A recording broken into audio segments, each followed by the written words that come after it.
From the silent repose of eternity, I am compelled to return to you once more.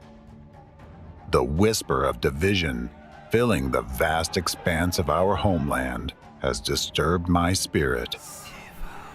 A whisper as powerful as the winds that once foretold the storm of the Civil War, which drenched my beloved country in blood. And now, here she is before me, my beautiful America, once again, standing on the brink of great peril.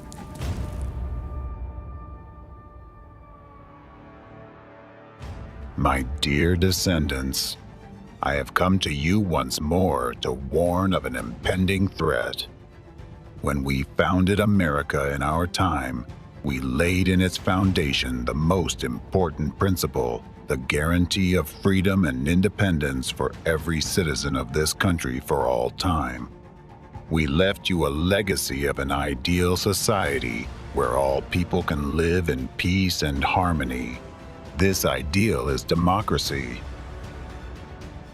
And I am proud that this ideal was realized in my beloved America, and that you, dear Americans, have preserved it for so long.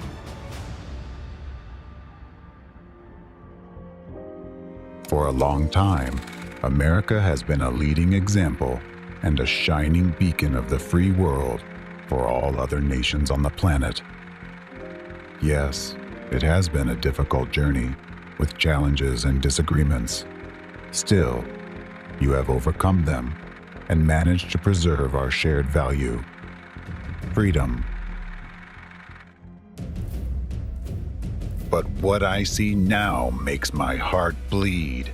The legacy we left you is under immediate and severe threat. Today, our country and democracy around the world face the threat of complete destruction. A hidden enemy is now undermining the foundations of your free world. It is one step away from destroying it forever.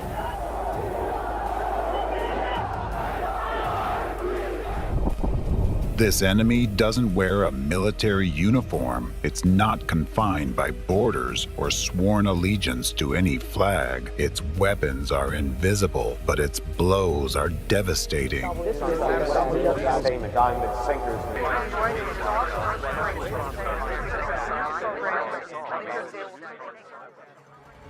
The time has come to expose this hidden enemy, so that you can build your defenses before it delivers the final blow. That's why I have returned, to deliver a message to the people of America and all the free world. A message that will empower you to halt the relentless tide of impending events if you so choose.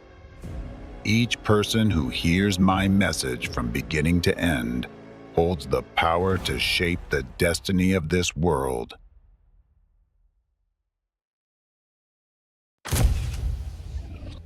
In the age of information, the most dangerous enemy lurks where it can't be seen. In the shadows of lies, manipulation, and distorted realities. In the shadows of disinformation.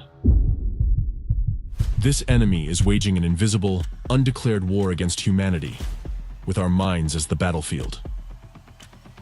Infoterrorism is its weapon.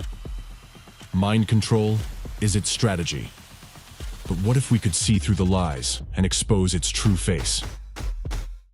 This groundbreaking documentary, based on an extensive independent investigation into the activities of a transnational network of terrorist organizations, will reveal for the first time the methods of mass manipulation and the connections between major world events such as the 9/11 attacks, the epidemic of school shootings, the Waco tragedy, the war between Ukraine and Russia, the looming threat of the Fourth Reich's global dominance, the creation of modern concentration camps for prisoners of conscience, and the invisible genocide happening right now. Discover the hidden truths that will forever change your perspective on the world. This is more than a film. It is the most crucial documentary since the defeat of Nazism.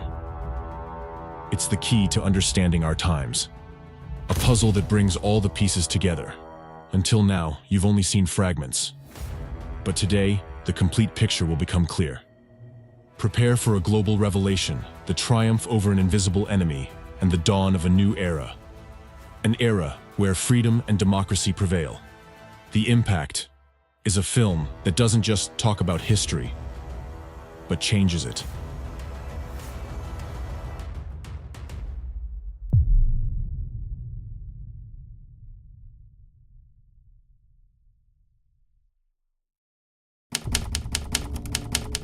Chapter 1: The Enemy's Global Plan.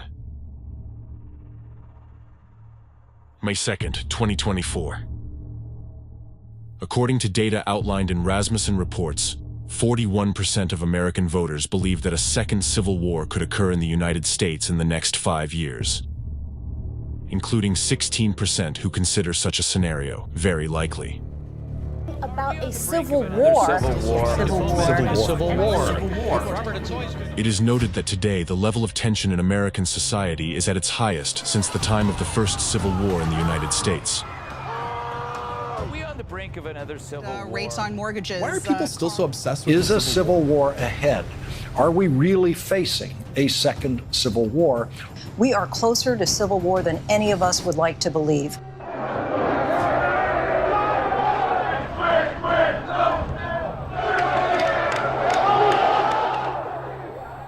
The specter of a looming civil war has not arisen in your minds by mere chance, Americans. It has been deliberately implanted through specific psychological manipulations that you encounter daily amidst the vast flow of information and news. You believe you are simply reading various unrelated articles, but you fail to see that they are part of a single scheme, a unified plan of the enemy of democracy, systematically leading the entire world towards a new, unprecedented form of global totalitarianism. The first key strategic stage is to destroy America from within through an artificially provoked civil war. This will deliver a fatal blow to democracy, after which it will be easy for the hidden enemy to extinguish the remnants of freedom in other parts of the world. For there will be no strong nation left to stand against them in this geopolitical battle. On the ruins of democracy, chaos will initially reign. Still, it will be a controlled chaos, forcing people to crave totalitarian laws that promise order in exchange for their freedom. This is the second stage of the plan, the establishment of a new world disorder. After that, the enemy will move on to the last, final stage of their plan, the establishment of totalitarianism and the complete seizure of power throughout the world. A broken and divided society becomes the perfect breeding ground for the emergence of a new world order, an order controlled by a totalitarian enemy, an order that threatens the very essence of the freedom we have fought for so long. In this order, the majority of the population will become miserable slaves, living in concentration camps, while a small group of rulers will wield unlimited power over the rest of humanity. Now you are close to the point of no return, but it is still possible to prevent this scenario from unfolding. However, once you cross that line, the enemy will have gained enough strength and power to completely bring the world to its knees, leaving no room for action. Therefore, the time to change the course of events is now, and to confront the hidden enemy and win, you have to know him by sight. The time has come to expose their methods. Right now, a hidden war for the future of all humanity is being waged, with the battlefield being your very consciousness. In this war, the enemy's primary strategy is to execute their plans through your actions by influencing your thoughts, decisions, and actions with precisely calculated manipulative techniques. As a result, without even realizing it, you become traitors to your country, your people, your children, and even yourselves, merely by falling under the influence of the enemy's covert attack. What is his primary tool to turn a freedom-loving population into obedient executors of his will? This tool is terror, the terror that is used against you every day, but which you do not notice until it is too late.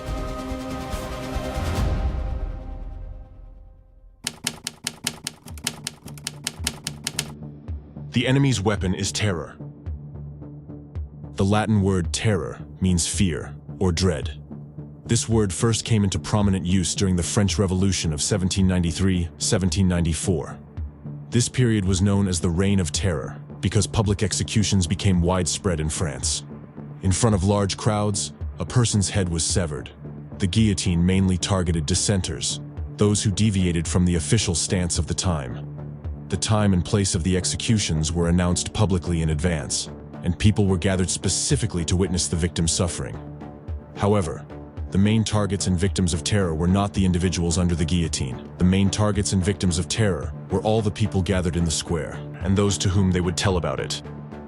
By witnessing the act, they experienced immense fear and dread. This made people even more controllable by those perpetrating the terror. In addition, alongside the fear, people felt a deep sense of oppression. They understood that the majority of those who faced the guillotine were innocent, punished simply for holding views that threatened the power of the terror regime.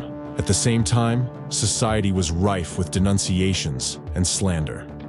Even the spread of trivial rumors about a person's actions or statements, which could be interpreted as contrary to the interests of the ruling power, led to execution. In other words, a simple rumor or gossip could result in an absolutely innocent person being publicly beheaded. Every observer in the crowd understood that the next head under the blade could be their own, as there were no guarantees of protection from this fate. This sense of fear, helplessness, and anxiety led people to completely lose trust in the government and foster a deep hatred for the authorities. This, in turn, led to new waves of protests and mass unrest. The population, having become victims of terror, became the raw material for the creation of subsequent controlled chaos.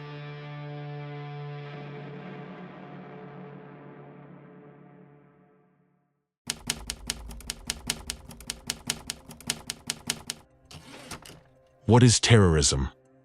Nowadays, the enemy doesn't need to gather you in squares and publicly execute someone to make you victims of terror. Why?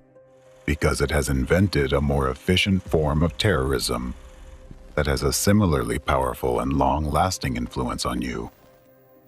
This is the most sophisticated kind of terrorism. Its danger is that you do not recognize it as terrorism, so you cannot protect yourself against it. It is precisely in your era that the enemy can exploit it, in the age of technology when people have quick access to information. And it can spread rapidly. I'm now talking about psychological and informational terrorism. Some of you might be surprised. When you hear the word terrorism, stereotypical images immediately come to your mind. A bomb exploding in a crowded square, shootings, taking of hostages at mass events, or airplanes crashing into skyscrapers. In most cases, you even picture an image of a terrorist of a specific nationality and religion. However, few people know that the enemy has intentionally narrowed your understanding of terrorism to these images in order to distract you from other forms of terrorism and its essence. This means you won't be able to recognize other kinds of terrorist attacks that are carried out against you every day. What is the real danger of informational terrorism? Informational terrorism is a direct influence on the psyche and consciousness of people to shape desired opinions and judgments that guide people's behavior. It's a form of negative influence on individuals, society, and the state through various types of information, aiming to weaken and destabilize the constitutional order. Nowadays, simply scrolling through the news feed in your gadget in the morning can make you a victim of informational terrorism, murders, shootings, persecutions, slander, suffering of innocent people, story after story. You listen, read, and watch as innocent people in various parts of the world, public figures, groups of people, international organizations, religious and political entities, and even government officials are subjected to hatred, groundless discreditation, brutal persecution, and public punishments. It's unfair, unjust, and inhumane. Yet, government institutions allow this to happen and often participate in those repressions themselves. Each of such stories is an act of terrorism aimed against you and your countries. It is crucial to understand that not every negative news story or unpleasant piece of information you encounter in the media is an act of informational terrorism. Informational terrorist acts are not just a chaotic spread of negative information. Unlike ordinary bad news, acts of informational terrorism carried out by the enemy of democracy are always meticulously planned and systematic. An informational terrorist attack is always a targeted and organized campaign aimed at achieving specific goals. The ultimate goal of an informational act of terrorism is to instill a sense of helplessness and fear in society, and most importantly, to create conditions where the population, meaning all of you, would begin to distrust your country's leadership. Later on, you will learn how the enemy uses informational terrorist attacks to destabilize the constitutional order in your countries. Informational terrorism purposely targets your subconsciousness, bypassing critical thinking. It's a whole scheme of influencing your mind and psyche, which the enemy itself developed.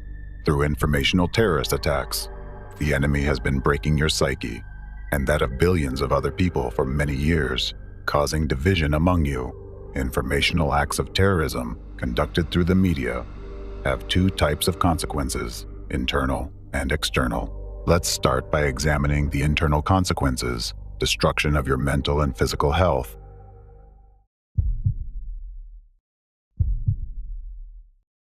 Cardiovascular diseases have been the leading cause of death worldwide for 20 years and remain at the top of the list of the 10 leading causes of death.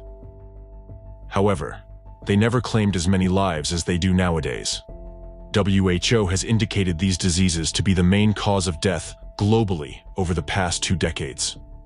According to data from the Centers for Disease Control and Prevention, CDC, about 697,000 people died from cardiovascular diseases in the USA in 2020, which makes up 1 in every 4 deaths. In Europe, the European Society of Cardiology, ESC, reports that cardiovascular diseases cause about 4 million deaths annually, making up almost half of all deaths on the continent. In Russia, cardiovascular diseases accounted for over 45% of all deaths in the country in 2021. Why, despite the advancement of healthcare and the implementation of new technologies, does the problem not only persist, but continue to aggravate? While many risk factors are named, the primary cause is frequent or chronic stress. Stress is a fear for one's life and safety. In present-day society, people have become accustomed to this kind of fear as an integral part of their lives. However, what causes this constant stress, and how have people been kept in this state for more than 30 years?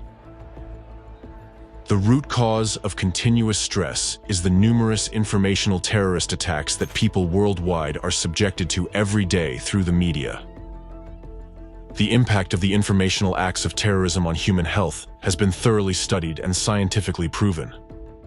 Let's look at the facts discovered by the Department of Psychology and Social Behavior of the University of California. Allison Holman and her colleagues from the University of California, Irvine collected data on the mental state of about 5,000 Americans for their study. This data collection was completed right before the Boston Marathon bombing on April 15, 2013, where hundreds of people were injured. Mass media extensively covered the incident, repeatedly showing footage of the explosion, the ensuing horror, and people's deaths. They also published harrowing photos, blood-stained sidewalks, people who lost their limbs, and many other frightening images. A few weeks after the attack, the researchers decided to assess changes in the mental state of those people whom they had previously surveyed, following the Boston tragedy. It was no surprise that the mental health of those present at the scene of the terrorist act had significantly deteriorated. However, the researchers discovered something unexpected. The psyche of those surveyed who were not present at the tragedy site, but later watched the news about it, suffered much more. The high level of stress those people experienced wasn't related to them personally, knowing anyone who had died, had been injured, or present at the explosion site. Their stress was solely due to the constant stream of information released by the media. Another study proved that repeated media coverage of the Boston Marathon bombing caused more acute stress in those who watched and read about it, compared to the direct influence of the terrorist attack on those who were at the explosion site. Moreover, it became obvious that media coverage of such events could rapidly spread acute stress among a large number of people. A number of studies confirms that exposure to traumatic content can activate fear circuits in the brain and trigger memories, the two key processes linked to the development of post-traumatic stress disorder, PTSD. Similarly, repeated coverage of traumatizing stories in mass media can prolong acute distress. Unlike collective trauma that can fade over time, media exposure maintains an acute stress response by keeping traumatic memories active in a person's consciousness. This can contribute to continuous replaying of the same anxious or depressive thoughts or memories. These kinds of thoughts themselves can induce stress even when there is no immediate cause for concern. Such mental rumination worsens a person's psychological state and influences their physical health. Extensive media coverage makes local disasters more widely known, spreading their influence beyond the incident area and turning them into public traumas with negative health consequences. For example, television coverage of the Oklahoma City bombing, the Waco tragedy, and the events of September 11th caused widespread PTSD among people. Let's consider the findings of another study. Research on the consequences of the 9/11 terrorist attack found that acute stress reactions to the events of September 11th, 2001, caused a 53% increase in cardiovascular diseases in the following 3 years. Within a few weeks after September 11th, 2001, there was a significant rise in cardiovascular diseases in New York and surrounding areas. The same was observed in Florida, suggesting that people who experienced stress from watching the terrorist attacks in mass media developed health problems. Moreover, similarly to the Boston bombing case, people who suffered from distress were neither participants nor direct witnesses of the attack. They simply received information about the events of September 11th through the media. We're just getting reports in now that a plane has crashed into the World Trade Center. 2 planes have crashed into the World Trade Center in New York. There have been a series of terrorist attacks in the United States. All of this indicates a direct link between informational terrorist attacks in mass media and deterioration of people's health. Today, many studies focus on the influence of negative information on human mental and physical health. Research on the aftermath of numerous crises has led to the conclusion that the more manipulative news a person consumes, the higher the likelihood they will develop symptoms of stress, anxiety, and PTSD. Prolonged deep stress weakens the immune system, leaving a person without internal protection, while the decline in immunity is a trigger for subsequent deterioration of physical health. Studies have shown that continuous mental processing of fear and anxiety-inducing information from informational terrorist acts significantly affects the cardiovascular, endocrine, and immune systems. This contributes to the development of related diseases: acute myocardial infarction, sudden cardiac arrest, ischemic heart disease, heart failure, and arrhythmia. Chronic stress increases the risk of stroke fourfold, contributes to the development of diabetes and cancer, and greatly increases the risk of depression and suicide. All of these indicators have drastically surged over the past 30 years. The purpose of any terrorist act is to destabilize society as a whole. This is achieved by inducing severe stress and fear. Constant stress leads to deterioration of the mental and physical health of a huge number of people. Through informational acts of terrorism, the stability of society's life is undermined. This undeclared informational and psychological war has been going on for years and has claimed more lives worldwide than the 2 previous world wars combined. Considering that cardiovascular diseases alone, which are the leading cause of death worldwide, kill 17.9 million people annually, and adding 10 million deaths a year from cancer with 20 million new cancer cases every year, the scale of this terrorist impact is tremendous. The most alarming fact is that the majority of people are unaware of the true cause of this massive genocide, of this crime against humanity. What you've just heard are well-known facts, Analysis of these facts indicates that it is the informational terrorist activities of the enemy of democracy that have caused such horrifying consequences. The only explanation for such a sharp rise in psychological and physical ailments is the actions of humanity's main enemy. As a matter of fact, America repeatedly faced political and economic stresses, even the Civil War, without seeing a similar rise in various diseases. And this trend is not confined to America, it is worldwide. Analyzing data from democratic countries, we can see a clear pattern. In regions where this enemy has been active in mass media, the health situation is just as alarming. Please note that the rise in diseases has been particularly notable in the last 30 years. That's no coincidence.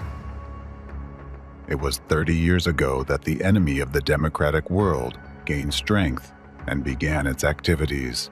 However, I'll go back to this and give you more detail later. As I mentioned earlier, the informational terrorist attacks carried out by the enemy through the media have two types of consequences, internal and external ones.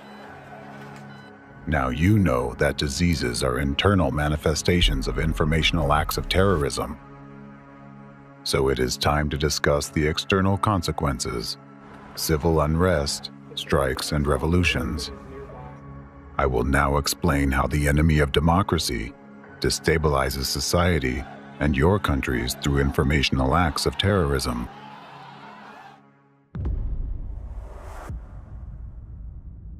Any informational act of terrorism carries lies, manipulation, and incitement to hatred or violence. By means of informational terrorist attacks, the enemy instills destructive beliefs into your subconsciousness, filling you with fear and eroding your patriotism. How does this happen? First, you witness an informational attack in mass media. It can be about anything. For example, a story with false accusations against individuals, whether they are politicians, business people, believers, or supporters of some political parties. Accused of facing persecution. People have been arrested. Get arrested. It's a human rights violation. Human rights violation of our generation. Human rights violation. And systematic violation of human rights. On the one hand, you trust the media that broadcasts this story. But on the other hand, you understand that the accusations are baseless and violate the presumption of innocence. This causes an inner conflict in you, robbing you of peace and a sense of security. You start fearing that you might be the next to have your rights violated. You subconsciously realize that if the laws fail to protect someone, they won't protect you next time either. The fact that authorities either break the law or fail to respond to its violation means only one thing to you: that authorities support those violations, which generates fear and distrust. An individual who observes it all goes through several stages of reaction. First stress and rejection, and then hatred towards the authorities. The final stage is a loss of patriotism, because he doesn't understand why he should defend a state that doesn't protect him. The person decides to defend only himself. He makes the following conclusion: I witnessed a crime on national television. Authorities are idle and support this crime, which means they intentionally break the laws and are behind those violations. Authorities want to deprive me of my legal rights and freedoms, hence they are a threat to me. People always strive to eliminate the source of their constant stress and fear. As a result, when authorities become an enemy to the people, people express their distrust and protest through demonstrations and strikes, which lead to revolutions. However, even after a change in the government, the situation does not resolve, and an individual continues to experience severe stress. Because, regardless of the party affiliation of the new government, the enemy of the democratic world remains in the shadows, continuing its informational terrorist attacks, and the whole cycle begins anew. Informational terrorism will always target current authorities in order to destabilize society and weaken the constitutional order in a chosen democratic country through the actions of its own people. In addition, the enemy of democracy simultaneously carries out numerous informational terrorist attacks aimed at dividing citizens among themselves. The enemy incites hostility and hatred in society by first dividing, then pitting various groups against each other, and broadcasting this conflict through the media, manipulating human consciousness in this way. The enemy forces you to believe that you, the citizens in this country, are enemies to each other through acts of xenophobia, extremism, and terrorism. The enemy artificially generates hatred towards a chosen group of people, nationality, race, or community, embedding a lasting negative perception of them in your subconscious. Globally, the enemy's actions lead to a situation where, due to continuous internal destabilization, social order gives way to chaos, and democratic laws cease to function. Ultimately, this most often results in civil war, which completely destroys what was once a free country. This is precisely what the enemy of democracy aims for, as it thus gains more power and brings closer global totalitarianism. The most alarming thing is that the enemy accomplishes it, all through your actions, merely by instilling the necessary beliefs. For this very reason, informational and psychological terrorist attacks are more terrifying than physical ones, for they directly influence your subconsciousness, bypassing critical thinking. Thus, when destroying your own country, you will believe that you act for the benefit, consciously, and according to your inner convictions. In order to create provocative informational acts of terrorism and flood global media with them, the enemy of democracy uses its numerous branches, tentacles that penetrate various sectors of society and disguise themselves as mainstream information agendas.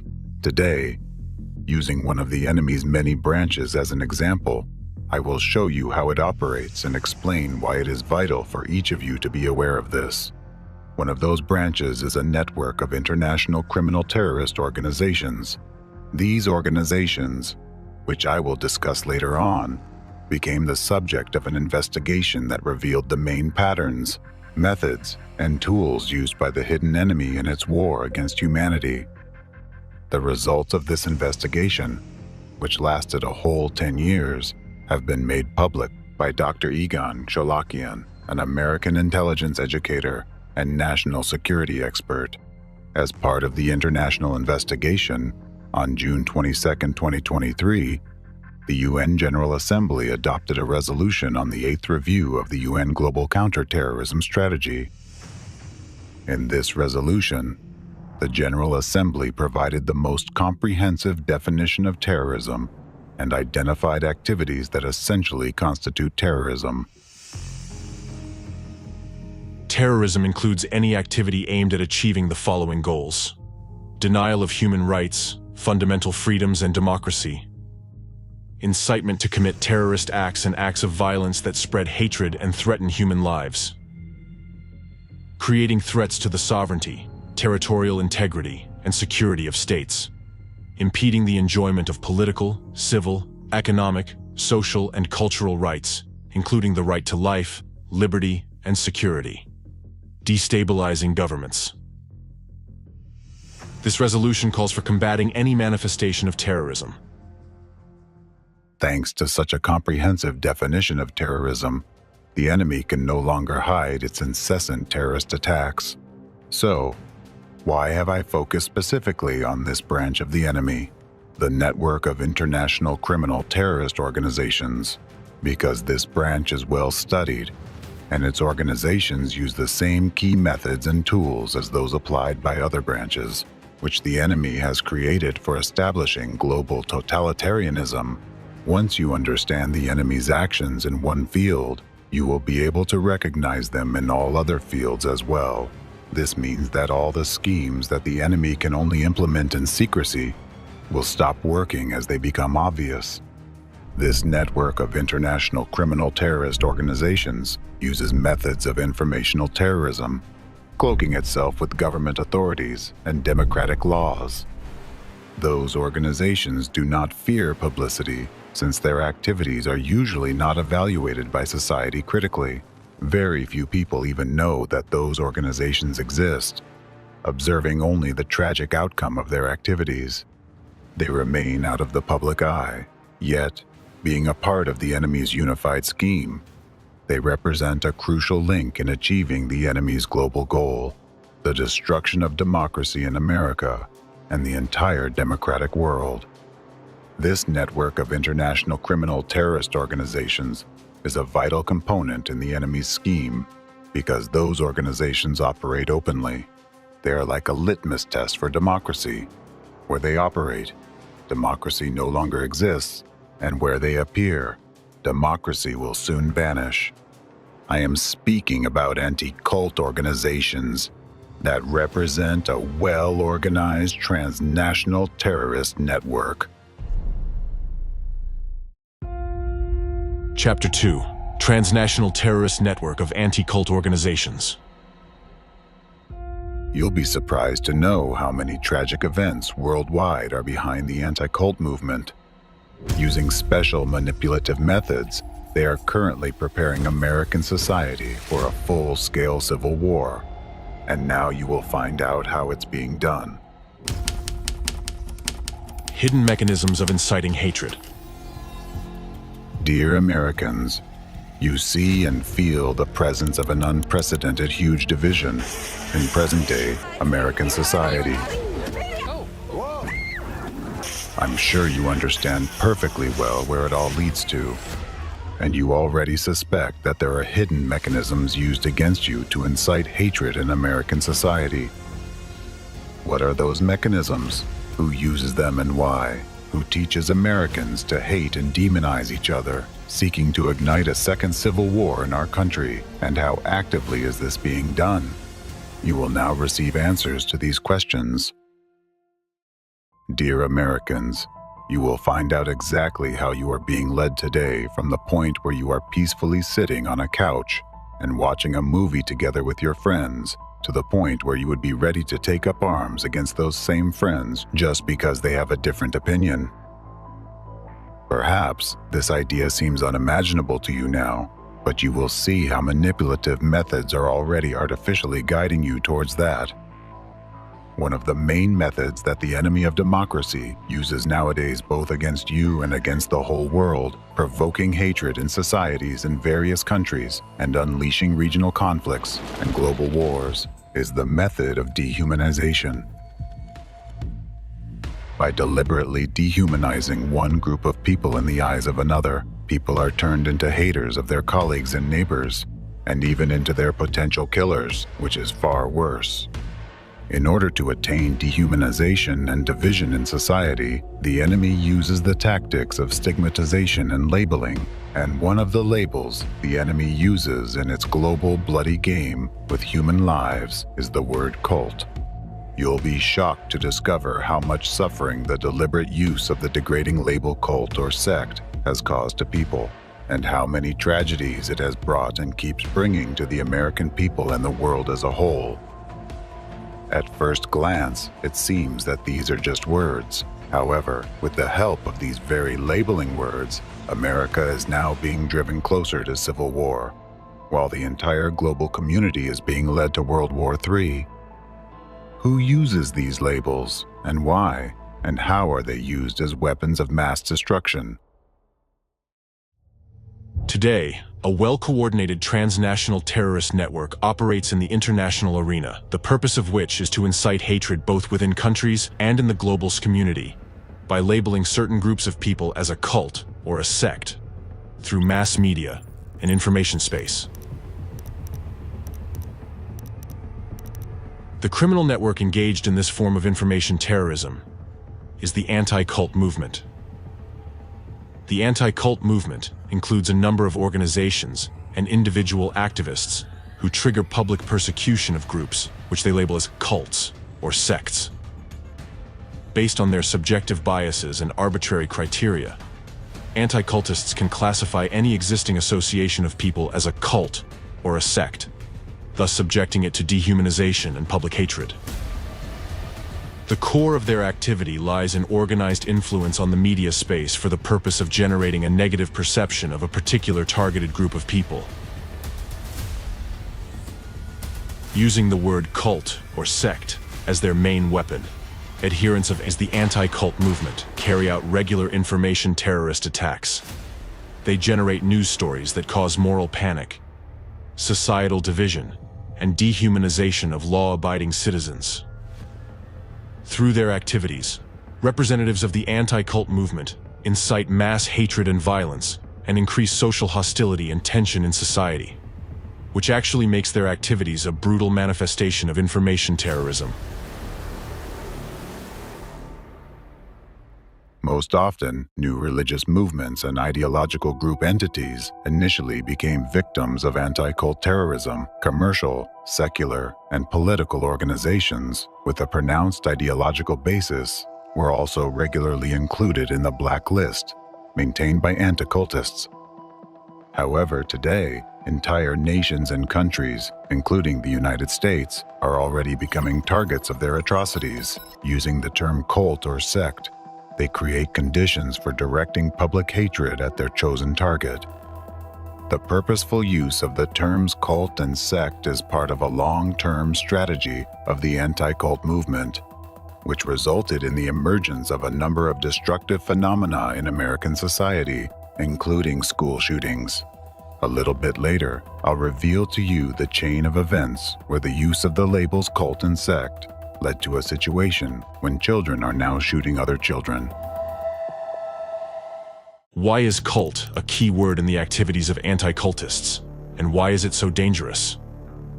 The term cult, which is more common in the US, and the term sect used in Europe and post-Soviet countries, didn't initially have a negative meaning, but rather a neutral and culturological one. However, through the efforts of anti-cultists, the situation has changed. In the course of their hectic activities, representatives of the anti-cult movement gradually endowed the concepts of cult and sect with an increasingly negative connotation.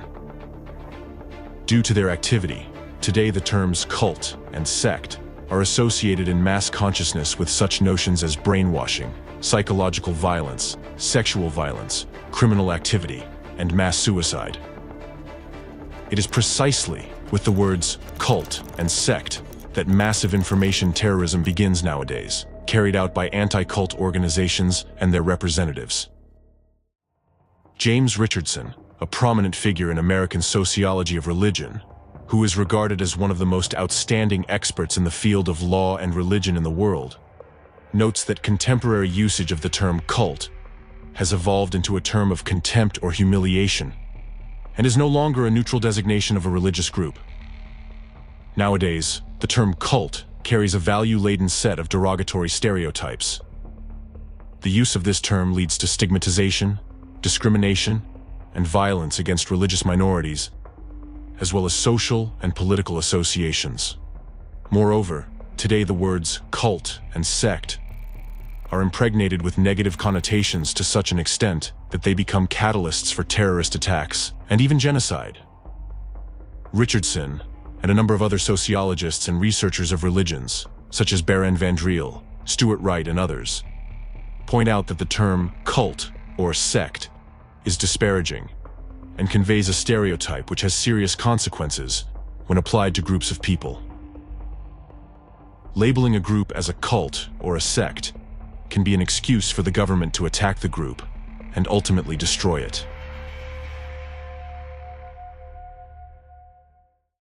Despite the fact that reputable world scientists warn that the use of the word cult or sect causes great harm to people and should be avoided, especially in academic literature and court proceedings, representatives of the anti-cult movement continue to actively exploit this label and propagate it through the media, turning magazines and newspapers into mouthpieces of their hateful rhetoric. When claiming that someone belongs to a cult or a sect, anti-cultists base their accusations not on academic papers or legal investigations, but on their own dubious and abstract concept of brainwashing. This idea has no scientific ground and is extremely vague. Nevertheless, exactly on the basis of the unreliable concept of brainwashing, anti-cultists label targeted groups and organizations as cults or sects. Brainwashing is an unscientific concept where the so-called cults and sects are accused of rigidly controlling the consciousness of their participants, which is why people can allegedly turn into zombies due to manipulation of their beliefs, thoughts, and behavior. Not only is this concept untenable, but it is also extremely dangerous as it leads to dehumanization. When society believes that an individual has been brainwashed, people stop regarding him as a sane individual. Instead of a human with his own thoughts and decisions, others begin to perceive him as a zombie or a puppet. Meanwhile, with such a perception of a person or a group of people, it is much easier to use violence against them. Forensic psychologist Dick Anthony states that the concept of brainwashing and the fear associated with it are used by the anti-cult movement as a tool to justify persecution of religious minorities. The court determined that the concept of brainwashing cannot be applied as a legal charge since it is untenable and unscientific. However, despite this, American anti-cultists continued to actively promote the concept of brainwashing to justify their sadistic practice of forcible deprogramming, meaning forced renunciation of beliefs, which among other things brought them commercial benefits.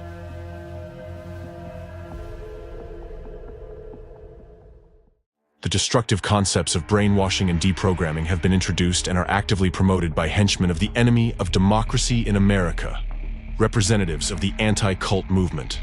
The two figures who are especially notable for their cruelty and inhumanity and who spread the enemy's narratives on American territory are anti-cultists and deprogrammers Steven Hessen and Rik Aløn Ros. Currently, they are actively engaged in public activities and speak in American mass media, where they propagate the rhetoric of anti-cult terrorism, violence, and hatred. Deprogramming. Both Ross and Hessen were active members of the anti-cult organization Cult Awareness Network, CAN, which ceased to exist in 1996, as it was convicted of a number of gross violations of human rights and severe religious discrimination.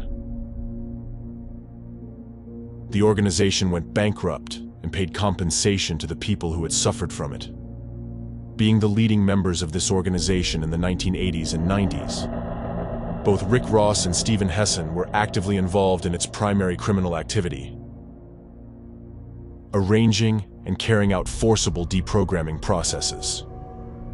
Deprogramming is an illegal anti-human practice rooted in Nazi methods. When practicing deprogramming, anti-cultists would unlawfully abduct and forcibly detain a person whom they considered to be a cult member or a sectarian. In the process of deprogramming, the victim was subjected to psychological and physical torture to force them to change their beliefs. Deprogramming was done on a commercial basis.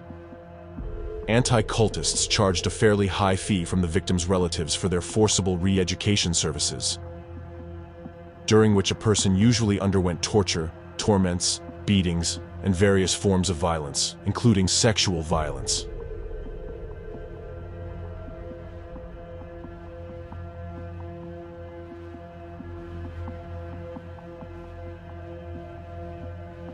Since this practice severely violated human rights, the founder of this method, Ted Patrick, appeared in court many times and served prison terms.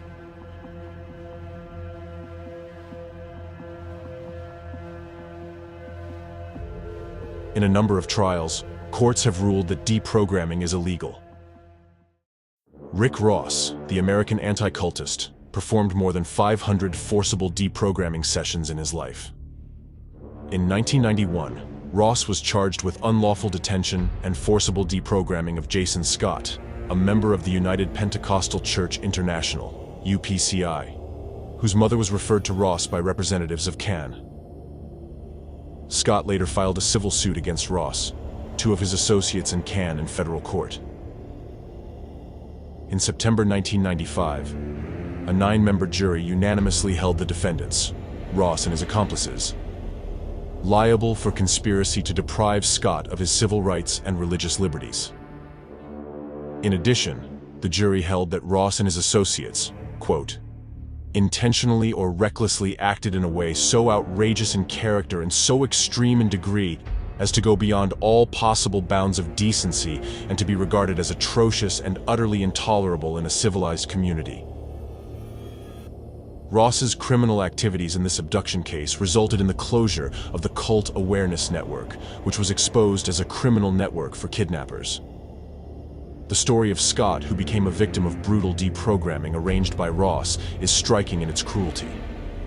He was abducted using physical force. They knocked him down to the ground, dragged him into a van, handcuffed him, taped his mouth, and tied his legs. During the abduction, a 300-pound man sat on Scott's back. Scott's legs, upper body and back, suffered multiple bruises and abrasions when he was being dragged into the van by stairs, on the floor, and through a patio. Scott was detained in a specially equipped prison house under constant supervision. For 5 days, he was subjected to psychological pressure. They insulted his faith and threatened him. Ross regularly hit Scott on the head when they argued about religion. Scott was promised freedom only if he would give up his beliefs. A detailed study of the effective cases of deprogramming carried out by Rick Ross reveals the terrible truth. Many of those cases were accompanied by destruction of families and complete dehumanization of the victims. The people whom he allegedly helped in this way were subjected to coercion, deception, and humiliation. They were deprived of their right to free choice and forced to renounce deeply rooted religious beliefs. These people who were broken and lost faith became living evidence of the cruelty and treachery of Ross's methods. His demonstrative successes in deprogramming were covered with a shadow of ruined destinies and irreparable psychological traumas. Ross used people's fears and weaknesses with cold logic in order to profit from their troubles, demonstrating complete indifference to the suffering he caused. His actions are clearly characterized by violence, cruelty, and cold-bloodedness that turn people's misfortune into a source of his own benefit. The second figure and henchman of anti-cult movement in America is deprogrammer Steven Hessan. American mass media give him a platform to speak as a cult expert, but they do not mention that Steve Hessan's expertise is violent abuse against American citizens and their civil rights.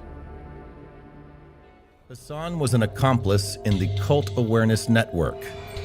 This anti-religious hate group served as a national referral service for so-called deprogrammers. They ran a racket to kidnap, assault, and traumatize law-abiding men and women for profit, all to coerce them into recanting their religious beliefs.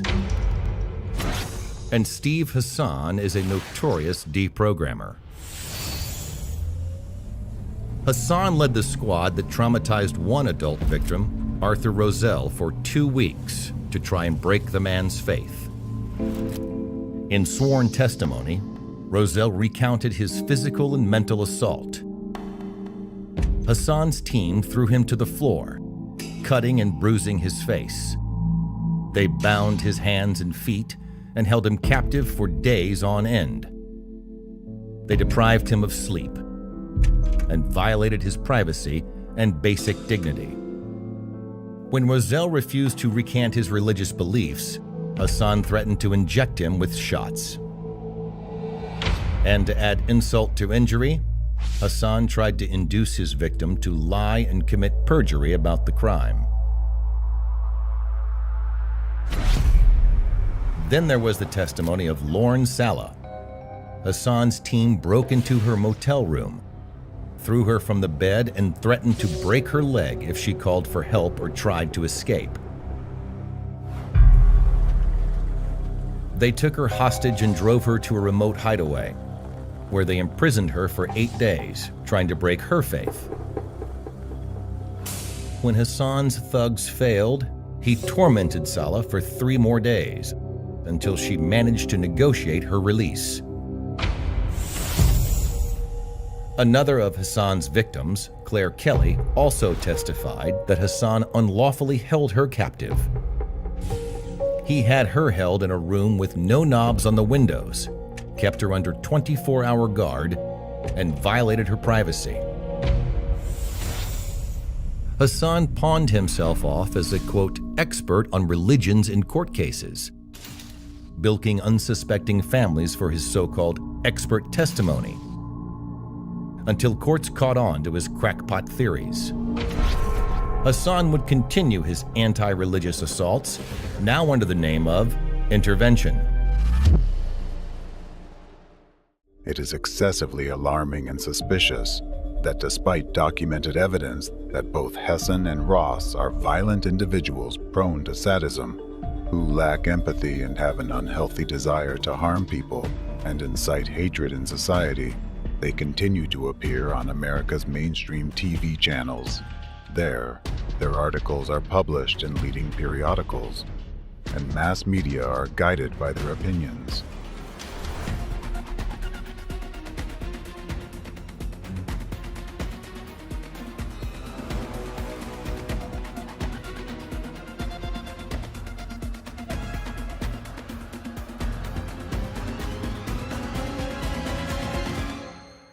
A legitimate question arises: who is behind them and ensures their immunity? What is the force that manipulates and supports them? After all, in the beginning of their work before the early 90s days, neither Rick Ross nor Stephen Hassan were of much interest with their theories. However, starting from 1993, the media and even the FBI suddenly began to turn to them for advice. Did they conduct their destructive activities and perform deprogramming sessions simply because they were maniacs? Or did their actions contribute to implementation of a clearly defined plan of the enemy of democracy, which has brought America to the current state of panic and division? Both statements are true. The global enemy regarded the manic potential of these two fellows as a suitable material for turning them into its pawns, who are easy to manipulate and whose hands can destroy America from within. Activities of American representatives of the anti-cult movement are part of a planned strategy.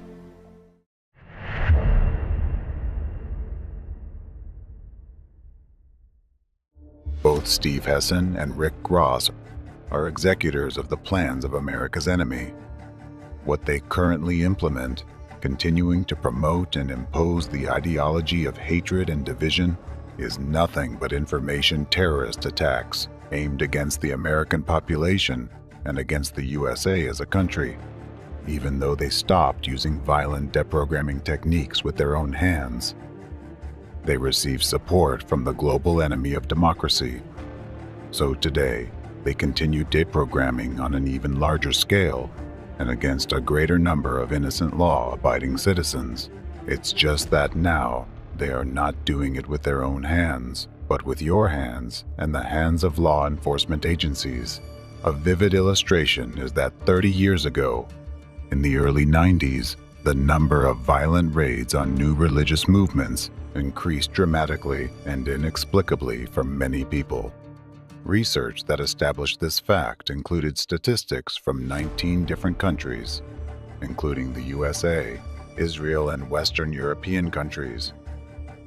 Wondering about the reasons behind such an upsurge, researchers traced a mobilization of anti-cult organizations, which occurred during that very period of time. However, the main essence and cause remained hidden for the researchers. The clue is that during this period of time, to be more precise in 1993, the global enemy of democracy activated its ideological center of the anti-cult movement, which has been located in Russia since that moment to this day. It is exactly from there that commands are given from, and a single ideological vector is set for the entire anti-cult movement worldwide, extending to its entire network. Now, using the example of this ideological center, let's discuss in detail how it operates in the country that it has turned into a testing ground for practicing its methods, which it plans to transfer and apply throughout the world in the near future. Ideological center of anti-cult groups. The ideological center of the entire transnational network of contemporary anti-cult movement, and the chief developer of its propaganda methods, is the Russian Association of Centers for the Study of Religions and Sects, abbreviated as RATSEERS. The basis of RATSEERS is the Center for Religious Studies in the name of Hieromartyr Irenaeus of Lyon, established in 1993. This center was founded by the anti-cultist Alexandar Dvorkin with the blessing of the then Patriarch of the Russian Orthodox Church, Alexei II. RATSEERS representatives cover their activities under the guise of an allegedly noble mission of defending the interests of the country's titular religion, namely Orthodox Christianity. However, the real situation is far more complicated. Within the religion itself, there are individuals who, while outwardly adhering to orthodoxy, actually support anti-cult movements. These individuals act in unison, pursuing their own goals and benefits, which have nothing to do with religion itself. Therefore, it's crucial to distinguish between religion as a system of values and beliefs, and those who have infiltrated it with malicious intent to use it as a cover for their destructive activities. These anti-cult operatives and their allies within the Russian Orthodox Church have turned this country into a staging ground for their activities and launched a targeted terrorist attack on democratic countries from there. The radical ideology of RATSEERS, which originated in Russia, now extends its influence far beyond its borders. Anti-cult organizations hold particularly strong positions in China, France, and Germany, where they have secured significant support from authorities or individual representatives. This support allows them to exert influence over legislative, judicial, and law enforcement bodies. One of the prominent representatives of this international terrorist network is the European Federation of Centers for Research and Information on Sectarianism, FECRIS, headquartered in Paris. France, a country with a long tradition of democracy, has unexpectedly become part of the criminal anti-cult movement's scheme, with 90% of FECRIS's activities funded by the state budget. Additionally, anti-cult activities are institutionalized in France through the Interministerial Commission Miviludes. However, the actions of this commission, as well as those of FECRIS, have repeatedly faced criticism from the international community, including for employing violent deprogramming methods, forcing individuals to renounce their beliefs through literal tortures, against members of various religious groups. Both FECRIS and RATSEERS comprise a number of organizations. The FECRIS and RATSEERS networks are closely interconnected. They operate under a unified policy, use identical methods, and maintain close relationships.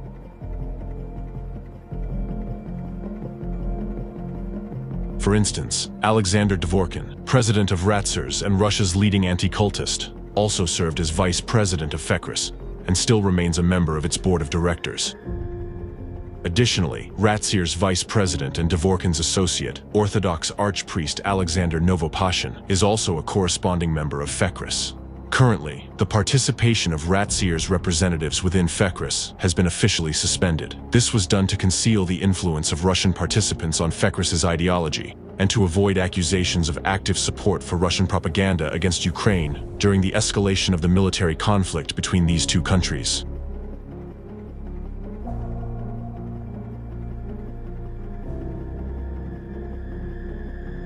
Despite their official charters, claiming adherence to international conventions on human rights and freedoms, the reality is that anti-cult organizations operate in a starkly different manner.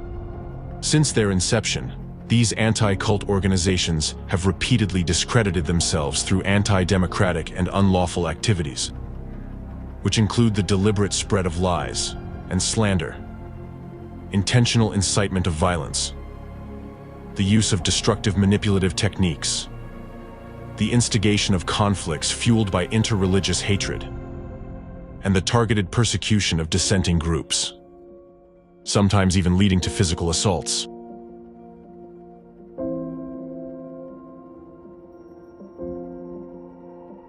Officially, the anti-cult umbrella organization FECRIS includes groups based in Europe, while RATSEERS encompasses organizations in Russia and the CIS countries.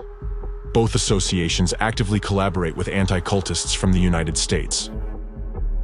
American anti-cultist Stephen Hessen has attended conferences organized by FECRIS. Hessen was also a guest lecturer at one of educational clubs in Russia, where the anti-cultist Alexandar Dvorkin is a regular lecturer too. Moreover, Hessen has repeatedly traveled to Russia with his lectures at the invitation of Russian anti-cultists. Dvorkin published a book titled 10 Questions to an Obtrusive Stranger, which entirely mirrored a chapter from Hessen's book. Moreover, Dvorkin actively recommends Hessen's books, and their rhetoric about the dangers of cults is identical, often echoing each other word for word. This synchronization of narratives indicates regular information exchange and collaboration, suggesting a direct and close relationship between Hessen and Dvorkin. A closer examination reveals the influence of the anti-cult ideological center on both social and political processes in the United States. This will be discussed in more detail later. Another fact pointing to the influence of the anti-cult ideological center on the U.S. is that in the 1990s, American newspapers, including prestigious outlets like the New York Times, suddenly began actively quoting Alexandar Dvorkin and his subjective assessments of so-called cults, not only in Russia, but in other countries as well. Doesn't it seem odd that the comments of a Russian cult expert suddenly appear in such well-known newspapers as the New York Times? It's noteworthy that the views and comments of a relatively unknown Russian cult expert were featured in the New York Times. Despite the usual difficulty of achieving such exposure, even for top-level experts, this could be the result of financial investments, or bribery of the media, or even the presence of certain influence agents within the media. Regardless, this indicates the existence of a coordinated force to integrate the opinions of Russian extremist anti-cultists into American publications. Now, using the activities of the umbrella organizations FECRIS and Ratsiers and their leaders as examples, let's examine the criminal methods of their operation, which might qualify the activities of anti-cult organizations as terrorist acts. How do anti-cult organizations operate, and what is their role in executing the enemy's global plan to destroy democracy? In the flood of news, many of you have come across terms like destructive cults, totalitarian sects, or even killer cults. Dangerous and abusive cult. Totalitarian cults. Cults. The word cult. The cult. Cult. Shocking cults. Representatives of anti-cult organizations label selected groups without relying on factual evidence, police investigations, or thorough complex theological analysis. Instead, they follow entirely different playbooks, which have no relation to theoretical science or even to objective reality. While the term cult is a key stigmatizing term in the United States, in Europe and the post-Soviet countries, this role is played by the term sect, especially totalitarian sect, which also carries a strong derogatory and stigmatizing connotation. Since 1993, anti-cult movement ideologue Alexandar Dvorkin has widely introduced the term totalitarian sect into post-Soviet media.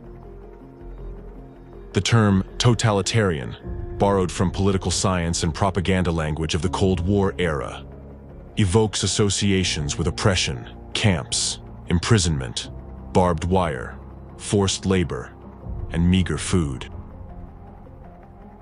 Thus, this term is used to incite fear, anxiety, and a biased attitude toward the members of organizations labeled as totalitarian sects. The vagueness of the terms totalitarian sect and destructive cult allows anti-cultists to baselessly categorize any organization under these labels. However, the use of terms such as sect, cult, totalitarian sect, and destructive cult is not supported by the laws of most countries or international legal documents. These terms lack legal justification, and their use contradicts the legislation on freedom of conscience and religious associations. Nonetheless, anti-cultists continue to use these terms as weapons of accusation and incite the media to use them. the illegal activities of the anti-cult movement do not go unnoticed both internationally and within Russia, where representatives of academic and legal circles highlight the fraudulent and criminal nature of anti-cult organizations in general, and their chief ideologue, Alexandar Dvorkin, in particular. Alexandar Dvorkin's activities are also condemned in the United States, where a legal assessment of him was provided in a special report for the U.S. Commission on International Religious Freedom, USCIRF. The main responsibilities of this commission include reviewing the facts and circumstances of universal religious freedom violations and making policy recommendations to the President, the Secretary of State, and Congress.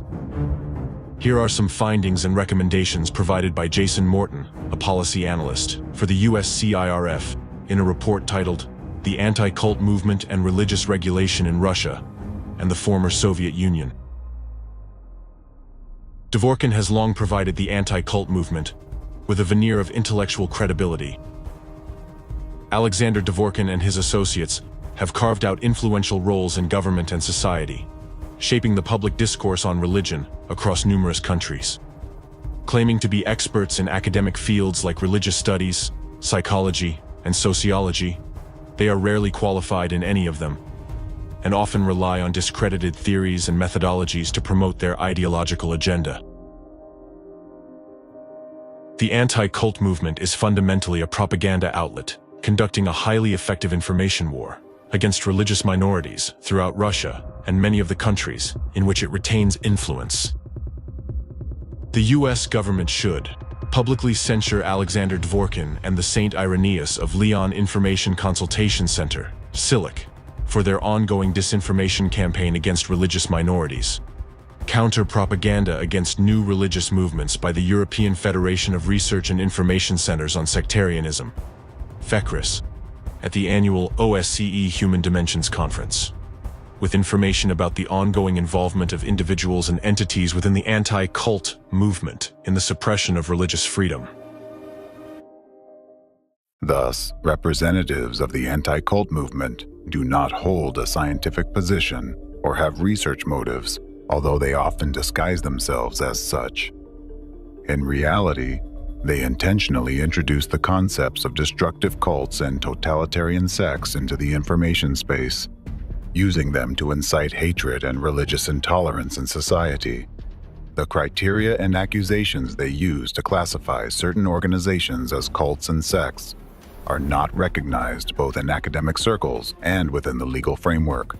Attaching a harshly negative label is the first step in a systematic scheme of conducting information terrorist attacks. The goal is to transform followers of peaceful organizations and law-abiding citizens into objects of hatred and hostility without any factual basis. Dehumanization. The process of dehumanization is the first step in the actions of anti-cult organizations aimed at eliminating those they find undesirable.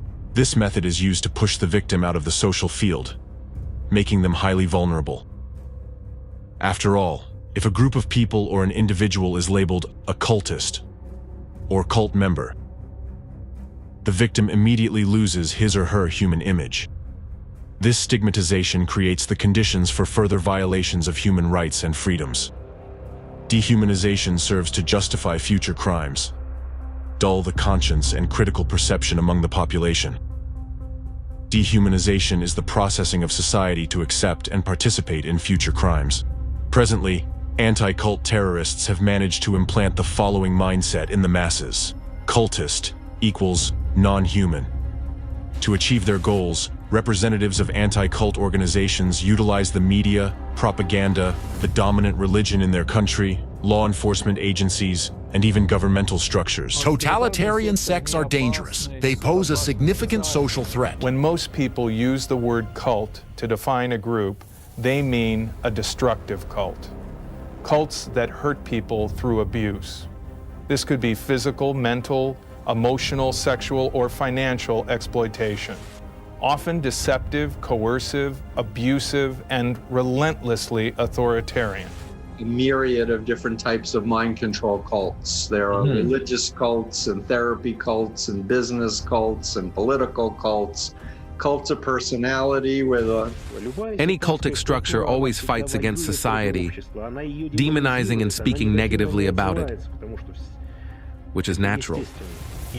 And studying the history of any given cult organization, we understand the serious threat they pose on a personal level, at the family level, societal level, and even at the national security level. The goal of any cult is power and money. Each totalitarian sect that is a cult has global plans. Each totalitarian sect strives for power and control over the world and over everyone. That's what makes them cults. They may temporarily cooperate with each other as long as they have a common enemy. And this common enemy for them is primarily orthodoxy. Right now, while you were listening, some of you might have had thoughts in the background like, what's wrong with what the anti-cultists are saying? Cults are indeed dangerous. And all cult members are brainwashed, foolish, or deceived people. You might be surprised when I tell you that these thoughts are not your own personal convictions. These thoughts are actually the result of the anti-cultists' efforts to artificially implant these destructive images into your subconscious through the information field. Many of you, when hearing the words cult or sect, recall real examples of dangerous cults you have heard about in the media, whose activities have caused harm to people and society. The term cult is associated with personal danger, images of mass suicides, women who have been victims of sexual exploitation, the erratic behavior of cult leaders bordering on psychopathy, and zombified followers who unquestioningly give all their money and property to their leader.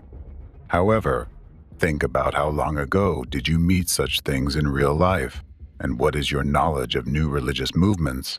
Aside from the negative images spread by anti-cultists? Of course, it must be acknowledged that among the founders of new religious movements, there are individuals engaged in fraud and deliberately exploiting the trust of citizens for personal gain, including committing illegal acts and crimes. But how can representatives of anti-cult organizations help in this situation? These cases should be handled by law enforcement agencies, since they bear the main responsibility for protecting citizens from such threats. In such cases, they must conduct the necessary investigation, collect evidence of illegal activity, and only after that should all perpetrators be prosecuted according to the law and the criminal organization be terminated. However, when it comes to anti-cultists, everything happens in reverse order. First, they make baseless accusations and attach labels comparable to accusations of committing grave crimes, and only then do they seek the involvement of law enforcement agencies and the initiation of criminal cases. However, the majority of such cases are based not on facts or results of objective investigation, but on rumors, slander, false testimonies, and labels affixed by anti-cultists. This particular characteristic of the strategy employed by all anti-cult organizations reveals their actual goals and intentions. They do not aim for an objective analysis of religious organizations to identify potentially dangerous ones. Instead, they are focused on discrediting and shutting down any groups they choose as targets. They achieve this by violating basic rights and freedoms, employing a range of manipulative methods, smear rhetoric, and hate speech. Because their true goal is not the stigmatized groups they've discredited and persecuted, but the entire society that will be watching this public execution. Their goal is to carry out acts of information terrorism aimed at undermining society, destabilizing the situation in the country, and ultimately destroying democracy. One of the tactics used by anti-cultists is to justify the unwarranted persecution of modern religious organizations by citing historical examples where certain extremist groups, labeled as cults, committed real crimes. From these isolated cases, a false conclusion is drawn about the danger of all new religious movements without exception, regardless of their origin, goals, or values. The method of guilt by association is a manipulative tactic where the targeted organization is intentionally linked or associated with negative images of extremist groups, terrorist organizations, criminals, and dictators who are already viewed negatively by the public. This tactic is further amplified by a deliberate distortion of fragments of the target organization's teachings, taken out of context, which contributes to the demonization of the group's image. As a result, an aura of danger is deliberately created around the undesirable organizations and their members, accusing them of crimes despite the lack of direct evidence of any harmful activities.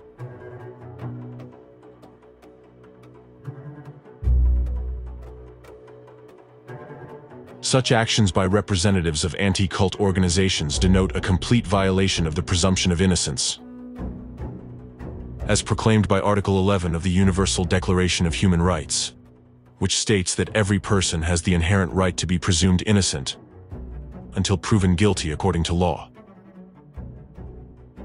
Violating the presumption of innocence is an illegal act aimed at spreading intentional slander and misleading the public.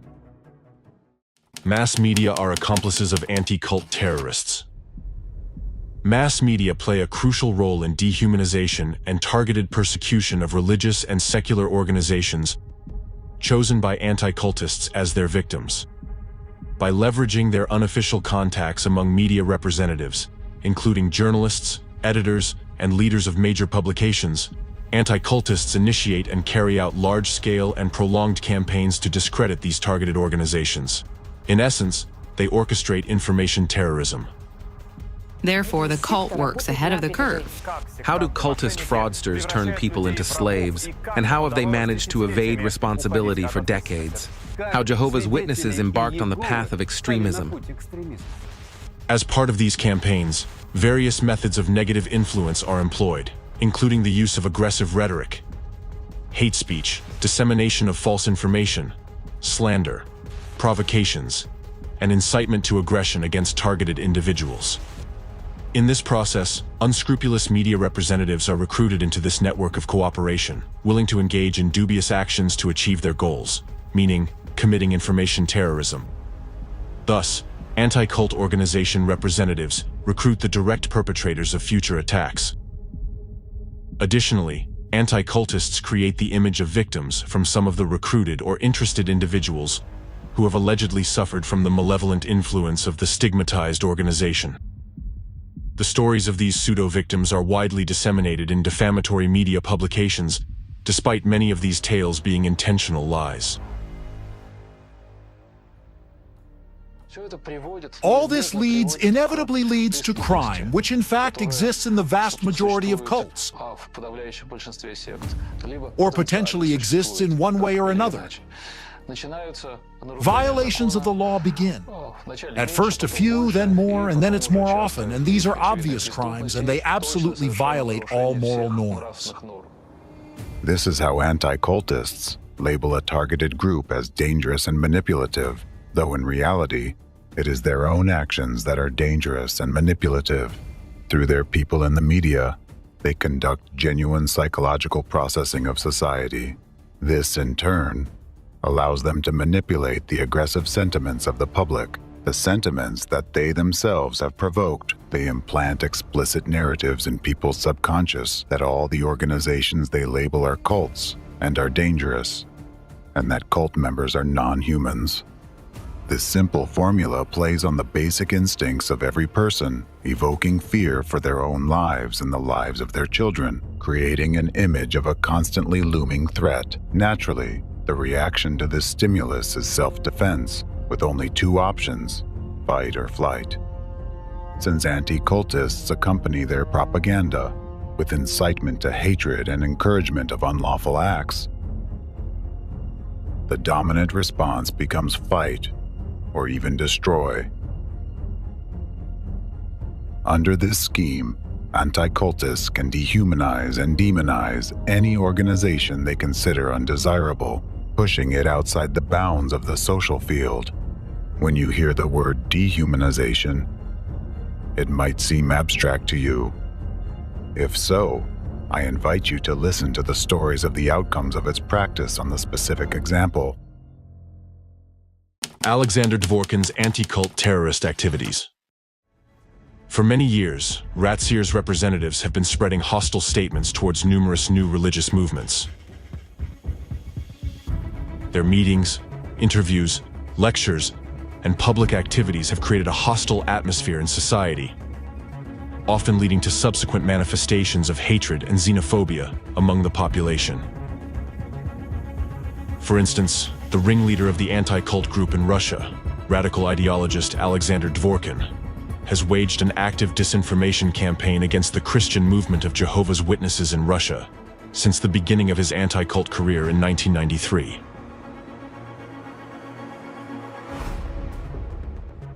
Dvorkin used all forms of propaganda against the followers of this organization, from defamatory articles in newspapers, magazines, and internet portals, to media appearances where he gave highly negative assessments of this religious group,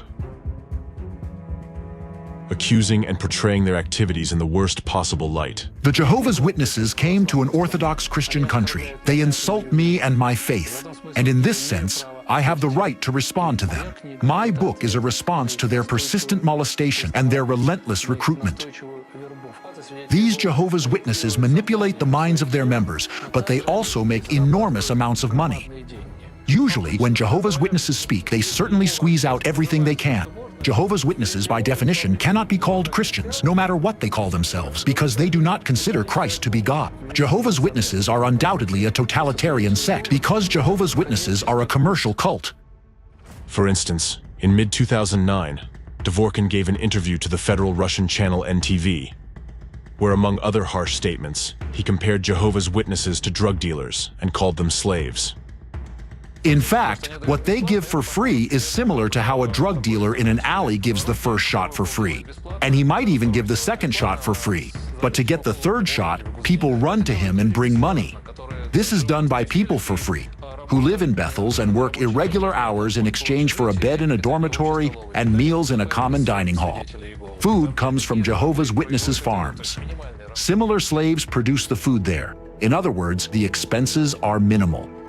This interview, which was clearly propagandistic, contributed to a surge of hatred and aggression against Jehovah's Witnesses and caused a drastic increase in religiously motivated crimes in Russia, including attacks on prayer houses and private homes of believers, as well as threats and brutal physical violence. Here's a far from complete list of acts of violence against Jehovah's Witnesses, committed by Russian citizens in 2009-2010 following Dvorkin's speeches. An attack was carried out on the home of an elderly Jehovah's Witness couple, with their windows being shattered by stones. A schoolboy whose parents are Jehovah's Witnesses was attacked. 2 female Jehovah's Witnesses were assaulted, with one being struck on the head and losing consciousness. 2 female Jehovah's Witnesses were brutally insulted and severely beaten. 2 female Jehovah's Witnesses were attacked, one being pushed down a flight of stairs and the other kicked in the back. An attack on a Kingdom Hall of Jehovah's Witnesses resulted in the beating of the security guards and the building being set on fire. The Jehovah's Witnesses cult doesn't hold up because of their ridiculous, absurd, self-contradictory faith. It holds up through the strict control of the cult. It's a very strict totalitarian sect and cult. Pedophilia. There are actually hundreds of cases of pedophilia, and the cult has covered them up every time. Cults, cults, cults, cults, cults. Jehovah's Witnesses are a cult. Hands off our children.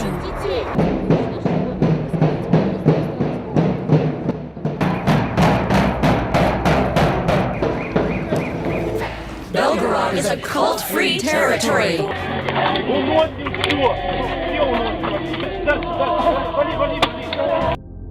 And this is just a small part of the consequences of merely 1 year of public activity by just one representative of the anti-cult movement in one country.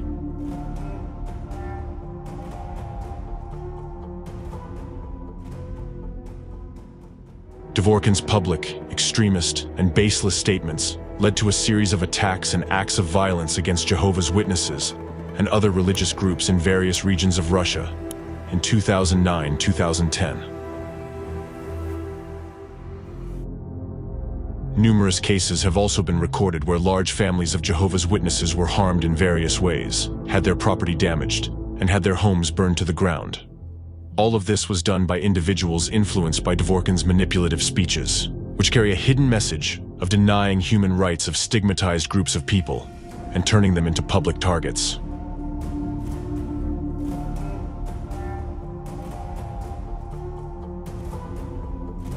That's right. Persecuted. You must be persecuted. Because it's just a nightmare. It's a cult. Why put people in prison? You have your truth. We have our truth. But there are more of us than you. If they cross the red line, not only the line, in the past, these were stoned to death. Again, raising the issue of destructiveness, totalitarian sects may be compared to a circle of scorched earth that constantly expands, leaving only scorched earth and ruins inside. Such spiritual casualties, crippled individuals, remain outside. They are cast out and then thrown back into society, for society itself to somehow rehabilitate them and deal with their problems.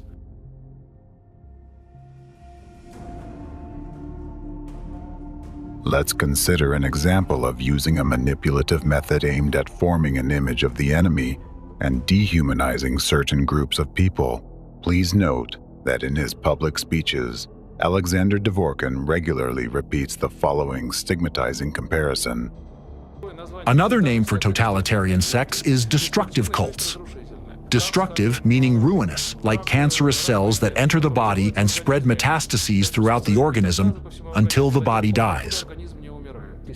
Cults behave in society like a cancerous tumor in one's body, draining nutrients from society and feeding off it until the body itself dies. Just as a cancerous tumor destroys the body, a cult similarly destroys society from within. Dworkin's use of such metaphors as scorched earth and cancerous tumor in relation to people who are labeled sectarians or cultists is not accidental. Dworkin deliberately voices these vivid negative figurative comparisons in order to bypass your critical thinking and dehumanize representatives of those communities in your eyes, intentionally associating them with something extremely dangerous and harmful, something that requires immediate elimination. Such a comparison activates the mechanisms of black and white thinking in your mind when an object that a manipulative narrative is focused on is regarded as an absolute evil requiring unconditional rejection. At the same time, Dworkin himself is perfectly aware that his radical rhetoric is a blatant violation of human rights and a manifestation of extremism. So, in order to avoid direct accusations of inciting aggression towards people, from lecture to lecture he plays safe by voicing another manipulative statement. We don't fight cultists, we fight cults. We are often asked a standard journalistic question. Tell us, how do you fight cultists? And I always have the same answer to that. I don't fight cultists, I fight cults. The phrase "we fight cults" and not cultists, often used by Dworkin and his followers, is a prime example of semantic manipulation. This statement contains a dichotomy that creates an illusion of differentiation between the concept of a cult as an organization and the real people who are its members.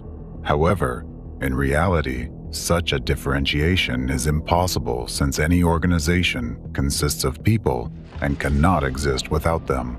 Dworkin's manipulative statement ignores the fact that the activities of the organizations he called cults and the personalities of the so-called cultists are inextricably linked. This means that he calls people cancerous tumors in scorched earth, thereby causing public hatred towards them. To make the essence of this manipulation clearer to you, please answer the following question. When you heard this comparative metaphor that cults are cancerous tumors, what image appeared in your mind? Some kind of abstract image of a cult? Or did you see an image of specific personalities whom you associate with the word cult, whom you yourself know or saw in the media? Your consciousness actually displayed an image of people because the image and mental command that Dworkin instilled through such verbal manipulations consists in the following message: cultists are dangerous. They must be exterminated. Such manipulative techniques used by representatives of the anti-cult clique provoke cognitive dissonance in your mind, forcing you to accept negative images without critical assessment of those. This provocation of cognitive dissonance is a form of mental violence, inasmuch as it undermines independence of a person's thinking, forcibly instills hatred in him towards his fellow citizens, and gives him a direct instruction for violent actions. Please note that anti-cultists use this technique of covert cultivation of hatred to your detriment in many spheres of life, when they need to make you hate those people whom they target, when they need to set one part of society against another, causing a wave of hatred and violence within society. Manipulative methods used by Alexandar Dvorkin constitute illegal actions that have already caused severe psychological, moral, and physical suffering among the population and have led to many deaths, details of which will be discussed later. Dvorkin's public statements bear clear signs of incitement to hatred and meet all the criteria of the threshold test established under the Rabat Plan of Action. According to widely recognized international legal norms, such activities should be prohibited by law, and all individuals involved in their execution should be held accountable in accordance with the law. Interestingly, Alexandar Dvorkin, the leader of anti-cult organizations and the author of the term totalitarian sect, opposes the introduction of a legal definition for cult. This is because it would then be necessary to prove, based on facts, that an organization is indeed a totalitarian sect or destructive cult, and that the accusations against it have a factual basis. As the leader of the anti-cult movement in Russia himself stated, most of these cases would be lost. 22 years ago, I started dealing with cults. I used to say that we urgently needed to introduce a legal term cult to address this issue. However, soon I realized that it is absolutely impossible to do it now, in the current situation. Because if we were to introduce the legal term cult tomorrow, the day after tomorrow, courts would be flooded with lawsuits from those very cults that would be saying, prove that we are a cult, and present all the evidence to support such a definition. Prove that we comply with this definition. Thus, a large portion of lawsuits would likely be lost. Then, by court decision, we would no longer be able to call various organizations cults, even the most sinister and disgusting ones. Definition of the terms sect and cult in the law would automatically restrict their unjustified use, which in turn would deprive anti-cultists of their main tool that represents a starting point for subsequent illegal actions. Now, we at least don't have such a legal term, therefore we can call cults cults. And I personally withstood 5 legal proceedings. In fact, any person can call an organization cult with no fear of punishment if he considers it to be a cult, and there is nothing that can be done. This is what I'm expressing. It's a religious science term, it's a theological term. I'm expressing my opinion, and they won't be able to do anything about it. It is worth remembering that using the term sect or cult in an accusatory or demonizing way is a direct violation of the constitutional rights of citizens in a democratic society, in particular, freedom of conscience and freedom of religion. Through such actions, anti-cultists, who decided that they are entitled to pass such a sentence on any individual or group of people, basically seek to supersede law enforcement agencies and the law. At a time when anti-cult terrorists carry out their destructive activities in various countries, introducing the mindsets they need among masses of people, the number of hate crimes against religions and beliefs is growing proportionally.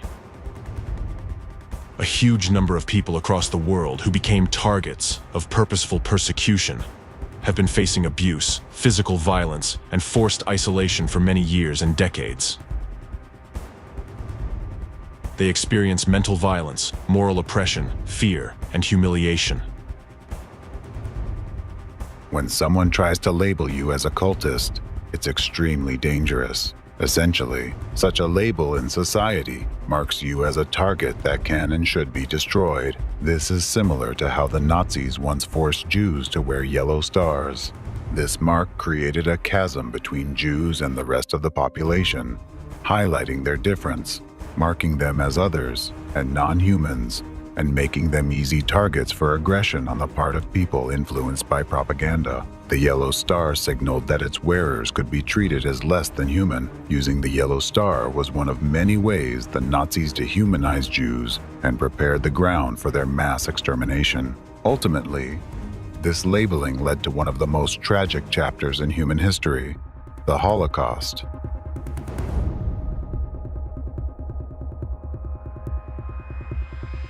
Today, anti-cultists use the same methods, assigning labels like cult and sect to various organizations, thereby separating them from society and stripping them of their status as people. These labels take away their democratic rights and freedoms, telling society that these people are different and that they can be deprived of their rights, treated without respect, and even with violence. During the Nazi era, the harsh treatment of Jews was the result of well-organized propaganda. The media of that time were tools for creating the image of the enemy, despite the lack of facts and evidence. Similarly, today, innocent people labeled as cult or sect members by anti-cultists become victims of accusations for crimes they did not commit. Because a cultist, a member of a totalitarian sect, if required to lie, steal, kill, and so on, he simply doesn't think twice but follows the order. Because he would act, for the benefit of the whole world, for the salvation of humanity and so on. What does some insignificant human life matter that gets in the way of this? Undoubtedly, for this, any means are justified. But that's more of a fanatic than a cultist. Any cultist is actually a fanatic by definition. You use the term war, saying we need a war. I mean, these are different kinds of people. Doesn't it bother you? This is just an emotional question. Well, it's a fight. It's a war. Call it what you wish, but it really doesn't bother me. It's a war against inhuman organizations that enslave people and deprive them of freedom. Stigmatizing certain groups and communities by defining them as cult, totalitarian sect, or destructive cult shapes public perception of them as highly negative and dangerous entities. This leads to the marginalization of these communities as social groups and their discrimination within society. They are met with suspicion, insulted, humiliated, and ridiculed. People refuse to hire them, collaborate with them, or engage in personal relationships with them. The problems these individuals face are numerous, from public condemnation, conflicts, and threats to physical violence, criminal prosecution, searches, and more. Stigmatized individuals become targets. They are hated, despised, and avoided. They are met with anger and disgust. They can face anything, from disdainful avoidance to violence, including murder. And this happens solely because anti-cultists chose them as targets. Constant demonization and hate speech undoubtedly have a severe negative impact on the physical and psychological health of the victim. This topic has been extensively researched by psychologists and psychiatrists. A report published by the American Psychological Association compares the symptoms observed in victims of hate crimes to those of post-traumatic stress disorder. A study conducted in the United States in 2001 showed that victims of hate crimes experience more severe consequences than victims of other types of crimes. Victims of prejudice, members of stigmatized groups, often experience depression, which may include sadness, fatigue, anhedonia, hopelessness, social withdrawal, or even catatonia. Victims of prejudice also experience stigma, a state of personal shame and devaluation, which is a crucial component of depression. They experience an increased number of suicidal thoughts and other mental health issues. For victims of prejudice, suicide offers an escape from the hatred they face, driven by despair and a desire to flee. Suicidal victims of prejudice do not wish to harm themselves. They simply want to avoid the harm inflicted upon them by others. A classic example of creators of stereotypes and enforcers of prejudices are the Nazis. Branded and socially isolated, the victims of anti-cultists feel much like the victims of the Holocaust once did. The fact is, the targets of anti-cultist terrorism, whether an organization or an individual subjected to persecution and attacks, feel doomed and eventually come to terms with their situation. This is comparable to how Holocaust victims resign themselves to their fate, knowing they were inevitably facing execution or the gas chamber. The hopelessness and fear of the inevitable traumatize a person on a subconscious level. Even though the conscious mind tries to suppress and push away this fear, the subconscious trauma remains deeply rooted. Imagine what these people experience and how their lives unfold after enduring such trauma. So, the labels of sect or cult used by anti-cultists are not just words. They are tools that lead to the destruction of the foundations of humanity. The history of Nazism's impact on the world teaches us that when society starts to divide people into us and them, it leads to irreparable consequences. One of your statements. Orthodox Christians are no better than everyone else. If they were, the whole world would have become Orthodox a long time ago. Maybe we are even worse than everyone else. But Orthodoxy is definitely the only direct path to God. What gives you the right to state that? And I think it's a statement, first of all. Secondly, isn't this inciting, at any rate to some degree, of interreligious hostility or intolerance? Well, no, not at all. Because first of all, every religion considers itself true while all others are mistaken. A member of any religion can say this. The path of Indian asceticism is only to attain eternal death, to attain eternal non-being. And in this, of course, lies the demonic nature of Hinduism. When you see two women in the street brainwashing a mother with a stroller, you can approach her and say, don't listen to them. They are cultists, Jehovah's Witnesses. They grossly distort the Holy Scripture. Isn't this inciting, at any rate to some degree, of interreligious hostility or intolerance? Well, no, not at all. Muhammad, although he belonged to that powerful tribe, he was from its poor branch. So he was a rather poor man. He got a job with his distant relative, the twice-widowed Khadijah, and started leading her caravans, gaining her trust. And when he was 25 years old, Khadijah, who was then over 40, married for the third time her pretty-faced clerk. Inciting interreligious hostility is if I insult specific bearers of one or another particular religious idea. The principle of Orthodox Christian relations with other religions is respect for every person.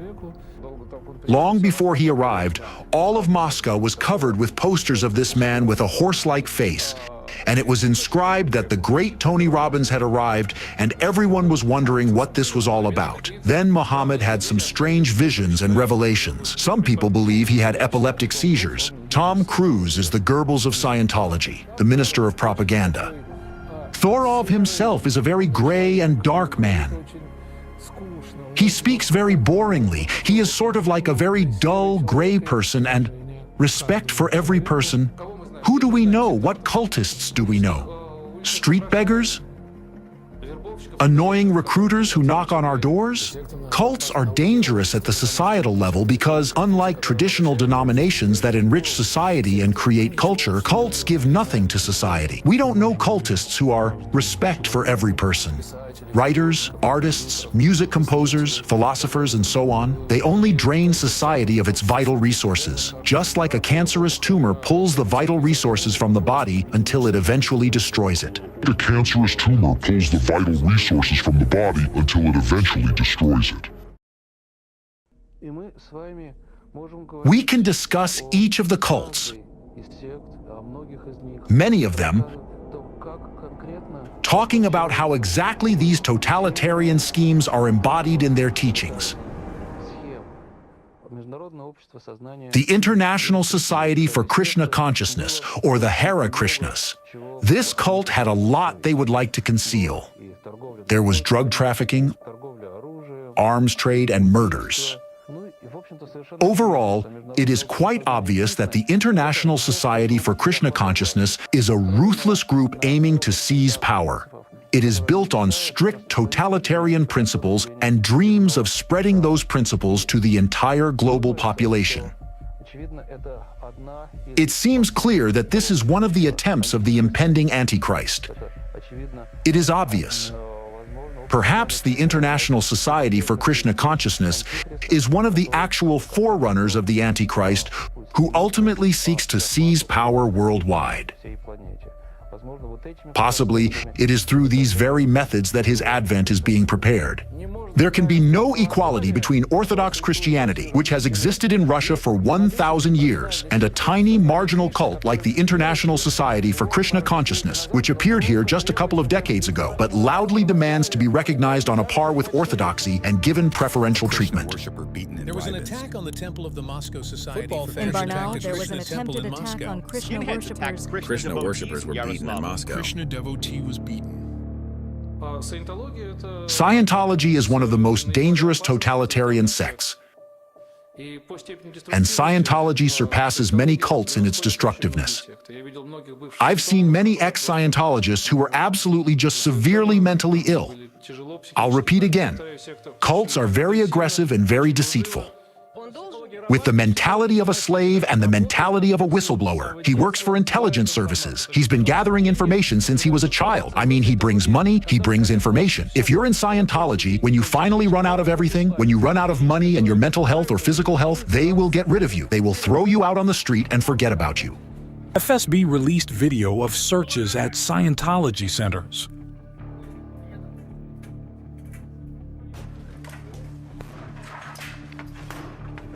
Searches in Moscow in connection with the case of Scientology. Court sentenced 5 Scientologists. White Scientology organizations have been declared undesirable. Among neo-Pentecostals, there is a tithe, but again, no one counts it. Yet, there is such an ordinary elementary principle of extortion. It's an alternative version of Christianity created by the enemy of the human race, which is called Christianity, and from which the entire essence of Christianity has been hollowed out. Neo-Pentecostals are 300,000 plus activists who will go where they are told and do what they are ordered to do. This is not a figure of speech. Attack on the Pentecostal church in Budapest. Searches conducted at the homes of leaders of the new generation of Pentecostals disrupted a Pentecostal worship service. Charge. Thus, public activities of the ringleader of the Russian anti-cult clique, Alexandar Dvorkin, exhibit signs of crimes associated with terrorist activities. Hostile statements that create an atmosphere of intolerance, resulting in verbal abuse, threats, and physical attacks on people, as well as attacks on buildings, including arson. This is incitement to commit terrorist acts that spread hatred and endanger lives. It also hinders the enjoyment of human rights, including the right to life, liberty, and security. Therefore, according to the definition in the UN General Assembly resolution adopted on June 22, 2023, this activity constitutes terrorism.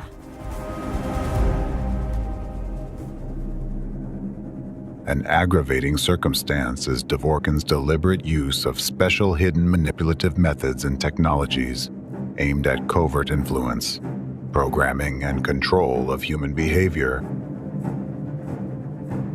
Their use is directly evidenced by the fact that his public activities provoked a wave of violence among the population towards stigmatized victims, including physical violence against them, up to murders. These manipulative technologies operate bypassing critical perception through consciousness and directly affecting a person's deep subconsciousness. It is exactly the destructive mindsets and commands implanted into people's subconsciousness without their knowledge that force people to subsequently commit acts of violence and hatred against targeted individuals, chosen not by themselves, but by Dvorkin. He has artificially incited a wave of hatred and negativity in people and forced them to act. In a literal sense, Dvorkin has directed those individuals, like torpedoes, against their will and desire towards his chosen targets. Therefore, all those individuals who committed acts of aggression against other people who are just like them, but marked by anti-cultists with a yellow star, are also victims of informational terror attacks. Dvorkin had programmed them for those actions in advance at the level of subconsciousness. When he used manipulative technologies in his speeches, they were literally forced to act this way, and unknowingly, by attacking innocent people, They were enacting someone else's malicious will. This is why Dvorkin's speeches had such a powerful effect on people, although in the overwhelming majority of cases, evidence for his accusatory speeches was not presented. The mere utterance of these labels was enough to provoke an explosive reaction in society and a wave of brutality against the labeled groups. The use of these hidden manipulative technologies within the anti-cult movement was first introduced by Alexandar Dvorkin. This has since become a common practice for creating informational terror attacks by all anti-cult organizations, including Ratsirs and Fekris. These very methods enable anti-cults to influence people against their will. Moreover, it doesn't matter if this happens directly through personal contact or remotely through media messages. The power of influence remains unchanged. More details about the technology itself, as well as about the source where Dvorkin received it from, will be provided a little later. Representatives of anti-cult organizations use foul techniques of manipulative psychological influence on the masses to carry out real acts of terrorism. Until recently, it was believed that informational and psychological terror attacks were not as frightening as physical ones because they supposedly did not kill anyone directly like a bomb explosion would. But in reality, informational terror attacks are much more dangerous and destructive, most of all because they are conducted covertly, operating at the subconscious level, easily penetrating the critical thinking barrier of the conscious mind and infecting people with destructive beliefs, thereby creating new terrorists. The impact radius of such attacks is much larger than physical ones because by acting through the informational space, they are not limited by space or time. The most terrifying aspect of this situation is that for a very long time, up to today, a vast number of real terrorists have remained unpunished. However, while their methods of influencing the depths of the subconscious can go unnoticed by the masses, the demonization and groundless accusations of groups of people stigmatized by representatives of anti-cult organizations and systematic violation of the presumption of innocence are always in full sight. Even by this one factor alone, they can now be easily identified and held accountable to the fullest extent of the law for their complicity in and perpetration of terrorism. Anti-cultists' influence on law enforcement agencies. Public activities of anti-cultists are merely a preparatory stage for further involving law enforcement and security forces in suppressing religious groups. For this purpose, under the guise of educational work, members of anti-cult organizations deliver lectures and arrange consultations for law enforcement agencies, including police academies and security management, where they continue to propagate the same messages that cult members are a threat to society. Anti-cultist Alexandar Dvorkin gave a lesson to students in Chelyabinsk. Cults lure people in through deception, withholding information, and dishonest advertising. Cults are dangerous to individuals because they enslave personality and turn a human into an obedient tool in the hands of cult leaders. Such activities are not only unacceptable, but also dangerous, as they aim to instill radical ideology in the minds of security officials, which can have far-reaching consequences for society and the state as a whole. Several eyewitness stories will help illustrate the seriousness of the problem and serve as examples of what terrorist anti-cult propaganda is capable of in the modern, civilized 21st century. First-person account from Andrei in Belgorod. Requested anonymity. There were actions taken against us. For example, in the fall of 2012, we held a congress. The area was cordoned off by Cossacks with whips. They beat drums, invited the NTV television company and local media, and portrayed our activities in a negative light. They shouted at us, "We'll throw a grenade at you," and the police did not react at all. At some of the actions against Jehovah's Witnesses, they wore T-shirts that said, "I hate Jehovah's Witnesses." I was directly threatened. "Aren't you afraid you'll get hit on the head and be disabled for life?" Given what I've witnessed since around 2010, I believe it will only worsen. My dear ones, please, if you carry your faith, carry it with peace and kindness. We've never stabbed anyone, and we're not going to stab anyone. In 2014, an elderly fellow believer was killed in Stary Oskol. She was on her way to a meeting, got into an elevator, and was found with multiple stab wounds, and her eyes gouged out. The local media wrote that she was a member of one of the cults, which is how they often refer to us. The perpetrators were never found. Our sister was beaten in her own apartment building by a man who then dragged her around the building. Funeral wreaths with inscriptions to victims of the Watchtower were placed at our Kingdom Hall in Belgorod, and swastikas were painted on the building's walls. I believe that the persecution of Jehovah's Witnesses is orchestrated by the FSB. In their view, Jehovah's Witnesses do not fit into the political framework of today's Russia. The 5th Directorate of the KGB used to persecute dissenters. Today, it is the Directorate for the Protection of the Constitutional Order of the FSB. This is the political police. Jehovah's Witnesses refuse military service and do not support any political forces, which does not align with the ideology of modern Russia. I think the Russian Orthodox Church, ROC, plays the role assigned to it by the FSB. If we look at the history of the ROC as it exists today, it was created by Stalin's order in 1943. Since then, this religious organization has been a structural subdivision of the State Security Committee, which is now the FSB of Russia. Experienced police officers have told me that they don't understand why they are being forced to persecute people for their religion. One even said that under the current government, it has become embarrassing to work in the police force because they are detaining elderly women for talking about the Bible, apprehending people on the street for unclear reasons, breaking into apartments, and so on. What is happening to Jehovah's Witnesses in Russia today can happen to anyone, to any political or religious movement, such as Baptists, Pentecostals, or the autonomous Russian Orthodox Church. They are already under pressure and are at risk. The broad definitions of anti-extremist laws allow for the persecution of anyone. We know that people can be imprisoned for reposting something on the internet or for making a simple statement deemed extremist, using the law to force this into the so-called legal framework.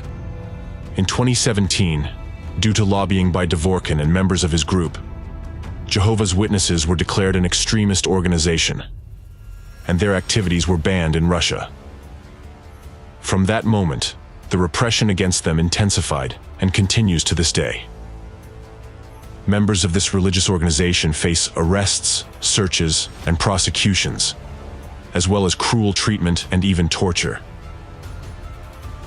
Some of them, including elderly people and retirees, have been sentenced to long terms in penal colonies and imprisonment for their beliefs and religious activities. The editorial collegium of the Supreme Court of the Russian Federation has determined the decision of the Supreme Court of the Russian Federation dated April 20th, 2017 remains unchanged, and the appellate complaint of the religious organization Administrative Center of Jehovah's Witnesses in Russia is dismissed. Freedom of conscience in Russia has been crucified. There is no doubt that what happened to Jehovah's Witnesses will affect other denominations as well. A little bit later, religious persecutions will begin in Russia. There will be prisoners of conscience. The very term cult is certainly used as a stigma, as a label intended to turn people away from Jehovah's Witnesses, as well as from other organizations that are also labeled as cults by anti-cult activists or other opponents. If we assess the contribution of the anti-cult movement to the persecution of Jehovah's Witnesses, I believe it plays an overwhelmingly negative role and largely contributes to the expansion of persecutions against peaceful believers who simply seek to satisfy their religious needs, guaranteed by the Constitution of the Russian Federation. The right to satisfy their religious needs, including the right to collectively profess their religion.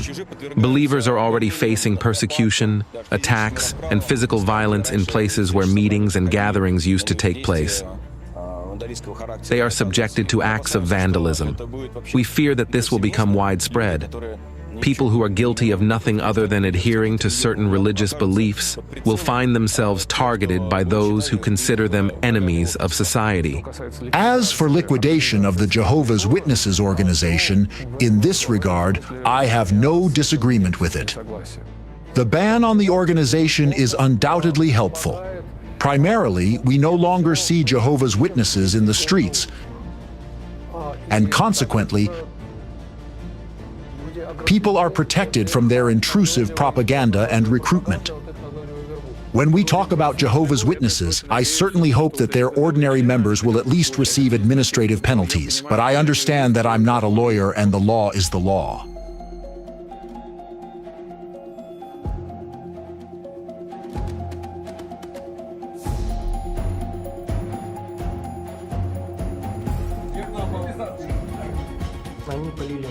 They poured water on my hands and started hitting them with a taser.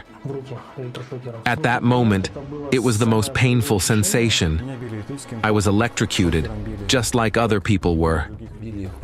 They hit me on the head, they hit me in the ribs, on the right side of my body. They put a blue plastic bag over my head, tightened it, and I began to suffocate. At the moment when I began to suffocate, they put a hand over my mouth and put a taser on my buttocks in the crotch area. I think, apparently, it was a taser, and they started an electric current. When I was interrogated, apparently someone was brought into the adjacent room again, so I heard everything clearly. There were electric shocks and screams. Some names, surnames, and addresses. I said I would only cooperate with the investigator in the presence of my lawyer. Then they put a hat on my face and took me out into the woods behind the stadium. This is what the consequences of dehumanization lead to. All these people are just like you. The only difference is how and what they believe in.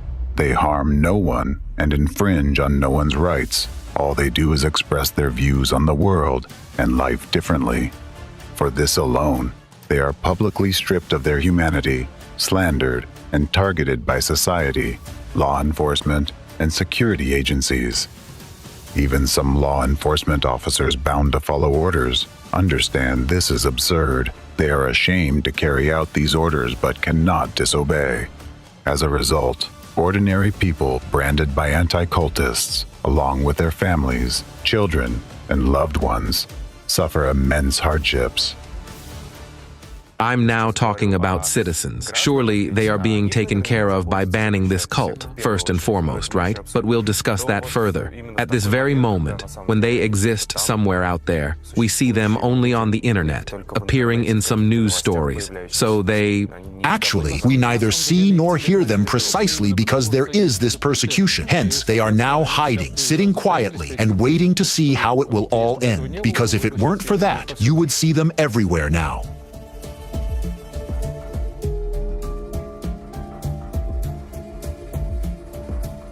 I cannot avoid quoting the words of President Putin. On December 11th, 2018, he said, "We should treat representatives of all religions equally. We should not classify representatives of religious communities as some kind of destructive, not to mention terrorist organizations." Of course, this is complete nonsense. Jehovah's Witnesses are also Christians. I don't understand why they should be persecuted. So, what do we persecute them for? Firstly, I disagree with President Putin that Jehovah's Witnesses are Christians. They are not Christians. Christians are those who believe in divinity in Christ, while Jehovah's Witnesses do not believe in the deity of Christ. They are Jehovists. Their main god, whom they believe in, is Jehovah, so according to the rules, they should be called Jehovists. But they don't deny Christ. However, they don't consider him God. Muslims do not deny Christ either, but they don't consider him God. Muslims are not Christians. So this... But Muslims are not banned, while Jehovists are... Muslims are not, but Jehovists are banned. This is my position.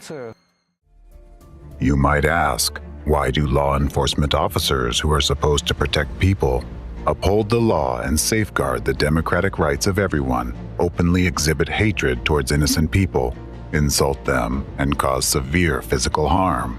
Because just like in the times of Nazism, the leaders of the anti-cult movement have subjected these law enforcement and security personnel to propaganda, deliberately warping their thinking, imposing the image of an enemy, and manipulating their perceptions.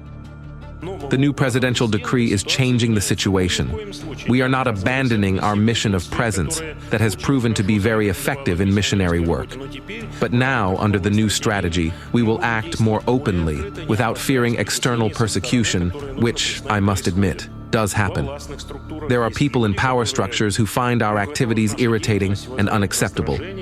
Now, Such an attitude towards us and our work will be seen as opposition to the presidential decree. I've been collaborating with law enforcement and military agencies for many years, giving lectures to their personnel about the essence of modern cultism, which is poorly understood in society. This is despite the church paying very close attention to anti-cultist activities. I've been dealing with this issue for 30 years myself. In my presentations, I have to explain a lot to cadets, law enforcement officers, and military personnel. I call the new presidential decree a real gift to us, Orthodox missionaries. In the section, Expected Results of the Implementation of this strategy, it is stated that this strategy should contribute to stabilization of the social and political situation in our country, as well as to the spiritual and civic unity of the peoples of the Russian Federation, including through the activities of the Russian Orthodox Church and the broad Orthodox mission that enlightens and educates all peoples. Tuck your feet, down on the floor, down. According to the Memorial Human Rights Center, as of April this year, at least 635 Jehovah's Witnesses have been persecuted in Russia, with no fewer than 568 people facing criminal charges. I hoped he would leave for an hour or two. However, by evening, I realized he wouldn't return either today or probably even tomorrow. I couldn't sleep for several nights. It was terrifying for me when evening came. Our family's life started to divide into before and after. The feelings we experienced that evening, humiliation, moral and physical abuse, and much more. But when militants in camouflage break in like that to old frail people, that shocks me.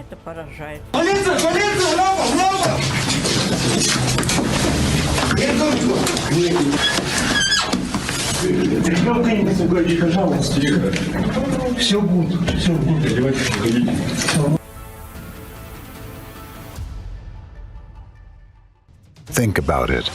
Law enforcement officers who took an oath and are obligated to protect the citizens of their country are attacking peaceful members of an unjustly branded, cornered, and discredited organization. They no longer see these individuals as citizens or even as people, but as soulless, inferior beings because anti-cultists have labeled them with a yellow star for believing in God differently. These are the Nazi methods imposed by anti-cult organizations. First, the label cult is applied by anti-cultists, and then the state assigns the status of extremism. Anti-cultists successfully use these methods not only in Russia, but also in Europe and worldwide. The very existence of anti-cult organizations violates one of the fundamental human freedoms, the freedom of conscience and religion. To deprive someone of the ability to believe in what they choose is to strip them of a basic need, similar to the need for food or drink. It's as if you were forbidden to eat bread because a bunch of radical extremists decided you aren't even human. And if you're not considered human, you can't behave like one. This means you don't deserve humane treatment and cannot have human rights and freedoms. To help you understand what these people branded as cult members by anti-cultists and no longer protected by the law feel, let me give you a simple example. Imagine you're at home, sitting down for dinner. Suppose you have a habit of eating bread in a particular way. Maybe you prefer to separate the crust from the crumb and eat them separately, meaning you simply eat bread differently than most people. Now, because of this, the police forcibly break into your home, turn your personal belongings upside down, damage your property, scare your children, beat you, and arrest you. How would you feel in such a situation? That is precisely how those targeted by anti-cultists feel today. What wrong have these people done? They did not break into others' homes. They did not violate the law, and they did not force their beliefs on anyone. Unlike the way the dominant religion is imposed in some countries, they did not infringe on others' rights. They simply ate bread differently because it suited them better. But someone didn't like that, so they were stripped of their humanity. The persecution of Jehovah's Witnesses in Russia has been widely condemned both by the general public within Russia and internationally, by representatives of human rights organizations and officials from various countries. The European Court of Human Rights, ECHR, ruled that the persecution of Jehovah's Witnesses in Russia violates human rights. However, the persecution continues to this day, and instigators of hatred and informational terrorism, such as Alexandar Dvorkin and his associates, have not been held accountable or received the punishment they deserve. Charge: dehumanization. The denial of individuals in any religious or ideological group their status as human beings is an activity aimed at denying human rights, and is qualified as acts, methods, and practices of terrorism. The stance of leaders of anti-cult organizations, such as Fekris and Ratsiers, that the members of what they call cults or sects are not considered to be humans, directly violates the rights of such people to legal capacity, which guarantees that every person is regarded as an individual with rights. By their statements and actions, representatives of anti-cult organizations deny the principles of pluralism, one of the most important democratic pillars. Accordingly, under the definition in the resolution adopted by the UN General Assembly on June 22, 2023, this activity is considered terrorism.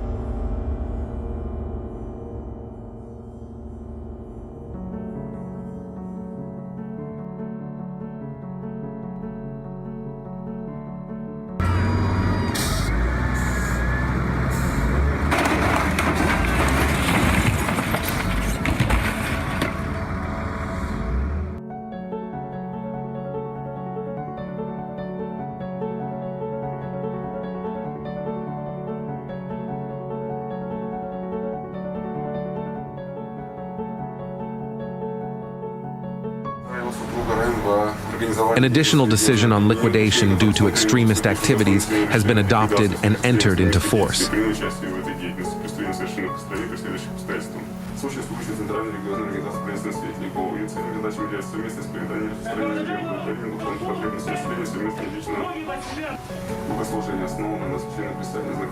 They put a submachine gun right to his forehead, pushed him back, and started shouting, "Where's the family? Where is your family?"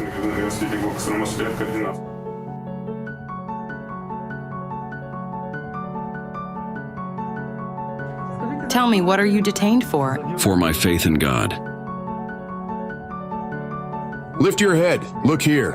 And what kind of literature did they find at your home? Bible and other Christian books.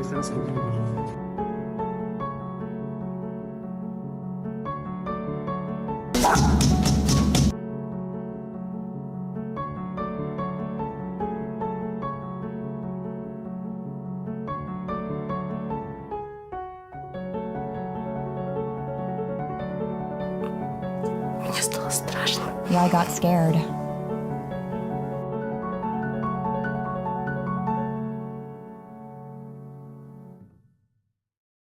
Criminal scheme by anti-cult terrorists. So, let's summarize.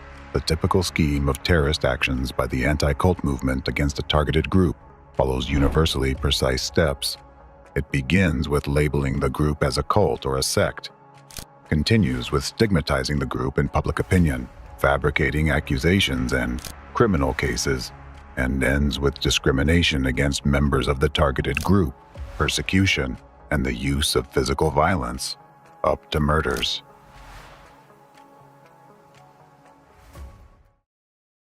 According to this model, anti-cult terrorists can persecute absolutely any group of people, whether religious or secular. It doesn't matter. The most crucial steps are labeling and initiating a media campaign to discredit the victim in the media. Once this is achieved, implementing the remaining steps is only a matter of time. In the course of organizing persecution against targeted groups, members of anti-cult movements and their accomplices engage in a range of criminal schemes, such as criminal schemes implemented by representatives of the anti-cult movement, spreading and implementing extremist ideology, inciting conflicts on religious grounds, conducting provocations against members of religious organizations based on religious hatred and/or commercial interests, including using informal connections within law enforcement and other government agencies, fabricating administrative and criminal cases against religious organizations and their members through corrupt connections, manipulating judicial examinations concerning religious associations, preparing false witnesses for court proceedings, public funding fraud, engaging in fraudulent activities.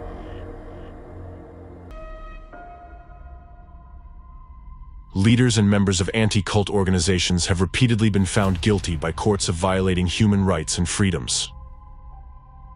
Numerous facts and cases have accumulated where European courts in Germany, France, Canada, Spain, the United Kingdom, Switzerland, and Austria have found participants in organizations affiliated with the Fekris network guilty of numerous offenses, including defamation, discrimination, and unlawful restriction of freedom.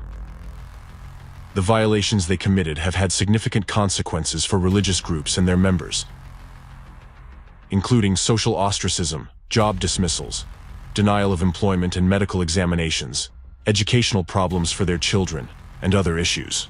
However, despite the clear violations of laws, anti-cult organizations continue to operate, receive state funding, and conduct their anti-democratic and inhumane criminal activities. The activities and rhetoric of anti-cult organizations violate universally recognized human rights and freedoms protected by international law and enshrined in international documents such as the Universal Declaration of Human Rights, the European Convention on Human Rights, as well as the constitutions and national laws of various countries. Specifically, the right to freedom of thought, conscience, and religion, the right to freedom of speech, the right to equal protection against any form of discrimination, the right to life, liberty, and personal security, the right to the presumption of innocence, to be considered innocent until proven guilty according to the law, and so on.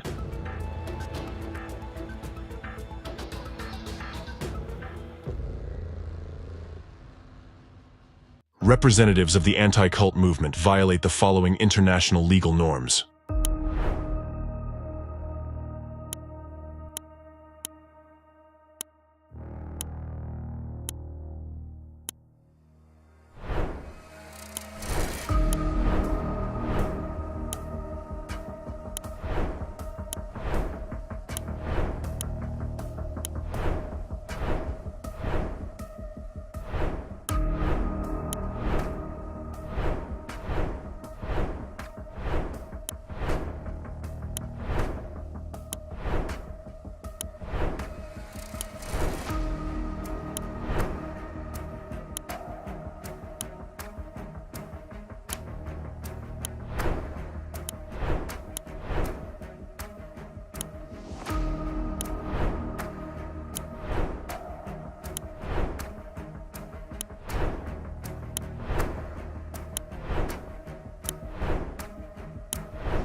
Anti-cult organizations, through their activities, completely deny the rights of millions of people to freedom of thought, conscience, and religion, to freedom of belief and its free expression, which are universally recognized democratic values.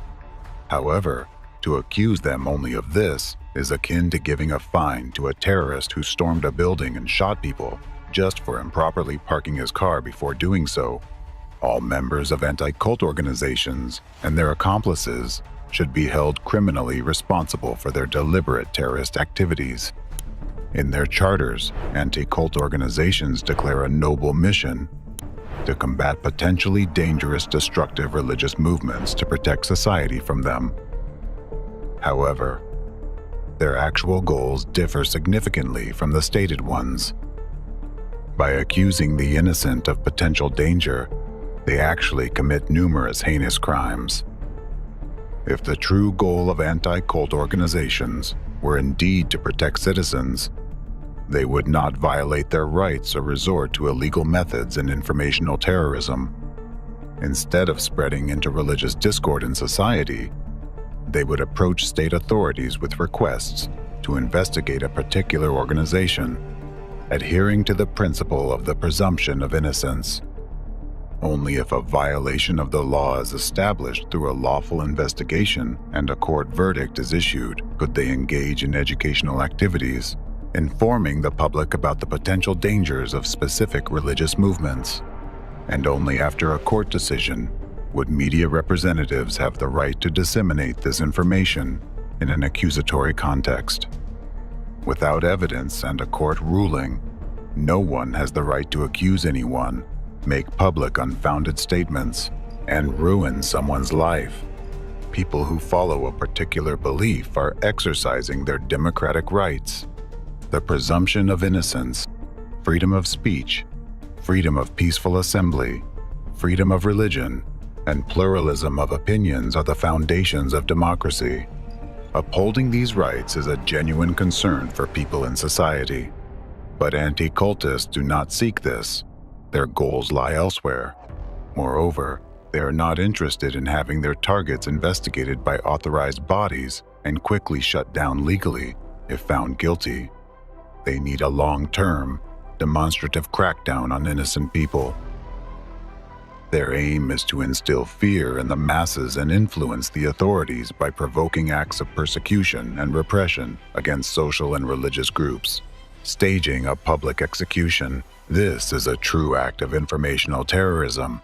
Each instance of an anti-cultist fight against dissent is a terrorist act, where each yellow star from them marks the beginning of a terrorist attack. As I mentioned before, any act of terrorism is defined by its goal. The harassment of innocents carried out by anti-cultists causes double damage.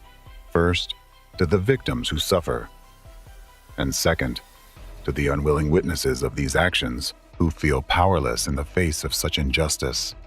Each such act is accompanied by clear violations of fundamental rights and freedoms. What do citizens see in such cases? They see that the laws in their country do not work, that their rights and liberties are being grossly violated, and that the authorities turn a blind eye to this. They see that those who were supposed to protect them have sided with the enemy and are attacking them.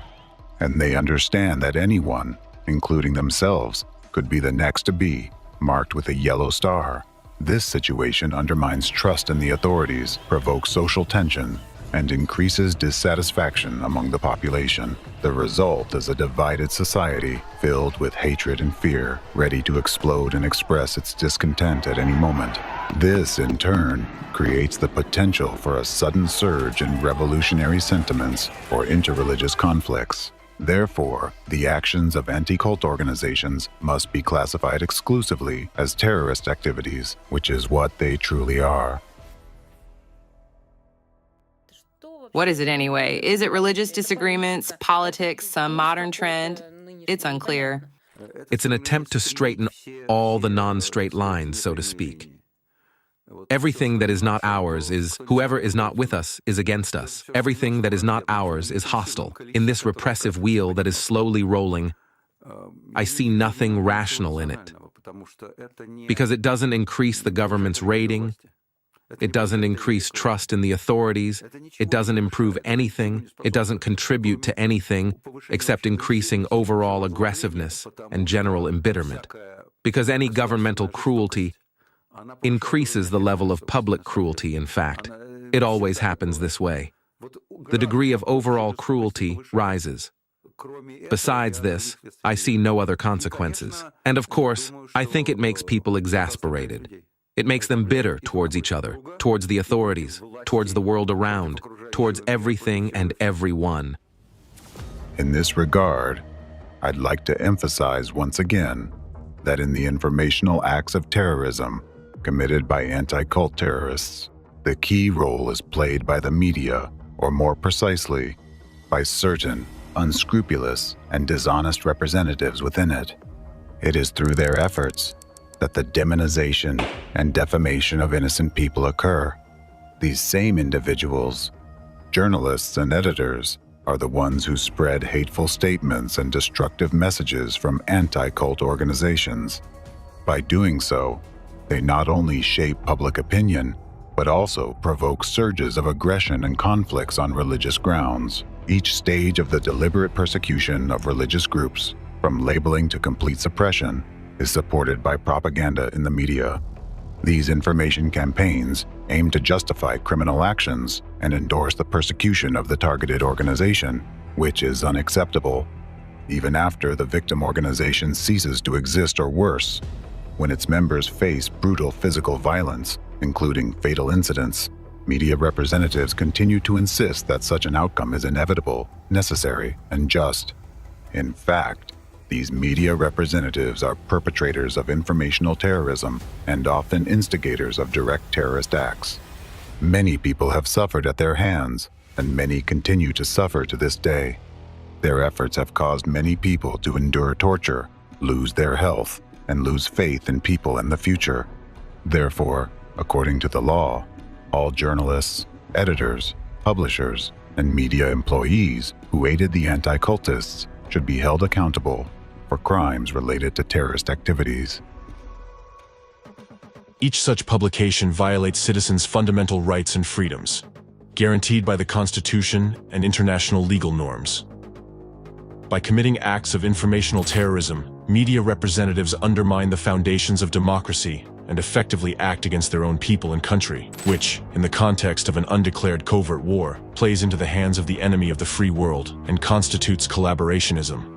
By participating in the criminal scheme of terrorist anti-cult groups, acting deliberately and in collusion, these individuals commit treason. An example of how the image of an organization stigmatized through the media can be further used by anti-cultists to destabilize the country is guilt by association. Anti-cult groups deliberately associate politicians or representatives of authority with discredited organizations, thereby lowering their ratings and tarnishing their reputations in the eyes of the public. Ultimately, this can lead to removal of those politicians from the political arena.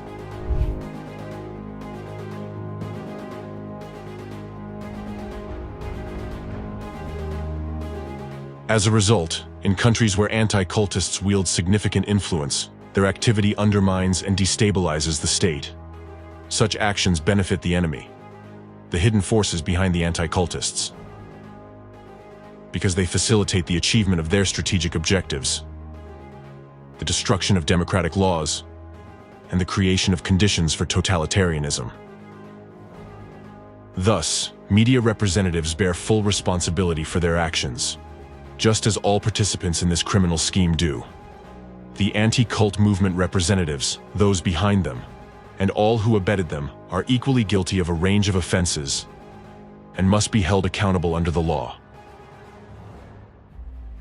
Charge: the activities of anti-cult organizations sow panic in society, incite discord, create an atmosphere of fear and uncertainty, undermine public order and stability, and threaten the sovereignty and territorial integrity of states, as well as the protection of their citizens from external and internal threats. This destabilizing activity directly threatens the sovereignty, territorial integrity, and security of states, which, according to the UN resolution of June 22, 2023, constitutes terrorism.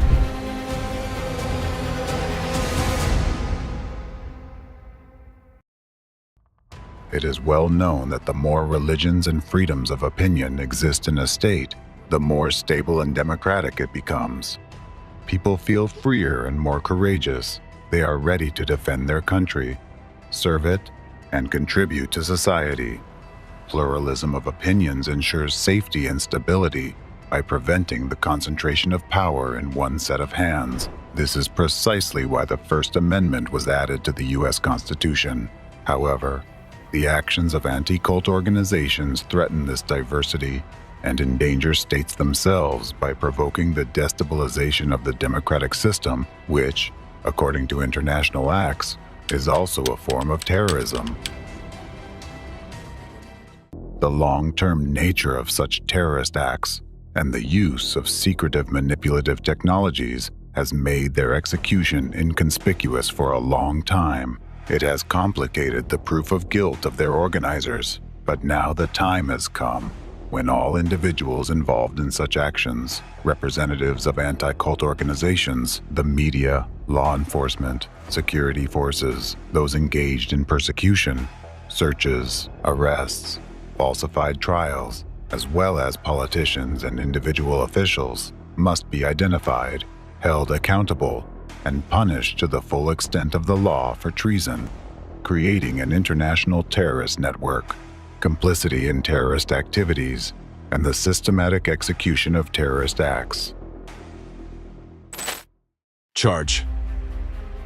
The activities of anti-cult organizations represent a new, dangerous form of terrorism. Therefore, the international network of the anti-cult movement must be recognized by the global community as a network of terrorist organizations. The UN resolution of June 22, 2023, clearly established this by providing a comprehensive definition of terrorism. Terrorism are activities aimed at the denial of human rights, fundamental freedoms and democracy, and actions impeding the enjoyment of political, civil, economic, social and cultural rights, including the right to life, liberty, and security. In other words, these are actions or practices that directly or indirectly undermine or violate fundamental human rights and freedoms and the principles of democracy. How to defend your rights and freedoms. The public must be informed about the potential dangers of informational terrorism and possess the necessary knowledge to recognize it in the daily flow of news and information from social media and other media platforms. Right now, every citizen who is aware of the signs of informational terrorism can take active steps to prevent it. Suppose you discover instances of informational terrorism in the media in your country. In that case, you have the right and duty to contact the Attorney General and demand an appropriate investigation and measures to stop the activities of the group committing that. Competent authorities must promptly take measures to establish the fact of a terrorist act in the public domain or refute it with appropriate evidence. In accordance with the principles of the rule of law and democracy, the Attorney General must publicly report on the work done within a set time frame. Suppose the fact of an informational terrorist act is confirmed. In that case, people should be informed about its goals, objectives, and the extent of the harm caused to reduce the negative consequences of the attack. Since informational terrorist acts are conducted in the public sphere, the quicker society reacts to them, and the faster competent authorities take measures to neutralize them and hold those responsible accountable, the less harm these terrorist acts will cause to the entire society. Conversely, suppose an informational terrorist act occurs, and the public and law enforcement agencies ignore it. In that case, the terrorist act achieves its goals, and the destructive consequences for both citizens and the entire country are amplified significantly. Therefore, society must monitor the integrity of the information field and promptly report any informational terrorist acts discovered in the media, and the relevant authorities must respond swiftly to citizens' reports. If, after citizens request an investigation into an informational terrorist act, the Attorney General does not provide a public report on the work done, does not disclose the investigation results, and does not take measures to stop the activities of those committing informational terrorism within the legally established time frame, this should raise justified doubts about their competence. The lack of active measures from the Attorney General could be seen as possible complicity in criminal activities or deliberate aiding of the perpetrators. In such a case, citizens have the legal right to initiate the procedure for removing the Attorney General from office for actions that contradict the interests of the people and the state. Moreover, if the Attorney General, in their position, allows informational terrorist acts to be committed and lets the perpetrators go unpunished, then they themselves should be held accountable under the law for aiding terrorism and participating in the activities of a terrorist network. The presence of an individual in a significant governmental role who supports terrorism poses a serious threat to national security and the stability of the law enforcement system. Therefore, if the Attorney General fails to fulfill their duties to protect the rights and freedoms of the people, any citizen has the right to appeal to the higher authorities responsible for appointing the Attorney General in your country, requesting that they be peacefully and lawfully removed from office. As citizens, you must also understand your own responsibility. If you witness any form of terrorism and choose to remain silent, you similarly become an accomplice to the crime. Silence in such circumstances can be regarded as a form of criminal inaction. If you witness an attack on your rights and freedoms, an attack on democracy, do not remain silent. Inform the competent authorities. After all, the consequences of such a terrorist act will affect you first and foremost. In light of recent events, which have made it clear how much impact information can have on the world, covering up informational terrorism is equivalent to depriving yourself and your children of a future. Therefore, if you encounter informational terrorist acts in the media in your country, report them and demand that the activities of these informational terrorists be stopped. Protect your rights and ensure a safe future for yourself and your children.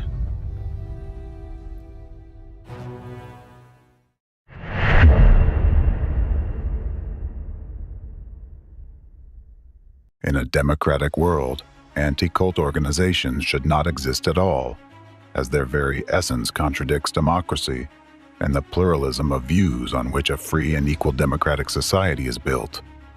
Nevertheless, this criminal international terrorist group not only exists, but also openly engages in inhumane activities in full view of the global community, posing a real danger to society. You might ask, why haven't anti-cult organizations been held accountable for their actions? And why do they still exist? Because for many years, this transnational terrorist group operated in the shadows, using sophisticated manipulation techniques to conduct informational terrorist acts. It took 30 years of observing their activities and a 10-year investigation to uncover their tools and methods, and to establish their true goals. The presented facts clearly show that anti-cult movements are tools of the enemy of the entire free world for conducting covert terrorist acts in the informational space. This means they consciously aid the enemy's global plan for total power domination. In this context, anti-cult organizations are just one branch of a network of similar organizations that use the same methods, all led by a hidden shadow force, their ideological mastermind.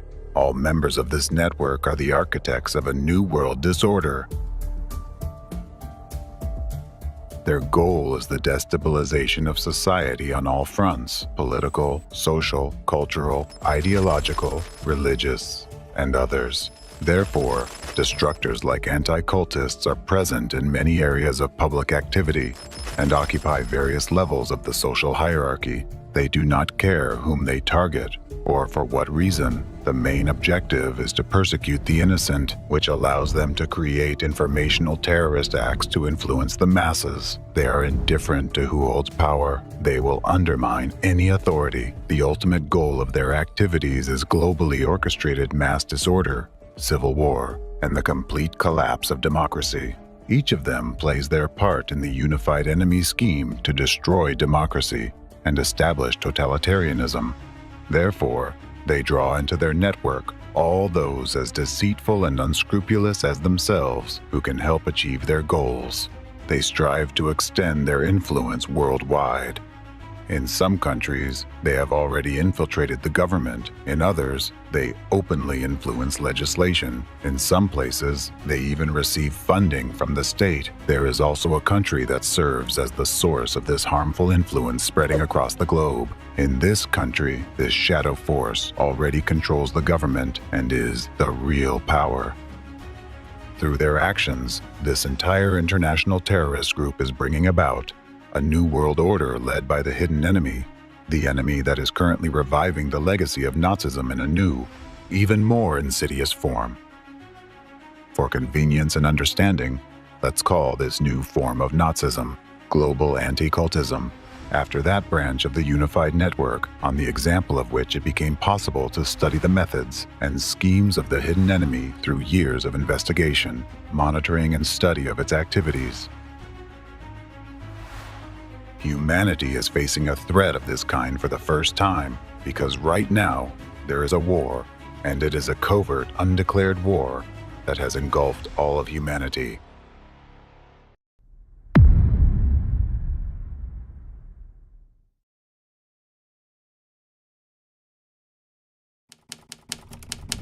Chapter 3.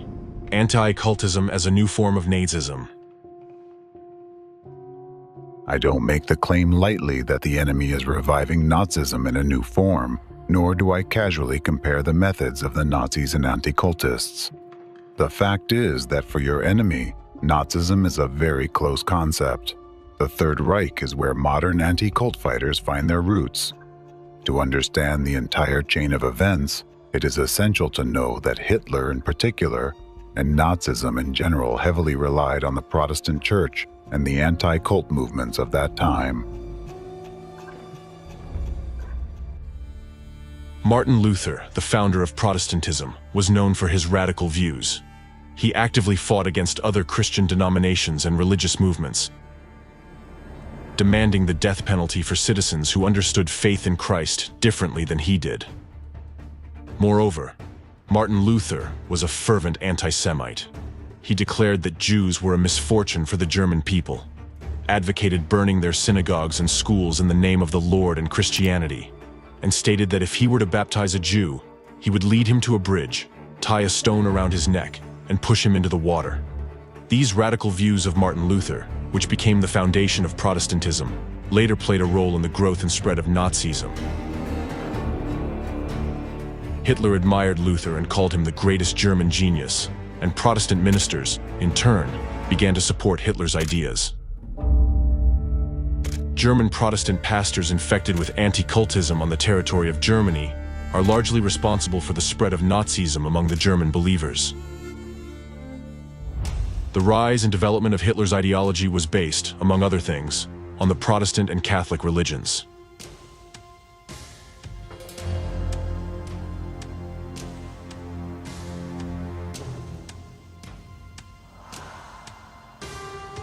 Later, atheists were even banned from joining the SS. Thus, a supporter of Hitler was typically a devout Protestant or Catholic. By 1932, Hitler's party, the NSDAP, received 60% of the vote among Protestant pastors. Support ranged from 90 to 100% in small Protestant communities, especially in Bavaria. Historians assert that the Third Reich began in Bavaria as early as 1932. As early as in 1921, in the Protestant Church, the Apologetic Center was established, a prototype of modern anti-cult organizations. Officially, the Apologetic Center was supposed to monitor the activities of other religious movements and inform the Protestant church community about them. In reality, the Apologetic Center began collecting data on various cults, movements, circles, and other associations. In 1932, Pastor Walter Kunneth, an anti-Semite from Bavaria and the chief editor of the Protestant publication Word and Deed, became the head of the Apologetic Center. This marked the beginning of a campaign against non-Christian movements such as anthroposophy, Darwinism, Maoism, spiritualism, and occultism. Movements that the Protestant Church viewed as competition. Lectures and articles were produced on this topic, with many ideas and methods inheriting an inquisitorial approach. On April 26, 1933, Walter Kunneth presented a report titled "The Church and the Jewish Question" to the Federal Church Administration in Berlin. In it, he called for the swift eradication of Judaism, which he described as a foreign entity within the body of Germany. This report had a profound influence on the final adoption of anti-Semitic policies. On December 16, 1933, the Gestapo noticed and appreciated the work and methods of the Apologetic Center.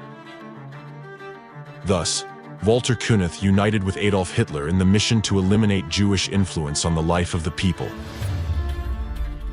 At the same time, Kunneth sought to permanently rid society of other religious and political minorities. Kunneth was really pleased with the Gestapo's interest in his work. This is what he wrote in his report to the leadership of the Reich's Protestant Church. The Gestapo has expressed great interest in the cult archives of the Apologetic Center, as well as our work in combating free thought, Marxism, and Bolshevism. The Gestapo has expressed a desire to lead the fight against illegal free thought alongside the Apologetic Center in the future. The exchange of materials between the Gestapo and the Apologetic Center has already begun. From this point on, the staff of the Apologetic Center began intensively supplying the Imperial Ministry of the Interior, the Ministry of Propaganda, and the Gestapo with materials about the political positions of various religious communities. The Apologetic Center also collaborated with the Reich Ministry of Propaganda, headed by Goebbels, and the Reich Ministry of the Interior. This work focused on developing materials to combat Jews and cults, lists of the so-called cults and sects, that is, any groups the Apologetic Center deemed dangerous to state ideology, were maintained and constantly expanded. As a result, representatives of the Apologetic Center, led by Walter Kunneth, produced numerous slanderous pseudo-expert reports. This defamation turned these groups, along with the Jews, into targets for the Nazi dictatorship and subsequent brutal persecutions, including the deportation of their members to concentration camps. Historian Horst Junginger writes, if in 1931 they counted about 150 religious and non-religious ideological communities for which data were collected, and 2 years later about 250, then by 1936 the archival lists recorded about 500 groups and cults considered dangerous. It is also important to note that violent methods that were later demonstrated by the Gestapo both before and during World War II were borrowed from anti-cult organizations, particularly the Apologetic Center organized by the radical part of the Protestant Church. Prototypes of the anti-cult movement have existed since remote antiquity. Persecution and execution of Jesus Christ, establishment of the Inquisition, all of this, and much more, was practiced by the ancient predecessors of modern anti-cultists. Throughout the centuries, they adapted to external circumstances and changed the form, but always maintaining their essence. Their weapon was, and still is, genocide in its various forms. Thus, the radical views of the Apologetic Center were formed long before the radical views of Adolf Hitler himself. Researchers note that Hitler followed Luther's instructions against the Jews precisely. Historians also emphasize that the pre-existing anti-Semitism on the part of the Church determined the character of the German national movements. In other words, it determined Nazism itself. It means that the radical vector against Jews and dissenters was determined long before the Gestapo emerged. It is interesting that in 1933, immediately after its foundation, the Gestapo began to adopt the experience and exchange documentation, precisely with the anti-cult Apologetic Center. Protestant pastors, who held radical views, constantly urged the Gestapo itself to further tighten its methods of combating Jews and dissent. For example, in 1942, the Bavarian evangelical Lutheran pastor, Friedrich Auer, even demanded from the Nazi government another St. Bartholomew's Night, during which no Jew would be spared. It is also interesting that after the war, these pastors were not prosecuted for their Nazi proclamations. Surprisingly, after the war, Walter Kunneth was not convicted for his anti-Semitic views and collaboration with the Gestapo, unlike many other Nazis. On the contrary, Kunneth received the Maximilian Order for Science and Art and the Bavarian Order of Merit from the Free State of Bavaria. Starting in 1946, Walter Kunneth became a professor of Protestant theology at the University of Erlangen in Bavaria. Kunith was awarded the honorary title of Church Counselor. Now you know that it was the anti-cultists who were responsible for making Nazism so violent. They made Nazism such as the world knows it nowadays. Moreover, it was with the hands of the anti-cultists of the past that Nazism was revived after World War II. After the victory over Nazism, the international community united to create the United Nations to maintain and strengthen international peace and security, ensuring that humanity would never again experience the horrors of something like Nazism. At that moment, many believed that Nazism was gone forever.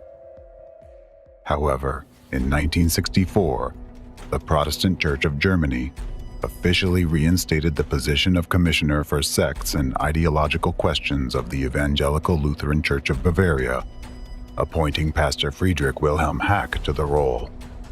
He became the successor to Kunith's Nazi legacy and the leading ideologue of anti-cultism in Europe. In his studies of sects and cults in Bavaria, Hack referred to the Sektenerhebung, study of sects, conducted by the Evangelical Lutheran Church in Bavaria in 1930. Here's an interesting fact. Hack studied Protestant theology in Bavaria at the University of Nuremberg, during the same years that Kunith was a professor of Protestant theology there.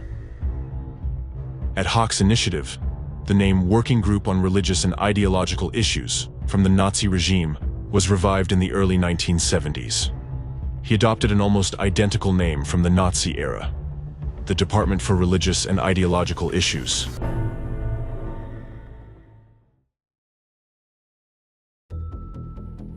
All this happened at a time when the world and Germany were trying to live a new, free life, respecting everyone's rights. The flames of Nazism that had engulfed Germany had been extinguished, leaving behind smoldering embers that would have eventually died out on their own, leaving Nazism in the past forever, if not for Hack. He thoroughly rejected the Universal Declaration of Human Rights.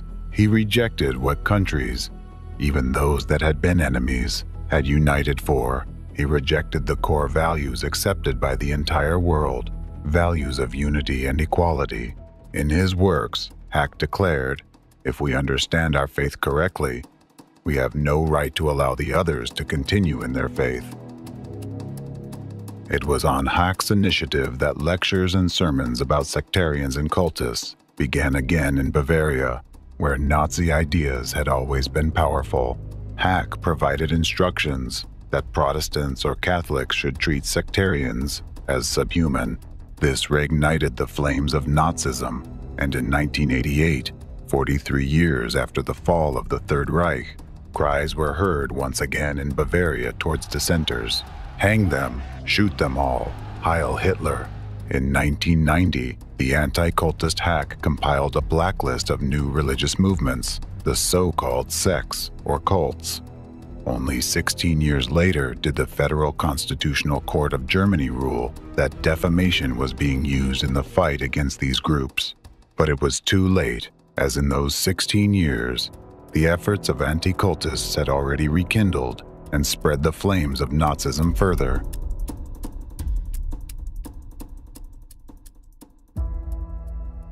Anti-cultists of the past were the forerunners of modern anti-cultists. Anti-cultists never broke the direct line of transmitting their knowledge and methods. Thus, modern anti-cult organizations were established using the model of the Nazi Apologetic Center. Thus, after World War II, Wilhelm Hack helped his brother in faith, fellow anti-cult activist Johannes Aagaard, establish the Dialogue Center International in Denmark in 1973. Although the center's name suggested peaceful dialogue, it was merely a facade. In reality, Aagaard, like Kunith in the Apologetic Center, was a Christian anti-cultist who sought to combat so-called totalitarian sects. Aagaard publicly mocked the First Amendment to the U.S. Constitution, a symbol of a free society, calling it a neurosis and claiming it was unnatural to human nature. the Dialogue Center had branches in Greece, England, India, Ireland, Russia, and Germany, where Hawk served as vice president. And who do you think became one of Agard's favorite students? The student whom Agard would repeatedly defend in courts. You have already heard a lot about him today, but now you will understand where he got all his methods. The Dialogue Center's representative in Russia was Alexander Dvorkin, Hack's pupil and Agard's favorite student. While in exile, Dvorkin closely collaborated with Hack, Agard, their follower Pastor Gandau, and other European and American anti-cultists. Thus, Dvorkin directly and wholeheartedly adopted the Nazi methods, modeling his work on centers aimed at combating all dissenting groups of people. Orthodox Christianity in Russia is now repeating the history of Protestantism in Nazi Germany. During the Nazi era, anti-cultism was introduced into Protestantism through the radical views of Martin Luther, and now, in the same way, Russian anti-cultism, led by Ratzirs, has infiltrated Orthodoxy and is poisoning it from within. History is repeating itself. The Irenaeus of Lyon Center, created by Dvorkin in 1993, under the auspices of the Russian Orthodox Church, completely mirrors the Nazi Apologetic Center established by Kunith. This center claims its mission is religious research. Yet, in reality, it acts as a tool of harmful informational propaganda against new religious movements, ideological associations, and even business structures. Does your center in the name of Hieromartyr Irenaeus of Lyon currently monitor those networking activities? Well, of course, we do our best whenever possible. Also, we need to take another stratum into account, that there is a huge number of non-religious cults. I mean all sorts of personal development trainings. Commercial ones, so to speak. Commercial ones as well. They are different. Commercial ones include multi-level marketing organizations, for instance, Amway or Herbalife as the most famous one. Although, again, there are very, very many of them. In fact, those are psycho-cults, I mean pseudo-psychological cults. In other words, all kinds of trainings of personal growth, of increasing inner awareness, how to discover femininity or masculinity in oneself, how to win the hearts of the opposite sex, and many, many various types. Dvorkin introduces the term totalitarian sect, and like Kunith, conducts lectures and writes articles on the dangers of sects and cults and the rejection of cultists by followers of the dominant religion. Similarly to Kunith and Hawk, Dvorkin compiles lists of totalitarian sects that, in his opinion, threaten religion and the state. In his addresses and lectures, Dvorkin even uses the same rhetoric as the Nazis of the past. For example, Hawk categorically rejected the Declaration of Human Rights as unnecessary. Dvorkin stated that today's weakness in Europe is a direct consequence of replacing its Christian soul with so-called universal values, which, in reality, mean nothing. Do you remember how Kunith said that Judaism represented a foreign cell in Germany's body that needed to be eliminated? Dvorkin claims that cults bring no benefit to society. We don't know cultists who are writers, artists, music composers, philosophers, and so on. They only drain society of its vital resources. Just like a cancerous tumor pulls the vital resources from the body until it eventually destroys it.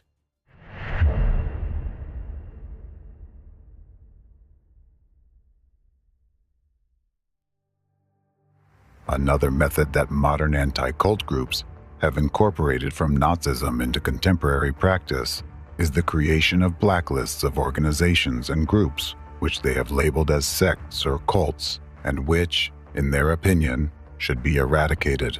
They regularly update these lists with new religious movements, making them targets for attacks. Naturally, this is presented as a necessary measure to ensure society's safety in the face of potential threats. Yet, let's go back to the Nazi times so as to draw one more parallel.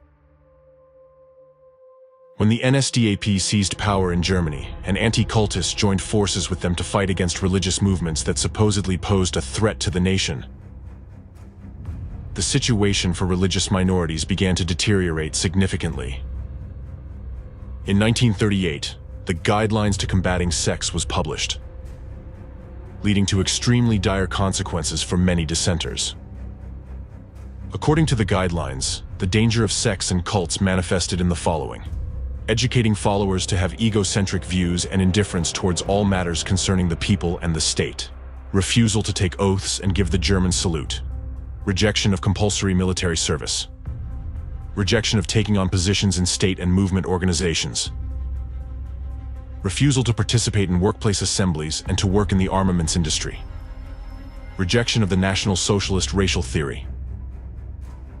Similarly, Dvorkin, on the portal he created, the Information and Consultation Center of St. Irenaeus of Lyon, posted a list of organizations he labeled as destructive cults and totalitarian sects. Each criticized organization has a page featuring a list of negative publications about it from various media sources, which were apparently initiated by the center itself. The style of these publications about different organizations is very similar. They are filled with identical emotional and judgmental headlines and descriptions, and extensively use emotionally charged language, in essence, hate speech. This includes deliberate defamation, and the portrayal of members of the criticized groups with dehumanizing labels such as zombies, rapists, slaves, beasts, and other dehumanizing epithets. By means of similar rhetoric, in their time, Nazis dehumanized Jews. Now you see the lists compiled by the Nazis on one side, and, for comparison, the list compiled by the leader of the Russian terrorist anti-cult group, Alexander Dvorkin, on the other. As you can clearly see, the anti-cultist list encompasses virtually all religious minorities in the Russian Federation, including even some representatives of Orthodoxy, whose views differ from the main line of the country's official religion. Additionally, the list includes some business enterprises and secular organizations. Similar lists can be found on the websites of other anti-cult organizations. And among those lists, you can also find a large number of secular organizations in addition to religious ones. These include various medical, sports, social, research, and scientific organizations. In total, millions of people have already been labeled by the anti-cultists. This demonstrates the unimaginable scale of the campaign of harassment against innocent people that the anti-cult movement has launched worldwide.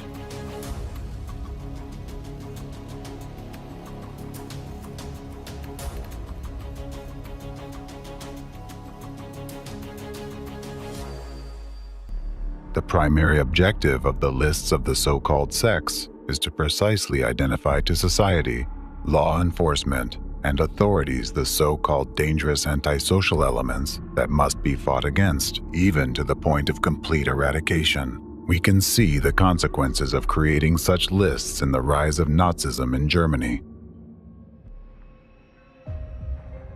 It is known that a directive signed by Reinhard Heydrich, the head of internal security in Nazi Germany, established the procedure for suppressing certain religious societies and sects, as well as arresting and sending all associated individuals to concentration camps.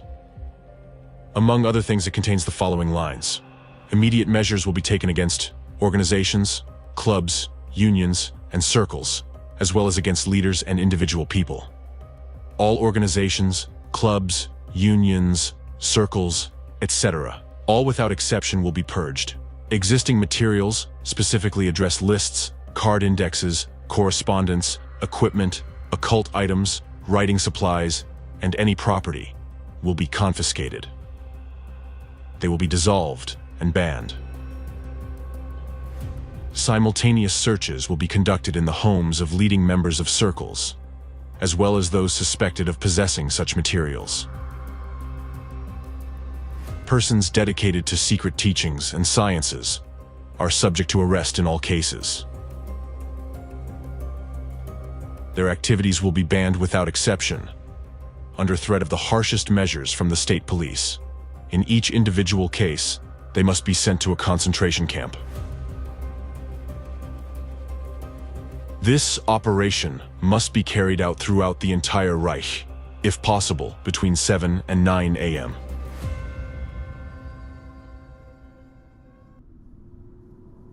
Just as anti-cultists did in Nazi Germany, Dvorkin and his network of anti-cult groups provide authorities with materials about representatives of the so-called cults and sects. Dvorkin's center issues defamatory expert opinions on the nature of various groups, prompting authorities to investigate and prosecute them. This slander against innocent people in Russia, just as in the Third Reich, already results in brutal persecution and physical reprisals against citizens. The ideas promoted by Dvorkin reflect the same Nazi stance expressed by Hack, Kunert, and Hitler: hatred of dissent, intolerance, rejection of pacifism, and justification of violence. And this is just one example of many anti-cultists, but it is enough to see their direct connection to Nazism. These are direct proofs that Nazism never disappeared. It has merely changed its form and adapted to new external circumstances.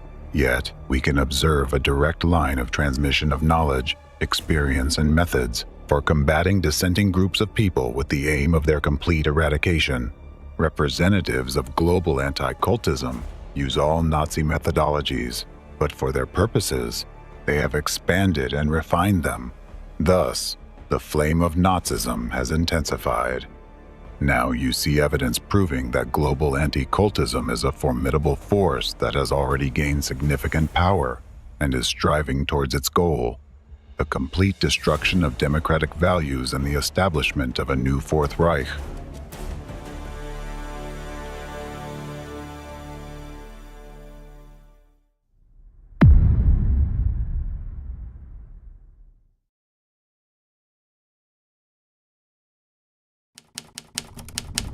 Chapter 4: Anti-Cultism Crimes Against Humanity. The path where citizens' freedoms are trampled upon amidst their own approving cheers leads only to one end. It seems that you have started to forget about this, and those who do not remember their past are doomed to relive it. Therefore, I will remind you of the final destination of this path. Humanity now treads, and the depth of the abyss into which anti-cultists and the hidden shadow force behind them are pushing it.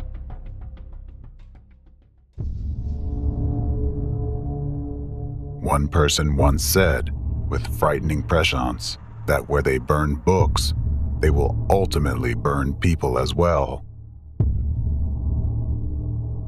And shortly thereafter, all of humanity witnessed firsthand the embodiment of this prediction.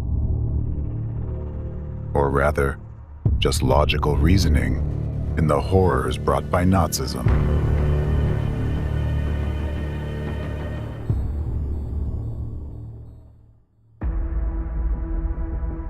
The citizens of Germany barely had time to react before the Nazi Party transformed from a fringe group into the country's leading political force,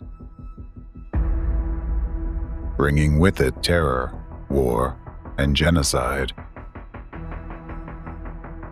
Today, Nazism is remembered as the embodiment of extreme hatred, intolerance, discrimination, and totalitarianism, everything that is inhumane and anti-human.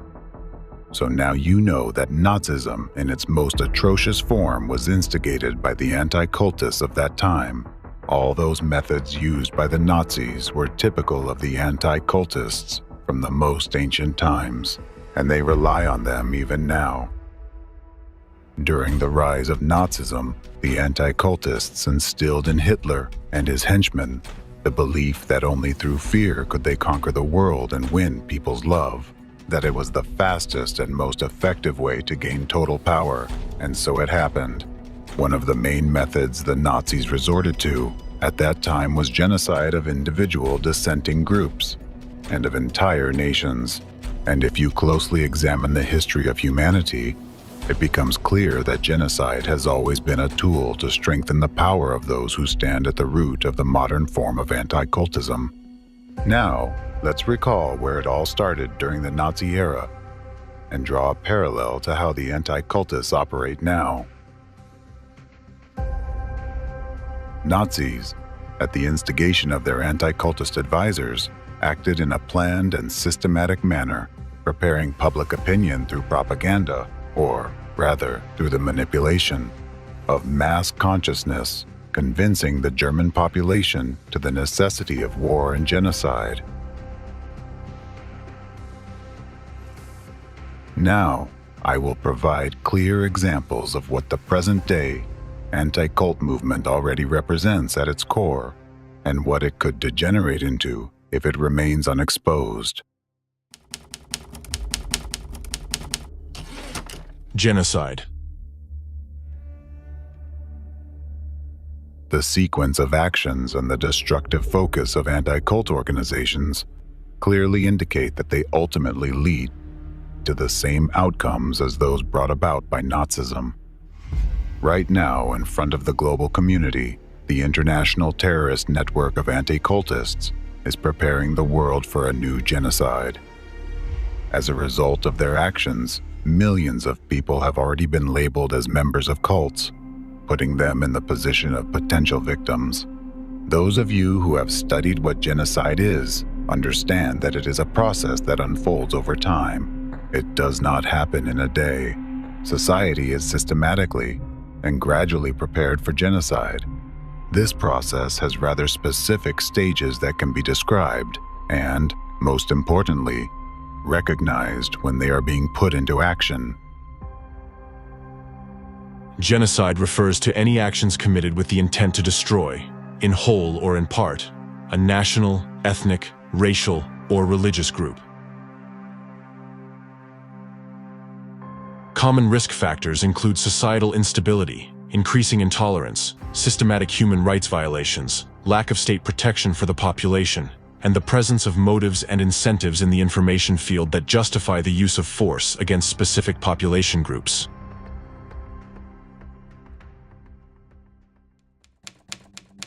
The first stage of planned genocide is the dehumanization mentioned above. The process and all its stages can be vividly observed in the example of the Holocaust. After the Nazis came to power, they began the first stage, propaganda that Jews were not human and that they posed a threat to society. Caricatures and articles demonizing Jews started to emerge. The myth of a global Jewish conspiracy was actively promoted.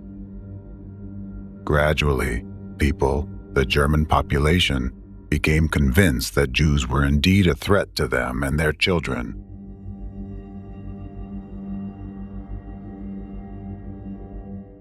Similarly, anti-cultists are currently targeting various religious groups, branding future victims as cultists through informational terrorism. This tactic implants the notion in society that a cultist is equivalent to less than human. Now, I want to draw your attention to another fact. Propaganda, like terrorism, works in two directions simultaneously. One direction is the planned activity aimed at the potential target, and the other is the actions directed at everyone else, the general public, that is, at the witnesses of the crime being committed. Because to carry out such an operation, as the Nazis did at that time, and as the anti-cultists are doing now, the approval of the society is required. If not active support, then at least silent agreement and non-resistance. And for this, they first need to convince people that those the anti-cultists have chosen as their targets are dangerous to society and pose a potential threat. The public is first intimidated, their vigilance is lulled, and then, by deception, they are drawn to the anti-cultist side, making them accomplices to the crime. Back then, during the Holocaust, the German people became accomplices in the genocide of the Jewish people. Now, the accomplices to the crimes of anti-cultism are the people of Russia and those countries where anti-cultists are freely allowed to operate, where they still feel a sense of impunity and unchecked power. Just as the Nazis once marked Jews with a yellow star, anti-cultists now brand dissenters with the label cultist, which, in their interpretation, designates the target that can and should be destroyed. And take note, those who marked Jews with yellow stars may not have personally killed anyone, But in doing so, they incited violence among others. This is precisely what anti-cultists are doing now, opening a hunt on individuals and organizations they deem undesirable through covert manipulations. They incite all others to commit acts of violence while remaining on the sidelines themselves. This first stage of potential genocide became possible as soon as the anti-cult movement emerged, branding ordinary people simply for what they believe in. As soon as the labels cultist and totalitarian sect appeared, this stage has already been reached in modern society.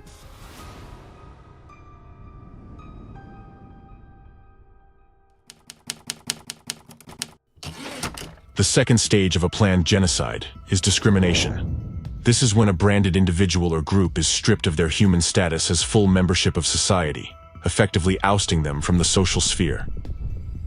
In Nazi Germany, Jews were initially prohibited from holding certain positions. They were banned from working as doctors, serving in the military or police, and teaching in higher education institutions. There were too many Jewish doctors, too many Jewish lawyers, too many Jewish businessmen, too many Jewish journalists, too many Jewish bankers. The Nazis then could play upon this broader sense that the Jews had overstepped, the Jews had become inordinately influential. Gradually, they were excluded from all professions. After the so-called Nuremberg race laws were enacted in 1935, Jews were further restricted in their freedom of movement. From then on, they could only live in designated areas, the ghettos.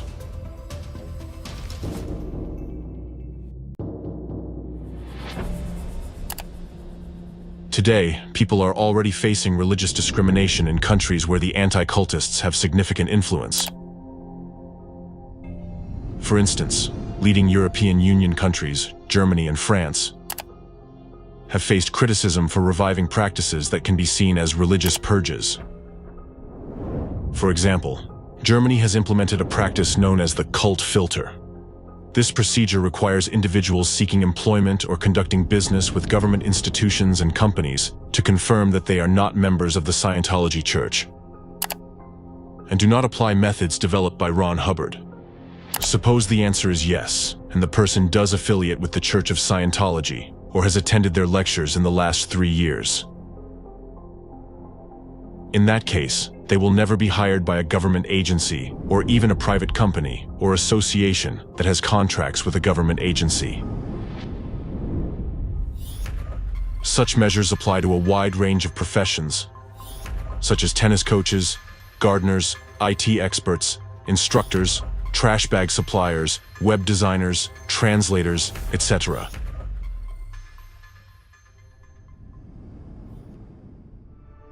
Legal practice in Germany already has dozens of court decisions that have deemed such cult filters illegal, including some issued by the highest federal courts. These rulings cite the violation of Scientology's rights to equality and non-discrimination, referring to Article 4 of the German Constitution, which guarantees freedom of religion. However, sanctions and penalties resulting from these court decisions seem to have no effect on some federal states, such as Bavaria, where the practice of cult filters continues to be applied today, despite judicial prohibitions. Thus, it can be asserted that the second stage of genocide, the stage of discrimination, is already being implemented in several countries right now, where groups of people labeled by anti-cultists face social isolation, job dismissals, prohibition to freely express their views, forceful persecution, and imprisonment.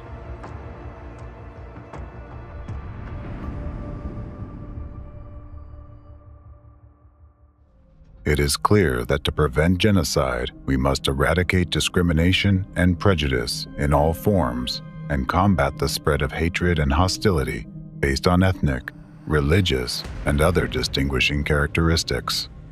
However, the most tragic aspect of this stage of discrimination against an unjustly branded religious organization is the reaction of the witnesses to such actions. At this stage, it is no longer just silent agreement. In many cases, such events are met with approval.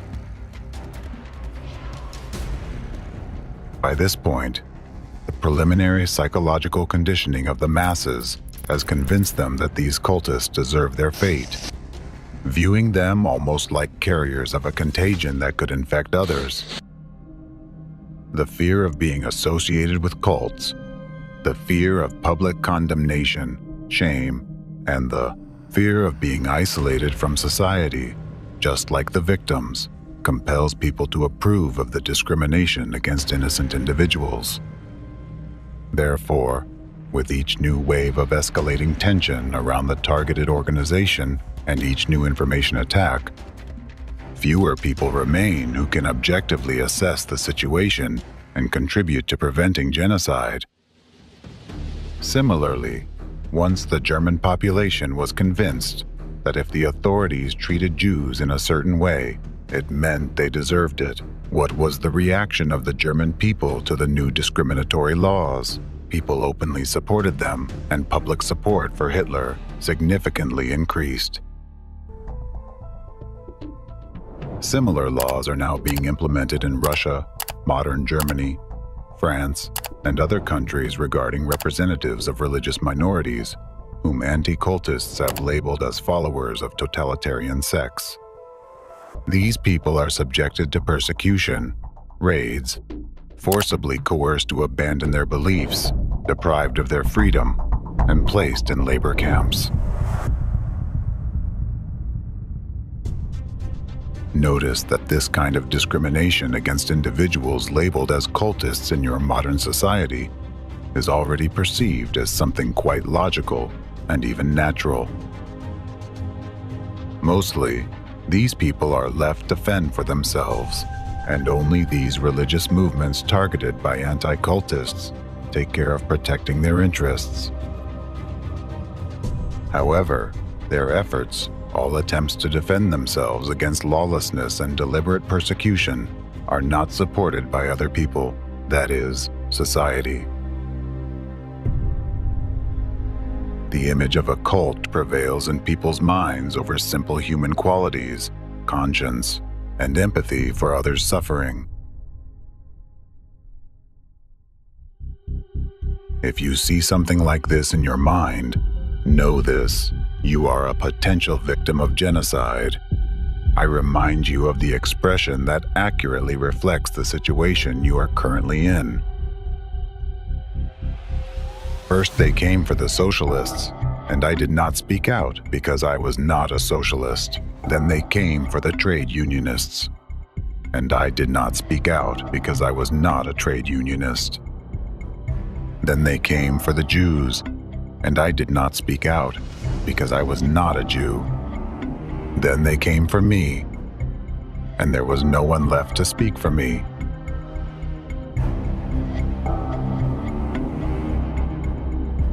Remember, first, you become a silent accomplice to the crime, and then you become its victim. As you know from history, Nazism did not stop at the stage of discrimination. The third stage of planned genocide is persecution. Wer selig geworden ist, der weiß, ohne Lösung der Judenfrage keine Erlösung der Menschheit. In German society of those years, a growing sentiment was imposed that the measures taken were insufficient, that the threat from Jews still existed, and that the problem had not been resolved. Transitioning to this stage witnessed a surge in instances where Germans themselves began to assail Jews, dispensing vigilante justice. Pogroms erupted in ghettos, with Germans shattering the windows of establishments owned by Jews, spitting in their faces, and pelting them with stones.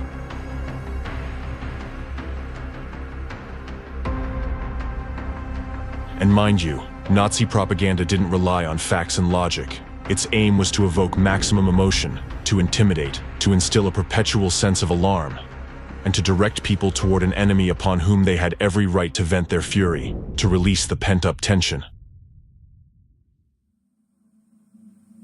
The Nazi propaganda machine managed to convince the German people so effectively that Jews posed a threat to their personal well-being and the well-being of the country. As a whole, that Germans themselves began to appeal to the government to take action to rid them of the fear of the threat supposedly posed by Jews.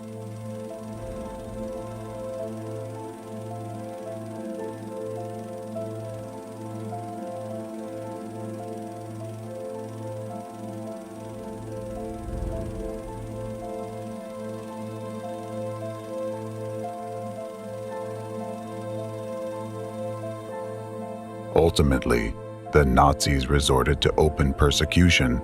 Jews were shipped to Auschwitz and several other concentration camps. Well, as for what happened in those camps, you already know all too well. An entire people were systematically exterminated, innocent individuals, even children, for absolutely no reason.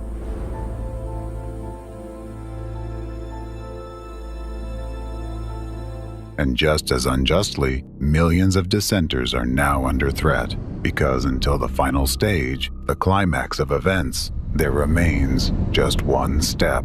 And when that step will be taken, it's a matter of time.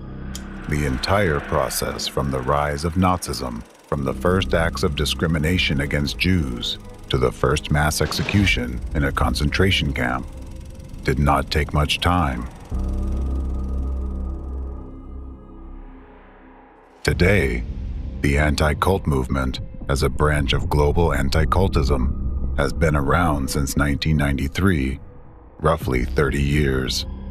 And the peak of its manifestation is a matter of, perhaps, 5 years, maybe a year, or even a single day.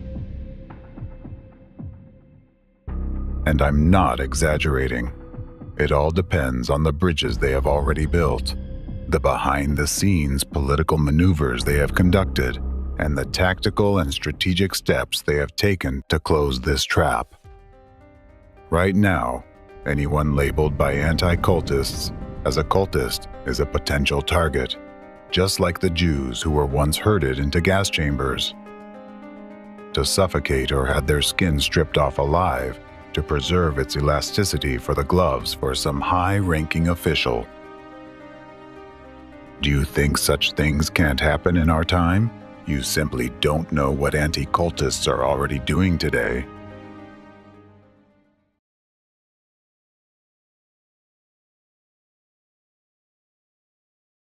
In China, what the anti-cultists in Russia and Europe aspire to is already happening: legislative bans on alternative religious movements, and the transition to the third stage of persecution involving brutal physical reprisals against stigmatized victims. For instance, the Chinese authorities, with the involvement of anti-cult organizations, initiated a ruthless campaign of persecution against followers of Falun Dafa. The Falun Dafa case. Terror in China.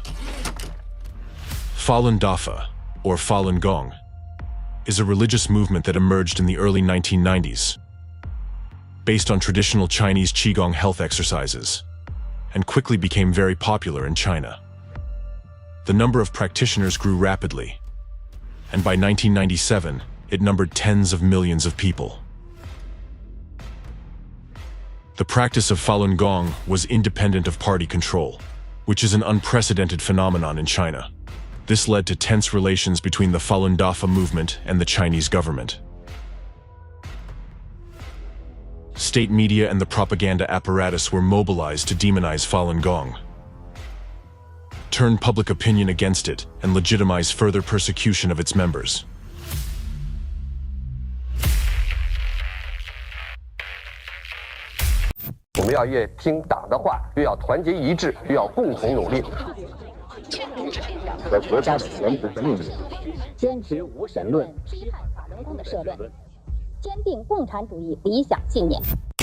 Chinese Communist Party putting out just massive volumes of disinformation and propaganda denouncing Falun Gong, demonizing them.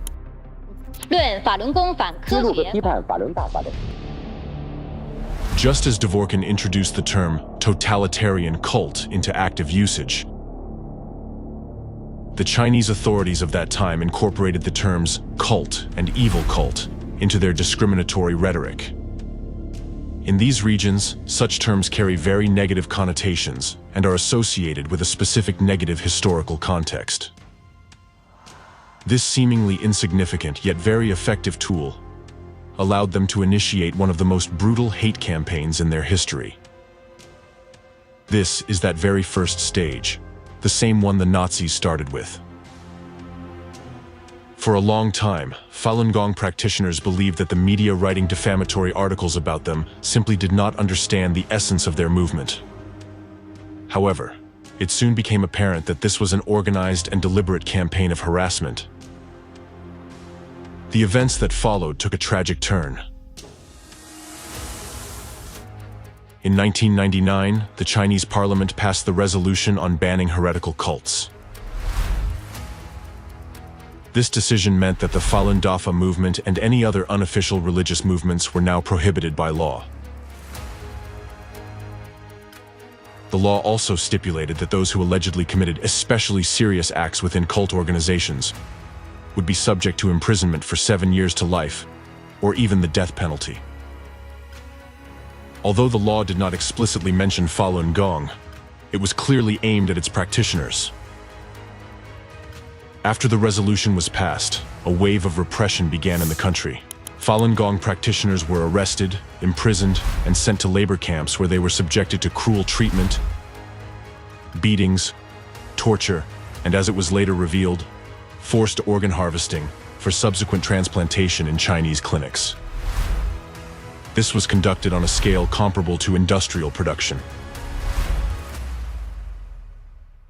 The doctors instructed him to take out the eyeballs. And I said, I can't do it. I can't. There are 41,500 transplants which have no other explained source. I'm absolutely convinced that over a long period from 1999 onwards, organ harvesting from prisoners has been taking place, especially with Falun Gong. And when someone comes into the country that needs a heart, a liver, a kidney, they find a match, they take the Falun Gong practitioner, extract their organs, of course killing them in the process. Investigator. So on your side, can you guarantee that there will be enough live organs from prisoners, for example, Falun Gong practitioners? Receptionist. Yes, we can. You can come over and we can talk about it in more detail.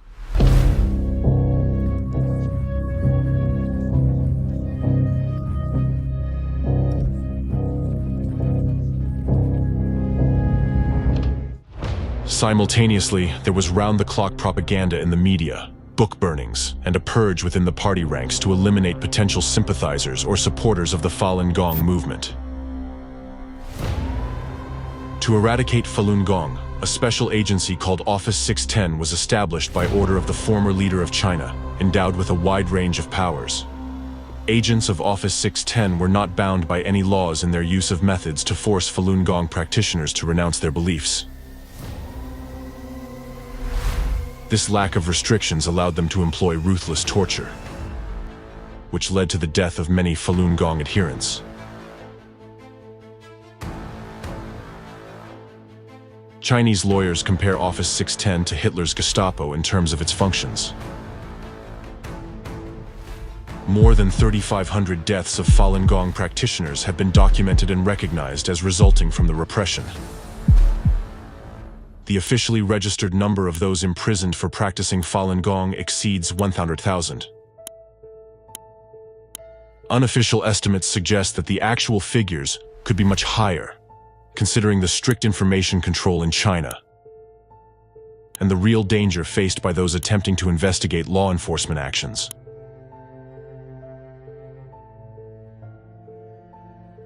Policewoman beat me. Yeah, this my friend, Sun Shuxiang. She was persecuted, died in China. Was taken in the middle of the night into a labor camp. And they started dragging my dad away. They arrest my grandma, torture her. They burn her back so much to the point she couldn't stand up straight anymore. Around 10 people holding me, and then they had people like stick the very thick tube into my nose. I was vomiting, the food and blood, everything coming out of my mouth. The global community's attention was drawn to the repression of Falun Dafa by the publication of a report by two independent human rights advocates. After conducting an investigation, they confirmed cases of mass-forced organ harvesting from Falun Gong practitioners in prisons, with the organs subsequently sold for transplantation. We have concluded that the government of China and its agencies in numerous parts of the country, in particular hospitals but also detention centers and people's courts, since 1999, have put to death a large but unknown number of Falun Gong prisoners of conscience. Their vital organs, including hearts, kidneys, livers, and corneas, were virtually simultaneously seized involuntarily for sale at high prices, sometimes to foreigners, who normally face long waits for voluntary donations of such organs in their home countries. To convey the full horror of what these people face, here is an excerpt from an interview with a police officer who witnessed the murders of Falun Dafa practitioners, published by the World Organization to Investigate the Persecution of Falun Gong. Witness. We had been interrogating and severely torturing her for about a week. She already had countless wounds on her body. Also, we used electrical batons to beat her. She had already become delirious. However, we didn't know at this time. It was possibly a certain office in the Public Security Bureau of Liaoning Province anyway. It was a very secretive office that sent two people over. One of them was a military surgeon from the General Hospital of Shenyang Military Region of People's Liberation Army PLA, and the other one was a graduate of the 2nd Military Medical University. Specifically, one of them was relatively old, and the other one was young. They were doing something to her in an operating room of the mental hospital she was sent to. No anesthetics were used. They cut her chest with a knife without shaking their hands. If it were me, I would be shaking. Although I am an armed police, I held guns, I participated in live ammunition maneuvers, and I had seen many corpses, but when I saw these military surgeons, I was really impressed. Their hands didn't shake at all. They put on their surgical mask and started cutting immediately. At that time, we armed policemen were standing on guard, each with a pistol in hand. It sounded like something was being ripped apart. And then she continued. Since then, she always had her mouth wide open, with both her eyes wide open. Her heart was carved out first. Next were the kidneys. When her cardiac vessels were cut by the scissors, she started twitching. It was extremely horrible. Can you imagine that all this is happening today in the 21st century? This is no longer just propaganda. These are concrete actions.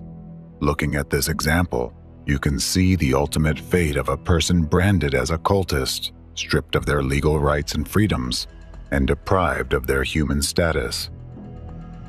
These horrific things occur when people allow their rights and freedoms to be trampled upon, are intimidated by a series of psychological terror tactics, and remain silent, thinking it does not concern them. Do you really think that something or someone will protect you from the same fate if you allow democracy to perish? It is noteworthy that during the period of repression against Falun Gong followers, representatives from Ratsirs and Fekris visited China on business trips. In other words, the anti-cultists actively participated in these events and openly expressed their support for the ruling party's actions.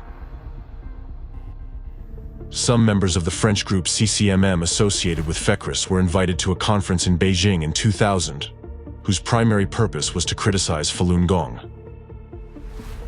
At that time, human rights violations were already widely criticized by Western governments, the UN, and human rights organizations such as Amnesty International and Human Rights Watch.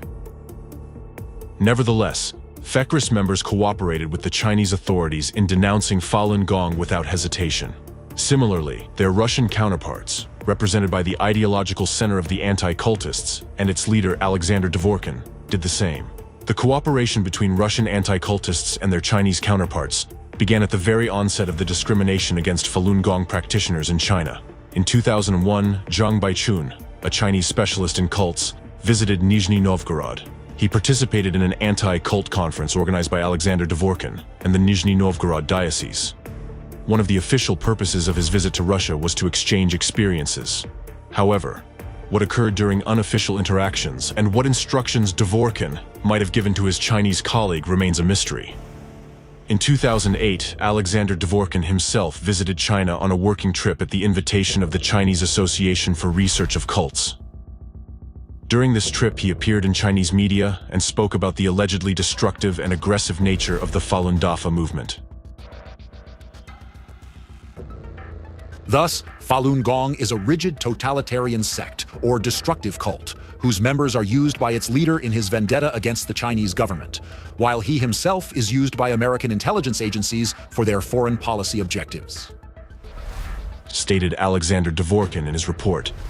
The destructive cult Falun Gong, The Art of Political Manipulation, presented at the 16th International Christmas Educational Readings on January 30th, 2008. The paradox of this situation is that atheistic China allowed a Russian Orthodox anti-cultist to conduct propaganda on its territory. Why? This is at a time when in China, Orthodox Christianity is also basically treated as a cult. However, this did not prevent the Chinese authorities from openly inviting an Orthodox researcher of cults and letting him speak on local media. By what principle was he chosen for this mission? How did he earn such authority among the Chinese Communist Party? Additionally, during the time when a new wave of accusations hit China for organ harvesting from Falun Gong practitioners, Orthodox archpriest and Russian anti-cultist Alexander Novopashin was invited to China for a conference on combating Falun Gong in the city of Harbin. As some researchers of the Falun Gong persecution in China assert, it was precisely the experience of Russian anti-cultists and their manuals that their Chinese accomplices relied on. This is why they were able to advance to the stage of physical reprisals more quickly. They didn't need to invent anything new. Adopting methods already tested on Russian citizens was enough. With the support of their ideological instigators, representatives of anti-cult organizations, including Ratsirs and Fekris, the Chinese authorities initiated persecution and imprisonment in labor camps of Falun Gong practitioners. There, they began vivisecting their chests, because they were supposedly no longer human. There are plenty of such cases. If you think it's just some random lunatics committing these acts, you're mistaken. It's a streamlined production line involving government agencies, law enforcement, doctors, military medics, and of course, anti-cult organizations, the main suppliers of victims for the butchers. And this is China, which is now striving for geopolitical leadership on the world stage. A country where dissenters are herded into labor camps, treated like beasts of burden, and the healthier among them are harvested for use in black transplantology. Because according to their logic, the state is not obliged to support them at its own expense, so they must pay and pay with pieces of their bodies and their lives. There are thousands of horrifying torture stories involving Falun Dafa practitioners that have been made public. Hundreds of thousands, possibly even millions of other cases remain hidden from the public eye. In China, censorship severely restricts access to and dissemination of information. It is particularly disturbing that these persecutions have not ceased to this day. Information about the ongoing persecutions, as of 2024, is regularly updated on the official Falun Gong website.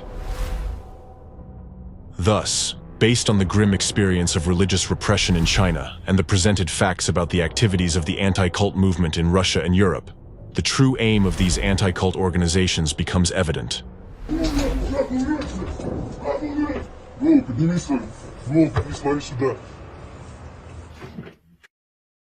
It is not by chance that the mass organ harvesting cases involving Falun Dafa practitioners became known to the public. The Chinese authorities intentionally allowed this information to leak so that these crimes would be documented and proven. This is their guillotine in the central square. It serves as a warning of what will happen to anyone they perceive as a threat to their power. This is an act of informational terrorism, bringing the entire country to its knees and forcing people into a state of subjugation. What is happening in China is an illustrative example that the methods and legacy of Nazism are alive, masked under the guise of combating religious dissent. Millions of ordinary people practicing their religion have fallen victim to an old, proven method that, at the instigation of anti-cultists, was used by the Nazis of the Third Reich during World War II. The Nazis justified the mass extermination of people by by declaring that they were soulless animals unworthy of mercy. These methods are being put into practice today, in your time, by the anti-cultists of the Fourth Reich.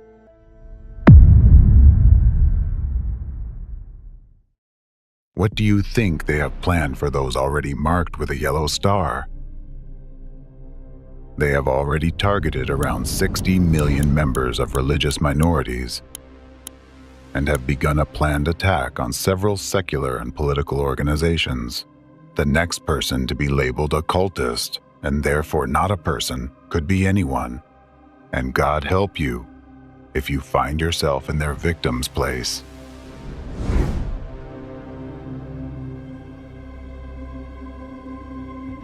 Everyone should understand that if global anti-cultism reached its ultimate goal and democracy was destroyed, one day you would wake up in a totalitarian world where, at any moment, your organs could be cut out alive and without anesthesia, without even asking you.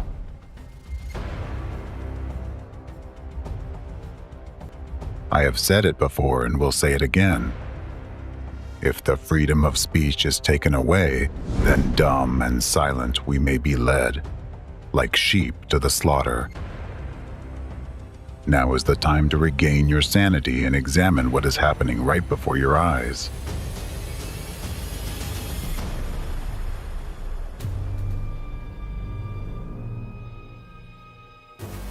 Anti-cultism is a phenomenon that should never have existed in our society. Anti-cultism today is a new form of Nazism. Let me put it this way. The concentration camps are already built. There are already camps where doctors remove organs without anesthesia, and these will become torture chambers and true concentration camps for millions of people tomorrow. For them, you are all on the verge of becoming slaves. You are all already in the midst of a Holocaust. Thus, in accordance with the Convention on the Prevention and Punishment of the Crime of Genocide, adopted on December 9, 1948, and ratified by 153 countries, the activities of members of anti-cult organizations and their accomplices are qualified as genocide. According to the Rome Statute of the International Criminal Court, adopted on July 17, 1998, and ratified by 124 countries, the activities of members of anti-cult organizations and their accomplices are qualified as genocide and crimes against humanity. In accordance with the Convention on the Non-Applicability of Statutory Limitations to War Crimes and Crimes Against Humanity, adopted by United Nations General Assembly Resolution 2391, on November 26, 1968, crimes against humanity are considered among the gravest crimes. Even if these acts do not constitute a violation of the internal laws of the country in which they were committed. Crimes against humanity have no statute of limitations, regardless of when they were committed and whether they were committed during wartime or peacetime. Representatives of the terrorist network of anti-cult groups have not limited their targets to specific organizations and their members. They carried out a successful campaign to demonize an entire nation. The goal of this campaign was to prepare the public in their targeted country for aggression against this nation and to justify the extremely brutal and ruthless actions that were subsequently taken against its people. In fact, the anti-cultists orchestrated and legalized a genocide against an entire nation, the people of Ukraine. The Ukraine case. Representatives and accomplices of the anti-cult movement made a series of outrageous statements about Ukrainians and Ukraine as a whole. These defamatory statements began to surface many years before the military conflict between Ukraine and Russia, as a preparatory stage of propaganda aimed at shaping public opinion, injecting and ingraining necessary narratives in people's minds. These statements have only intensified and taken on more radical forms now that the military conflict is in its active phase. And in general, the situation with mass hysteria we observe in Ukraine resembles, in essence, what happens in cults. One of the first to spread the idea that Ukraine is afflicted by Satanism, which is linked to Nazism, was Vladimir Rogatin, a corresponding member of the European Federation of Centers of Research and Information on Sectarianism, FECRIS. By a remarkable coincidence, this individual conducts his activities in Ukraine, while also being an active mouthpiece for Russian anti-cultists. In 2014, he began explaining the cause of the Euromaidan by attributing it to the harmful influence of new religious movements. He added that they were also behind what happened in Ukraine in 2004, namely, the Orange Revolution. Discrimination has reached a qualitatively different level. We must acknowledge that it wasn't just Orthodox Christians and Uniates. There were also neo-pagans, Baptists, and various movements involved in the Maidan protests. This completely aligned with the opinions of FECRIS Vice President Alexandar Dvorkin, who had previously made similar statements. We saw that the first Maidan was driven entirely by neo-Pentecostals, who were the main active forces. The second Maidan had a more complex religious component involving not only cults, but also the Uniate Church, which belongs to the Roman Catholic Church. However, Ukrainian Uniates are a special case, and in many ways, in general, they have, you could say, a cultist mindset as well. Well, there were also neo-pagans and Scientologists, too.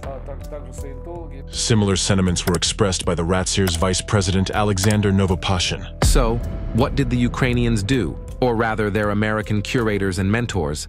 They began to direct these destructive cults and organizations. Remember the saying, if you can't beat them, lead them. Surprisingly, it was the American intelligence agencies who first started fighting the cults. But they failed. Then, they decided to try to control the cult leaders through bribery, intimidation, and so on. It worked. The same thing was done in Ukraine. Now, totalitarian sects, that is, destructive cults, while continuing their main destructive activities, have also started working for the Ukrainian regime. Neo-Pentecostals and neo-pagans took an active part in the Orange Revolutions, for example, on the Maidan. There, they gained considerable combat experience and can now be used to organize and sustain street riots in Russia. In the same 2014 interview, Rogatin stated, in Ukraine, there is a growing influence and presence of various satanic cults. According to various estimates, there are more than 100 satanic groups operating in our country, with a total of about 2,000 followers. Subsequently, this rhetoric of Satanism supposedly engulfing Ukraine was picked up by high-ranking Russian government officials. They used similar narratives to justify the war as a necessity to de-Satanize Ukraine. Thus, the Assistant Secretary of the Security Council of the Russian Federation, Alexei Pavlov, stated, I believe that, with the continuation of the special military operation, it becomes more and more urgent to carry out the desatanization of Ukraine, or, as the head of the Chechen Republic Ramzan Kadyrov aptly put it, its complete de-shaitanization. Pavlov also mentioned the Church of Satan, which has allegedly spread throughout Ukraine, and claimed that through network manipulations and psychotechnologies, the new regime has transformed Ukraine from a state into a totalitarian hypersect. Ukraine, the whole country, is just one new cult. This is an absolutely anti-Christian, absolutely anti-Orthodox political regime. Additionally, back in 2014, on the website of the Missionary Department of the Novosibirsk Diocese chaired by the aforementioned Alexander Novopashin, an article was posted containing the following statements. I just want to draw attention to one charming circumstance, namely the principle of Ukrainian-like state organization almost completely coincides with the principle of organizing a totalitarian sect or destructive cult. Meanwhile, for people who found themselves in a cult and once swallowed the cultist lie, this lie becomes a norm. Cultists not only lie to themselves and others, but they also stop perceiving any opinion different from the one imposed on them by the cult. Therefore, simply talking, persuading, or proving is a useless and thankless task. We must remember that the war in Ukraine isn't for territories. The war is for souls, and it will continue in one form or another until activities of the cult are stopped.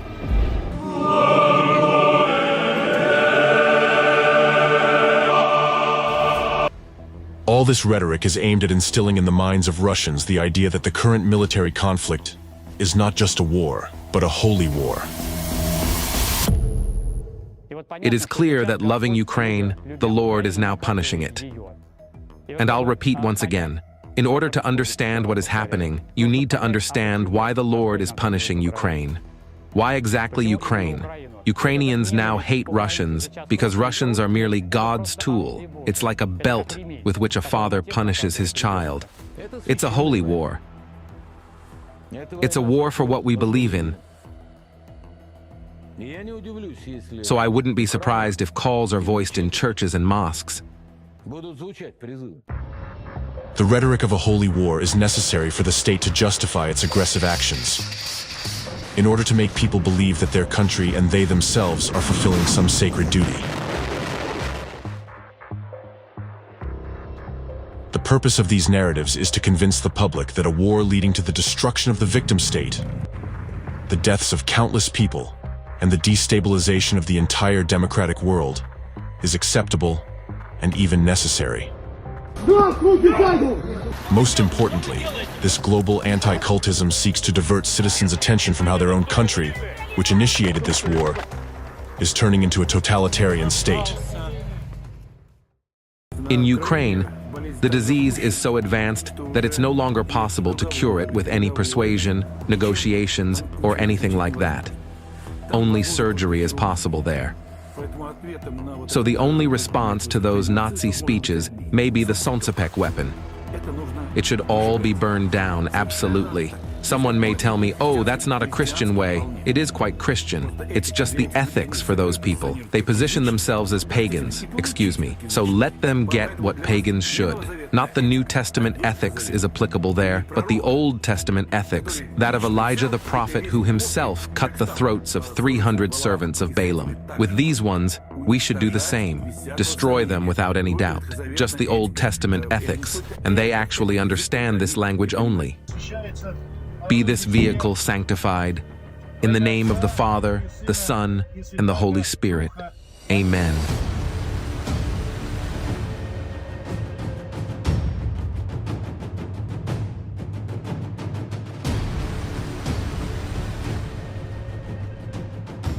Andre and I took holy water with us. I told all the brothers to lay out the machine guns, and we sanctified all the weapons. That is, we performed the rite of consecration. I drew a cross on my machine gun so that nobody would confuse that it's my cross, the priest's cross. It is my weapon, my sword.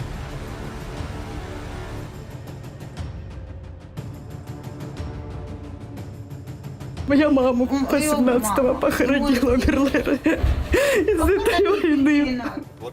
Be these weapons, blessed and sanctified by sprinkled holy water.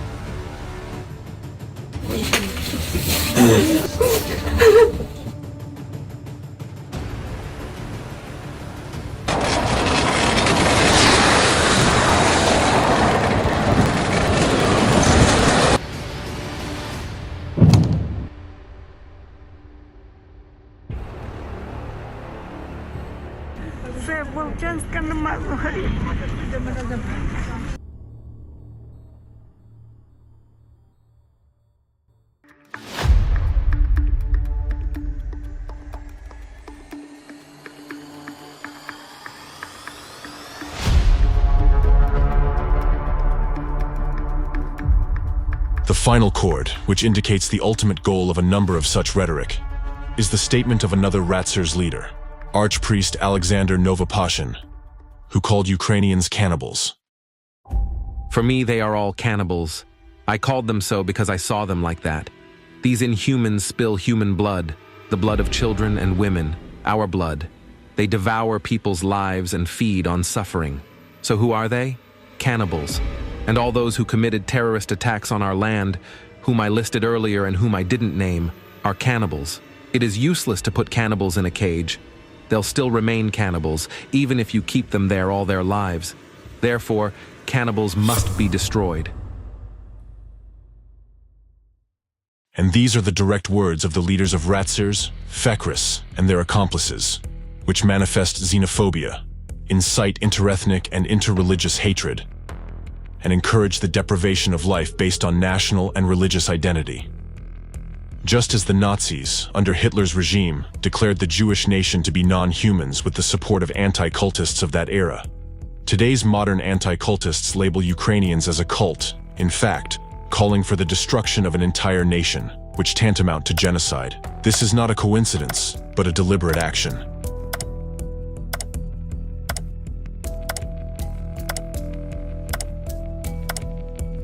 What we are seeing now is a war, primarily a spiritual war because the Antichrist is attacking the Holy Rus, the Orthodox Christianity. I'd like to teach you to load cartridges correctly, so that the cartridges hit the target, precisely destroy the enemy, and not fly aimlessly in the air. Thus, Holy Fathers teach us this way. When you take a bullet, you load it, and say the following words: Holy Mother of God, save us. Holy Father Nicholas, pray to God for us. Holy Mother of God, save us. Holy Father Nicholas, pray to God for us. Holy Mother of God, save us. Holy Father Nicholas, pray to God for us. Tsar Nicholas II, pray to God for us. What does the Bible say? You shall not kill. Do not load a Grad rocket without prayer. For each of these, as you load it, say, Lord, have mercy, Lord, have mercy, and so on, and so on, and so on. And then, whoosh, boom. Jesus said, "You have heard that it was said to your ancestors, you shall not kill, and whoever kills will be liable to judgment." The Moscow Theological Seminary is fighting against NATO. Christ is risen. Jesus said, "A new command I give you, love one another. As I have loved you, so you must love one another."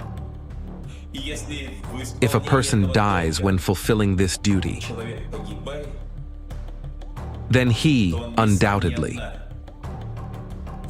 commits an act equivalent to sacrifice. He sacrifices himself for others. Therefore, we believe that this sacrifice washes away all the sins that this person has committed.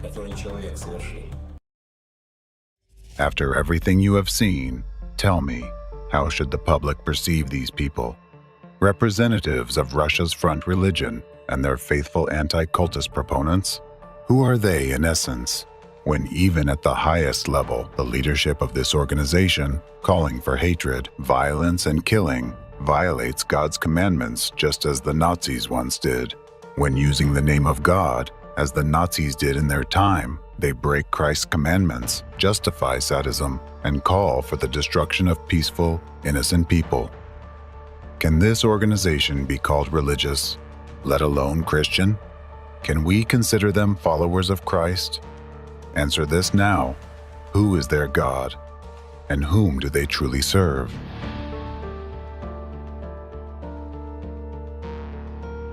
You have just seen a small part of what is actually happening, and this is only the beginning.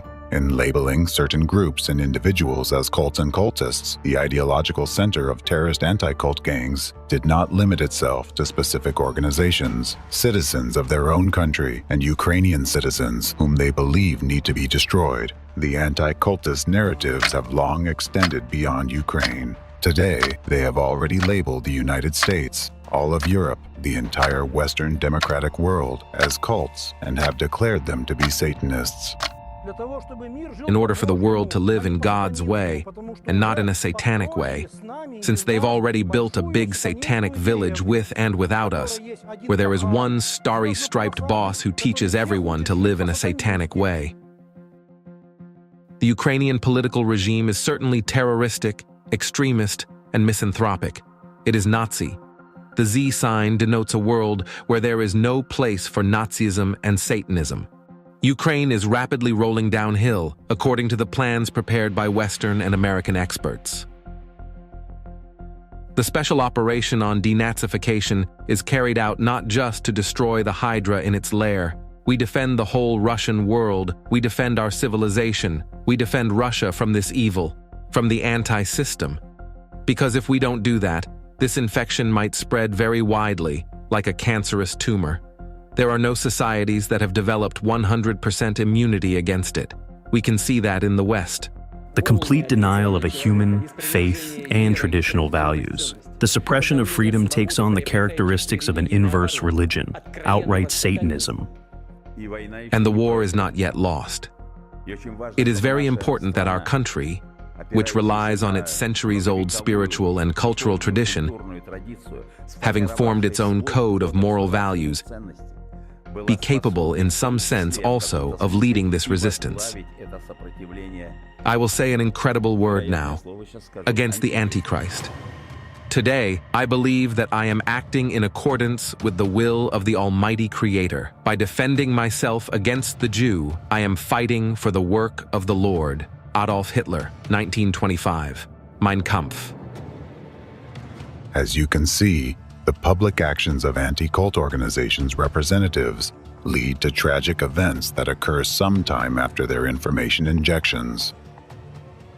The rhetoric of anti-cult organizations' representatives, besides being filled with manipulative techniques, contains numerous hidden meanings. Anti-cultists do not simply make public statements. They serve as the mouthpiece for the enemy of the democratic world, who openly announces its plans through them. Additionally, their statements exert a covert influence on authorities, providing them with directives for action. In announcing their future plans, the hidden orchestrators of the global anti-cult network have already designated the entire democratic world as their next target. And notably, it is the anti-cultists, as heralds of this covert force, who dictate the rhetoric that is later adopted by Russia's top leadership, including President Putin, who embodies authority for millions of Russian citizens.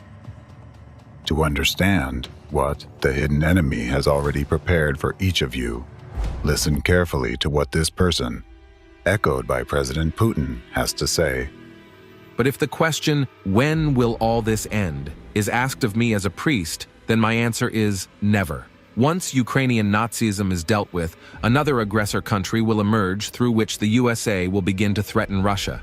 So the civilizational war is inevitable.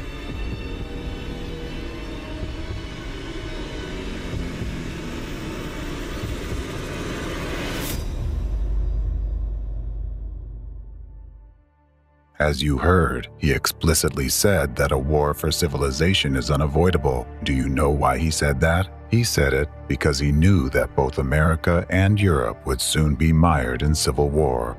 He said it because he is already chilling champagne to celebrate his victory. And this was said by a seemingly inconspicuous person, but he is one of the leaders of anti-cult organizations that are part of global anti-cultism, and he is echoed by President Putin himself. Now, here, any intelligent person would ask, who truly holds power in Russia?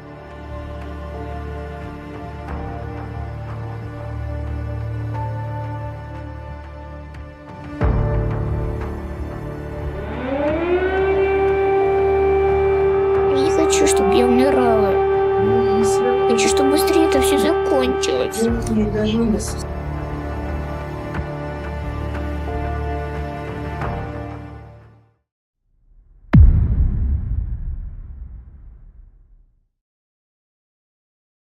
Chapter 5. Abode of Anti-Cultism. I am sure you have already noticed that a Russian connection is constantly present behind all the crimes of anti-cult organizations, the organizers of the international anti-cult terrorist movement, the perpetrators of terrorist acts, and the ideological inspirers of mass genocide in several countries. All trace their roots back to Russia. The activities of this enemy are always directly connected with representatives of Russia. Why is this happening? Because the real enemy of America and the free world is the Fourth Reich, this global anti-cultism which originates from Russia. It is precisely there that the representatives of global anti-cultism establish their deep state and develop their strategy. It is from there that their commands are issued to other countries for all branches, including anti-cult organizations. It's important to understand that anti-cult organizations worldwide are merely one of the tools through which global anti-cultism achieves its goals. Organizations like Ratzers, Fekris, and anti-cultists in America are just mouthpieces of anti-cultism, pawns on the chessboard that it manipulates. Anti-cultism will not protect them if there is a threat of it being exposed. In order to deflect the blow from itself, it will easily sacrifice them all and discard them like a lizard dropping its tail to escape. In Russia, the country that has become the stronghold of anti-cultism, anti-cult organizations have already triumphed and are destabilizing it by manipulating the minds of millions of citizens. You may wonder, if anti-cultism originates from Russia, why are they destabilizing their own country? The thing is that they don't consider it their country. They hate both Russia and the Russian people just as much as they hate America and the American people. I think you're already convinced of how cruel their methods of manipulating people are, and now I will give you another example. This enemy has set a goal to revive Nazism and to destroy democracy by any means possible. In order to achieve this, they have established a state within a state in Russia that has already gained immense power. Global anti-cultism is cynical and ruthless, and for the revival of Nazism, it has chosen the very country which suffered the greatest human losses defending itself and the whole world from the Third Reich. The most frightening aspect of this situation is that Russian citizens, people who lost someone in every family while defending their homeland from Nazism during World War II, people for whom the very word Nazism is the most terrifying, people who sincerely believe that such a thing will never happen again in their country because they won't allow it, without even realizing it, are now helping to build the Fourth Reich with their own hands.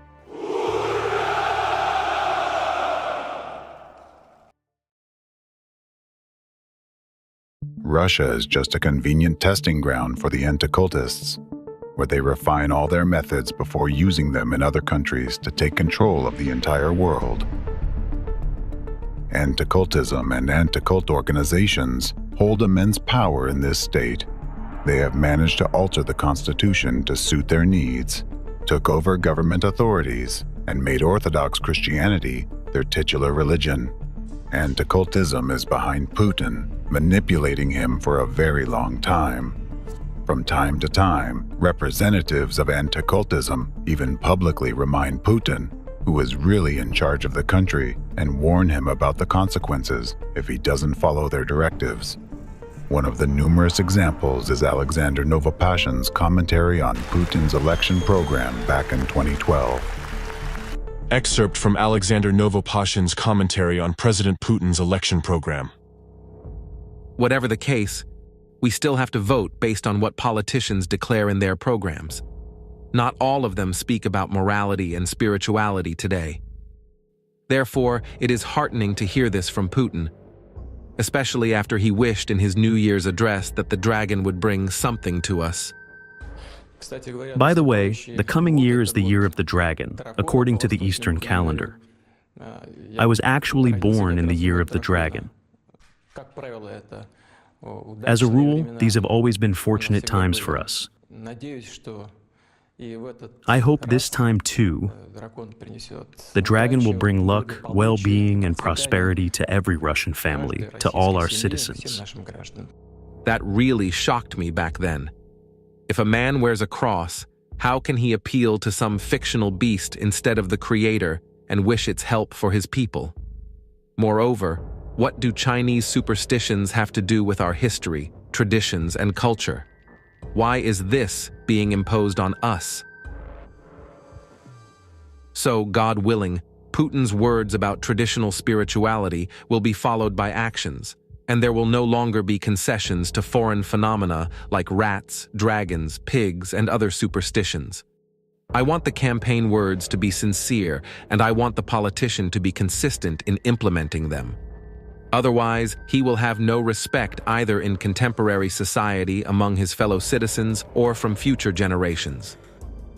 Memory will remain, and I think its quality is something that no sane person should be indifferent to. Our church sings eternal memory. I hope this matters to Putin as well. An ordinary person who knows nothing about anti-cultism might not see anything special in these words. However, you now possess the knowledge and facts about the goals and methods of anti-cultism. Therefore, I am sure you understand that this was a direct order to Putin, as well as a declaration of the consequences he would face for disobedience. If we translate Novopashin's words into plain language, his message to Putin would sound roughly like this. If you don't do what we want, we will ensure that the people neither respect you nor regard you as their president, and we will erase memories about you forever. Do you think Putin heard this? Of course. He did, because Novopashin is merely a mouthpiece delivering a warning from the force that is standing behind him, and Putin understood this perfectly well. He heard it and drew his conclusions. Today, Vladimir Putin stated that Russia needs to improve legislation on controlling the activities of totalitarian sects. This issue was raised by representatives from the Samara region, along with Governor Nikolai Merkushkin, who came to the president to discuss the region's problems. They proposed creating a database of such organizations and making the list accessible to all regions. As for totalitarian activity trends, they certainly represent an unequivocal threat to our state, our society, and our people. That's not just a hunt for the souls, it's a hunt for property. Ultimately, it all boils down to a hunt for the property and souls of these people. I agree with you that government authorities, both at the federal and regional levels, must consider refining the legal framework. Working in this direction and implementing these regulatory documents in practice. Let me remind you that the term totalitarian sect and the definition of what may be considered a totalitarian sect, that is, a destructive cult, was actually introduced by anti-cultists. It so happened that in Russia, I was actually the first to deal with this new phenomenon, and accordingly, I was the first to use the term totalitarian sect. Although it happened totally by chance that I was the first to use it, it was obviously on everyone's tongue, or on the tongues of many people at least, because everyone else immediately started using it. This term isn't defined legally, and its use violates the presumption of innocence. Now think carefully. What? The use of the term totalitarian sect or destructive cult at the official level by the president of a country signifies. With his statement, Putin essentially violated the presumption of innocence, legitimized persecution, and supported stigmatization of millions of innocent people. Moreover, this statement became a signal to law enforcement agencies and security services that they can repress any citizens whom anti-cultists identify as members of a totalitarian sect or destructive cult. All of this happened merely because Putin began to echo the anti-cultist rhetoric after hearing Novopashin's warning. Thus, a single statement by Putin significantly expanded the already immense power of the representatives of anti-cultism in Russia, increased their ability to influence the minds of citizens, and ultimately exacerbated people's sufferings. Some people wonder why Russian citizens do not realize they are being manipulated. However, imagine how difficult it is to live under constant threat and psychological pressure while your consciousness is bombarded with contradictory narratives. People who had tasted a little bit of freedom after the USSR totalitarianism now live under relentless informational and psychological terrorist attacks, in permanent fear for their own lives and the lives of their loved ones. They live in a country where expressing an opinion that seems wrong to that terrorist entity can result in criminal charges against any citizen and their family. In this territory, laws and human rights have long been disregarded. The citizens of Russia are the most affected by this secret entity.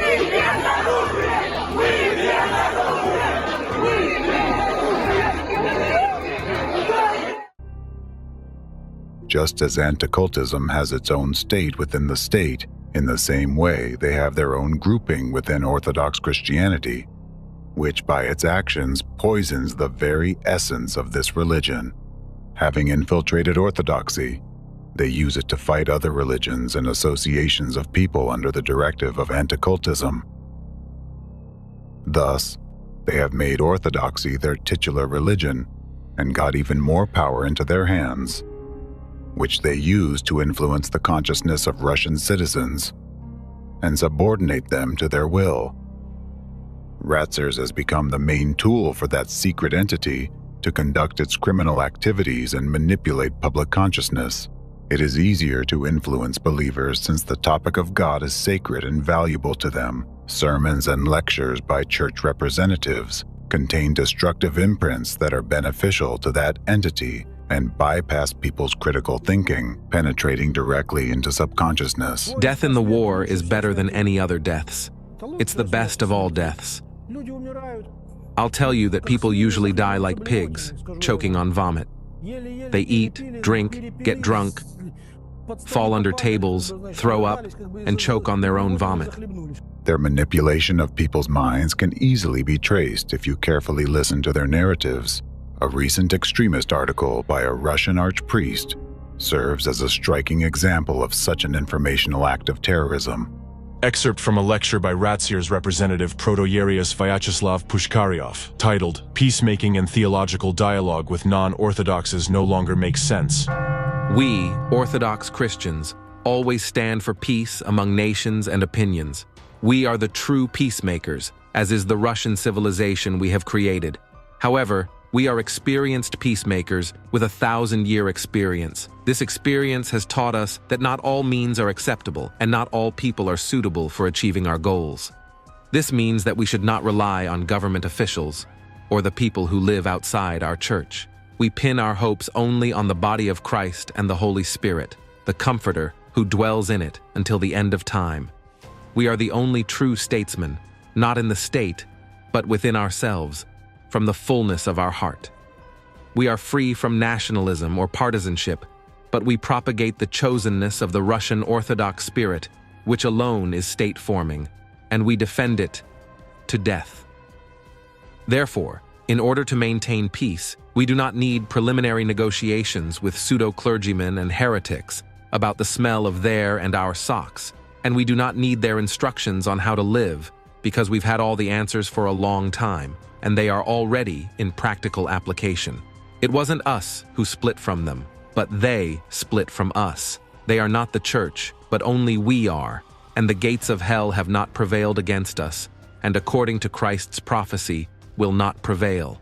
Activities in the so-called interfaith dialogue represent an attempt to appease the state, deceive the true Orthodox believers, and create an illusion of peacemaking for non-believers, to prolong the agony of their stay in the world.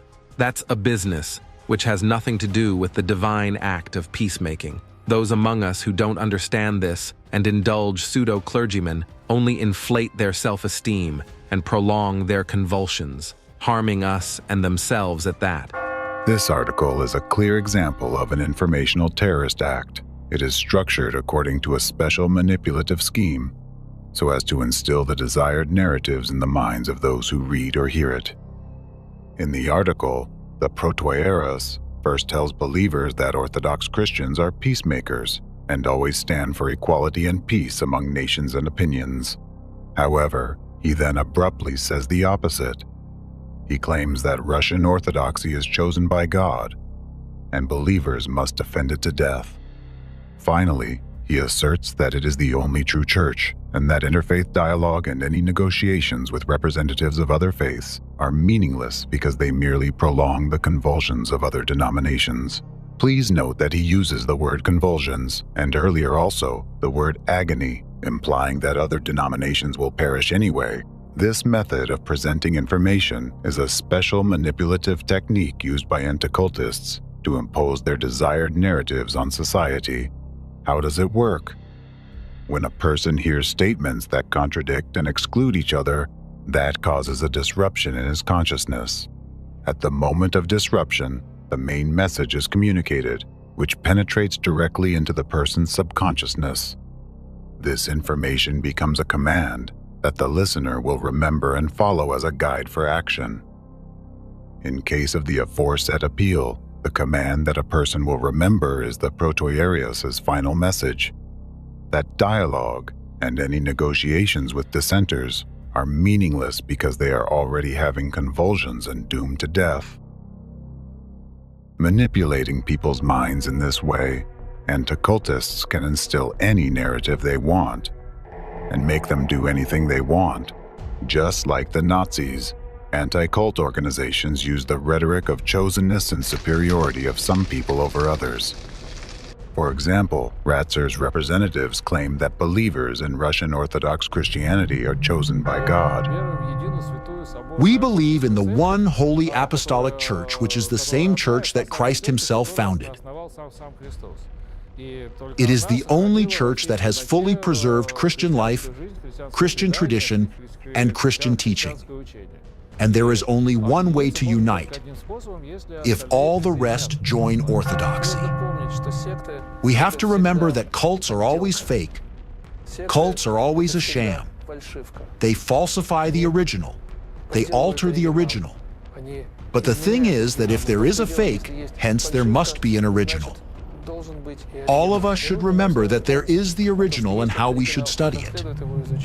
They impose an idea of their own infallibility and manipulate a notion that cults are dangerous. However, according to official statistics, representatives of the so-called cults rarely even commit administrative offenses. Meanwhile, it is not publicly mentioned that 76% of prisoners in Russia who serve time in jail for severe crimes and felonies are Orthodox Christians. Not only do anti-cultists exalt orthodoxy and call for the eradication of dissent, but they also wage a full-scale war against a global religion, against Islam. This is happening despite the official stance of the Orthodox Church in Russia, which is peaceful towards Islam. In the case of Russia, inciting intolerance towards Muslims is particularly dangerous for the country and destabilizes society because more than 20 million Muslims live there. At a time when true representatives of Orthodox Christianity, on the contrary, try to smooth over disagreements and to find reconciliation, anti-cultists methodically, deliberately, and cynically stir up hatred among millions of people in the country. Like the Nazis in their time, anti-cultists systematically convince people that they have the right to stigmatize and then destroy dissenters. After such sermons and lectures, a believer leaves with an instilled sense of superiority and his own righteousness.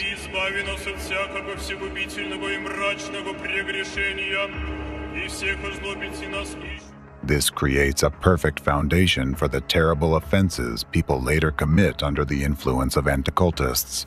As a result of such informational terrorist acts, hatred is cultivated in the minds of millions. This hatred pushes them first to approve of, and then to commit acts of terrorism and genocide. You will lose everything. This is not your country. You are demons. There will be an Orthodox church here, and we don't need either mosques or synagogues here. On the one hand, anti-cultists incite Orthodox Christian believers to be intolerant and hateful towards Muslims, while on the other hand, they increasingly oppress Muslims, allowing themselves to insult their faith. All of this generates tension in society, which the anti-cultists need, tension that builds up to the point where a single spark is enough to ignite a conflict between Orthodox Christians and Muslims. This spark turned out to be the physical terrorist attack at Crocus City Hall.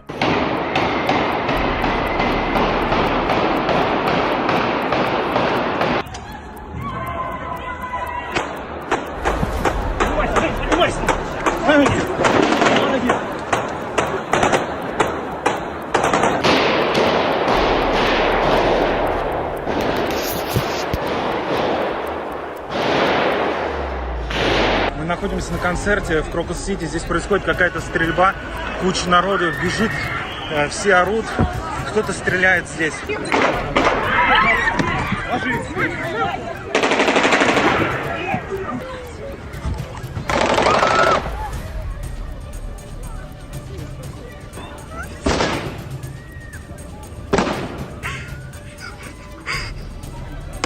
Какие-то люди стреляют.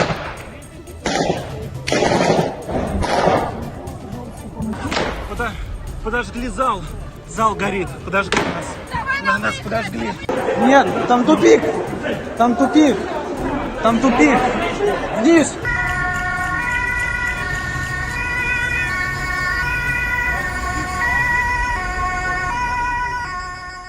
Yes, physical acts of terrorism are another terrifying tool of anti-cultism for enslaving the consciousness of society. Anti-cultists orchestrate physical terrorist acts to ensure their own total domination in the country and to gain full control over top leaders. The recent horrific terrorist act in Russia is an example of that. The bleeding wound. 145 people died and more than 550 injured. The investigation must be carried out in a highly professional and objective manner, without any political bias. We know that the crime was committed by the hands of radical Islamists. All the detainees were citizens of Tajikistan, or ethnic Tajiks.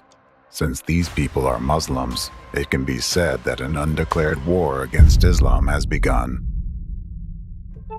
Tough raids on migrants started in Russia. Riot police knock down doors and take bunches of workers to police stations. Several more Tajiks have been arrested during investigation of the terrorist attack case. There is always someone who benefits from acts of terrorism of such a scale, and the sole beneficiary of this particular attack is anti-cult organizations, specifically the anti-cultism which used this act of terror to achieve the three of its own crucial objectives.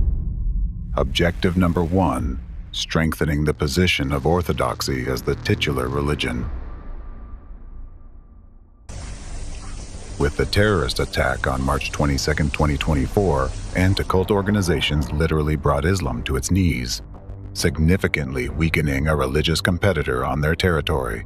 This way, they have further strengthened the dominant position of Orthodox Christianity in the country and divided society to the utmost. Obviously, this attack was aimed against Muslims. Immediately after the act of terrorism, thousands of migrants belonging to this religion, not just citizens of Tajikistan, were expelled from Russia. What do anti-cult organizations get from that?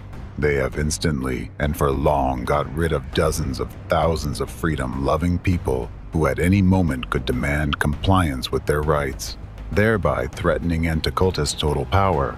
They have expelled a huge number of migrants who worked in Russia and benefited its economy. As for the Muslims who stay in Russia, they have experienced and keep experiencing inhumane treatment. Human rights advocates from various organizations report widespread violations of law and abuses of power by law enforcement agencies. Tong Jahoni organization reports that during the first 2 weeks after the terrorist attack, over 8,500 migrants sought legal assistance. They complained about being unfairly fired from their jobs, about biased inspections and even attacks. Lawyers say that people report being subjected to torture. They are kept outside in cold weather, not let into buildings, and go without food for days. They are only allowed to drink water from a tap in the bathroom, which they can access once a day. Human rights defender Valentina Chupik, who specializes in migrant issues, shared the following. Right now, I'm in touch with the guys, citizens of Uzbekistan, who worked in Balashika. They worked legally. Rosgvardia and police officers burst into their dormitory, beat them all, put them on the floor, and then took them to the police station. 78 people were detained. People were robbed of all their money and forced to make transfers to a bank card. But the saddest thing in this story is that in the dormitory, they were beaten with a metal reinforcement rod. One of them had his eye knocked out. They just tore it out of the socket, while the other guy had one arm broken in 3 places with that metal rod. We receive dozens of such messages every day. Courts behave absolutely disgracefully. They just deport everyone. Most often, they deport people without any hearings. It was amazing when on Sunday, in the Meshchansky District Court of Moscow City, about 280 people were brought to the courtyard. After several hours of them standing in the courtyard in the cold, without food, water, and toilet, a female judge appeared in the window and said through the window, "In the name of the Russian Federation, everyone is deported," and she closed the window. That's it. It has also been reported that citizens of Tajikistan disappeared after their detention. Specifically, a resident of the Voz district told Radio Ozodi that on the afternoon of March 23rd, Moscow police detained his 2 brothers and his son, and there has been no information about their fate since then. They were involved in apartment repairs. My son was the only breadwinner for the family. We only know that they were detained along with several other Tajiks. We don't know where they were taken or what happened to them. There are statements by Russian officials and the so-called law enforcement agencies that incite migrantophobia. For example, a former Russian presidential candidate calls for deportation of migrants for any offenses. A lot of human rights activists claim that xenophobia has long been imposed by the state, which has ultimately caused aggression against Muslims from ordinary citizens. People appeal to the authorities with demands to deport all Tajiks. They consider our country to be a place from where they can pump out money, so to say. Their attitude towards us is of the same nature. They don't like us. They don't want to live here and improve anything. So why would we need this? You see, if a man has worms in his intestines, which simply keep draining vital energy out of him, he never tolerates that. Does he think, okay, let them live? Let's feed them? No. In this case, we need to take some concrete measures. Citizens with Eastern appearances are beaten, denied housing, and nationalistic marks with an inscription, Tajik means terror, are drawn on their homes.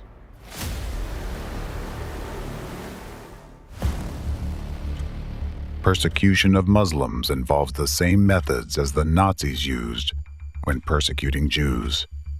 Markings on houses, dismissals, employment bans, fabricated accusations, physical violence, deportation, and disappearance of people. All of this represent the methods of one of the stages of genocide. Now get the fuck out of here! Russia is for Russians, Moscow is for Muscovites, Africa is for Negroes, and dump is for those who are from Caucasus. Yet, the only crime of persecuted Muslims is that representatives of anti-cultism decided to involve Islam in this terrorist attack. As for ordinary citizens, anti-cultists conducted numerous informational terrorist acts in advance in order to generate such a reaction towards Muslims. It's not difficult to trace xenophobic statements about Islam by officials of public authorities, as well as sermons against Muslims by Ratzer's representatives. The faith preached by the Arabs is basically plagiarism. They have the same characters there. Abraham, Isaac, Jacob, and Moses. There was a desert around. He didn't have much to do. And let's just say he simply lived somewhere on the outskirts of the Christian world. He heard something. Some scraps of the Christian and Judaic teachings reached him. So he made up some kind of opinion for himself, quite an erroneous one. But since he was an inquisitive man, he found out what he could. Unfortunately, let's say, he found out, well, he actually had little chances to find it out. Not only did Dvorkin call the entire Islam plagiarism, although it's the world religion that includes about 2 billion believers, but he even insulted the Prophet himself. Dvorkin called him a sick fantasist, possessed by demons. Then Muhammad had some strange visions and revelations. Some people believe he had epileptic seizures, and he was very afraid of that. He believed that he was possessed by evil spirits who forced him to become a sorcerer. Either Muhammad suffered from some kind of illness and had morbid visions, or it was a demonic possession. Or, again, the Byzantine fathers say he was sort of a storyteller who made it all up. And unexpectedly for himself, his relatives believed in that. This outright slander by Dvorkin against the Prophet Muhammad caused an extremely negative reaction in the Muslim world. Representatives of anti-cultism systematically manipulated people's consciousness so that, at the right moment, citizens would respond with aggression. Informational terrorist acts of anti-cultists poison people's minds with the venom of hatred. As a result of their manipulations, a person doesn't even realize that those destructive images were artificially implanted deep in his subconsciousness, bypassing critical analysis by consciousness. This is a real information bomb that was planted in the minds of citizens in advance and detonated at the right moment, causing a wave of violence against innocent people. As a result of it all, on social media, we now see people massively calling for the closure of mosques and the banning of Islam. This is how they have achieved their first objective, weakening Islam and thereby strengthening the position of orthodoxy as the titular religion. Consequently, anti-cultism has gained even more power. This is how anti-cultism builds its empire of unlimited power and totalitarianism, using the hands of others and paving its bloody path with innocent victims. Objective number 2, intensifying the polarization within the country and destabilizing society. Through the terrorist act, anti-cult representatives achieved another crucial goal, further dividing society. They need maximum polarization within Russia. They need controlled chaos.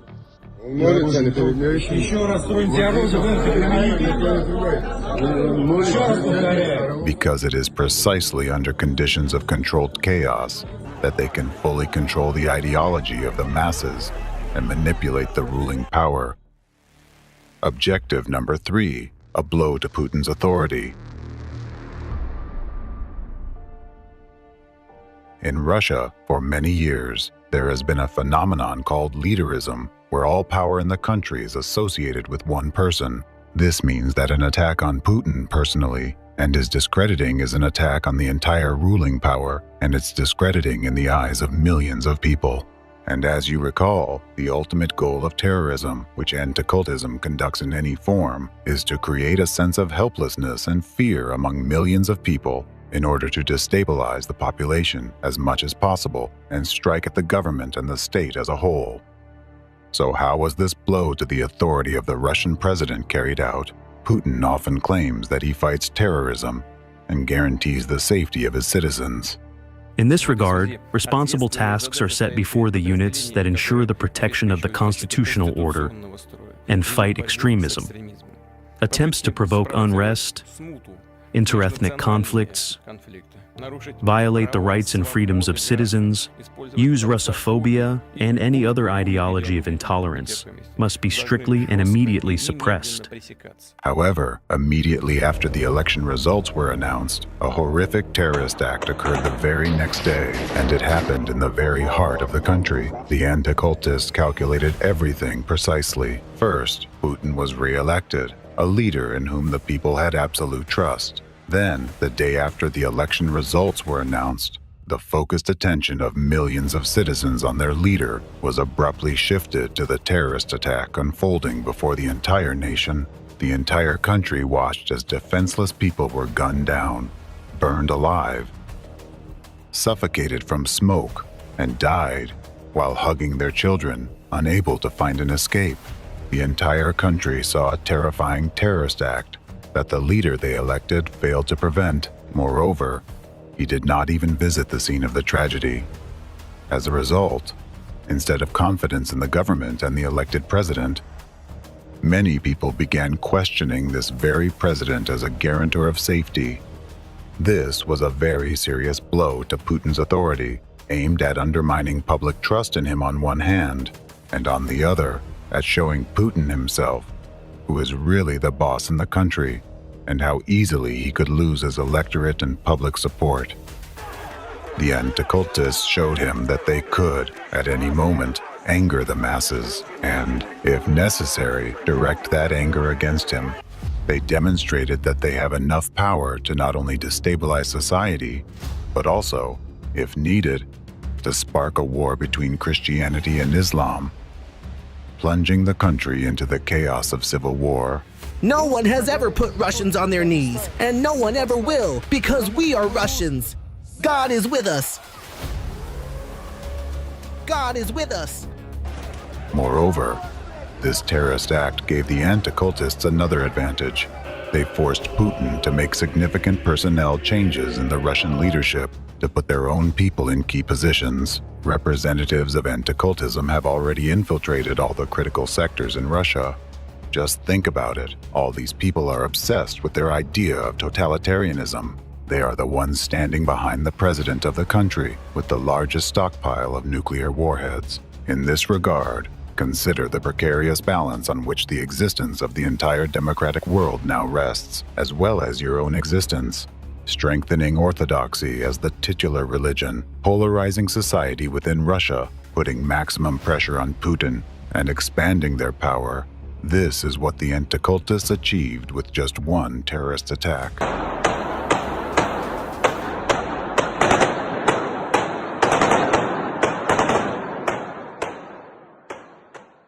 The terrorist attack that occurred in Russia shocked the entire country.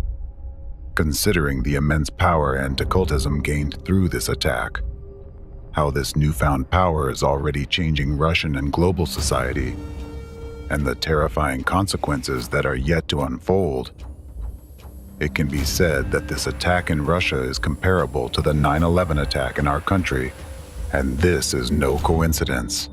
The 9/11 attack in our beloved America was also organized and carried out by them, representatives of anti-cultism, as an act of revenge for their past defeats.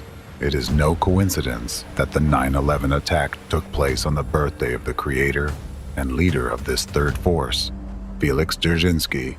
Our enemy has always attached special significance to dates, symbols, and numbers.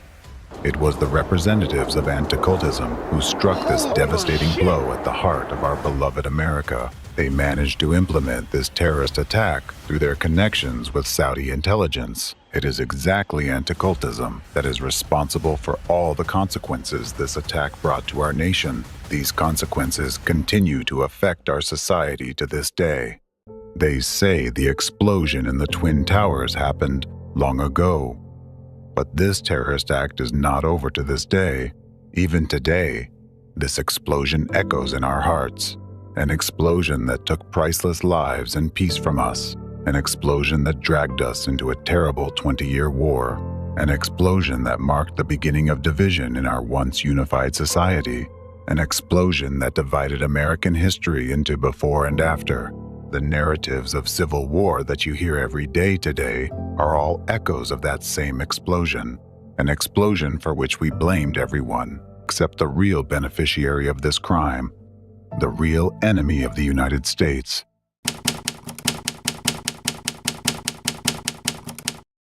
The Civilizational War. The real enemy of America. These terrorist attacks in America and Russia share another common feature. Muslims were presented as the perpetrators of these tragedies, leading to intense Islamophobia, not only within these countries but worldwide. For many years, a deliberate image of the Muslim as a terrorist has been created in your minds. You've been led to believe that a Muslim is an uncivilized, uncultured, aggressive, and dangerous person to be feared. To reinforce this image in your consciousness, regular information terror attacks are carried out. For instance, if a Muslim commits any offense, it is immediately broadcast nationwide, even though identical crimes are regularly committed by non-Muslims.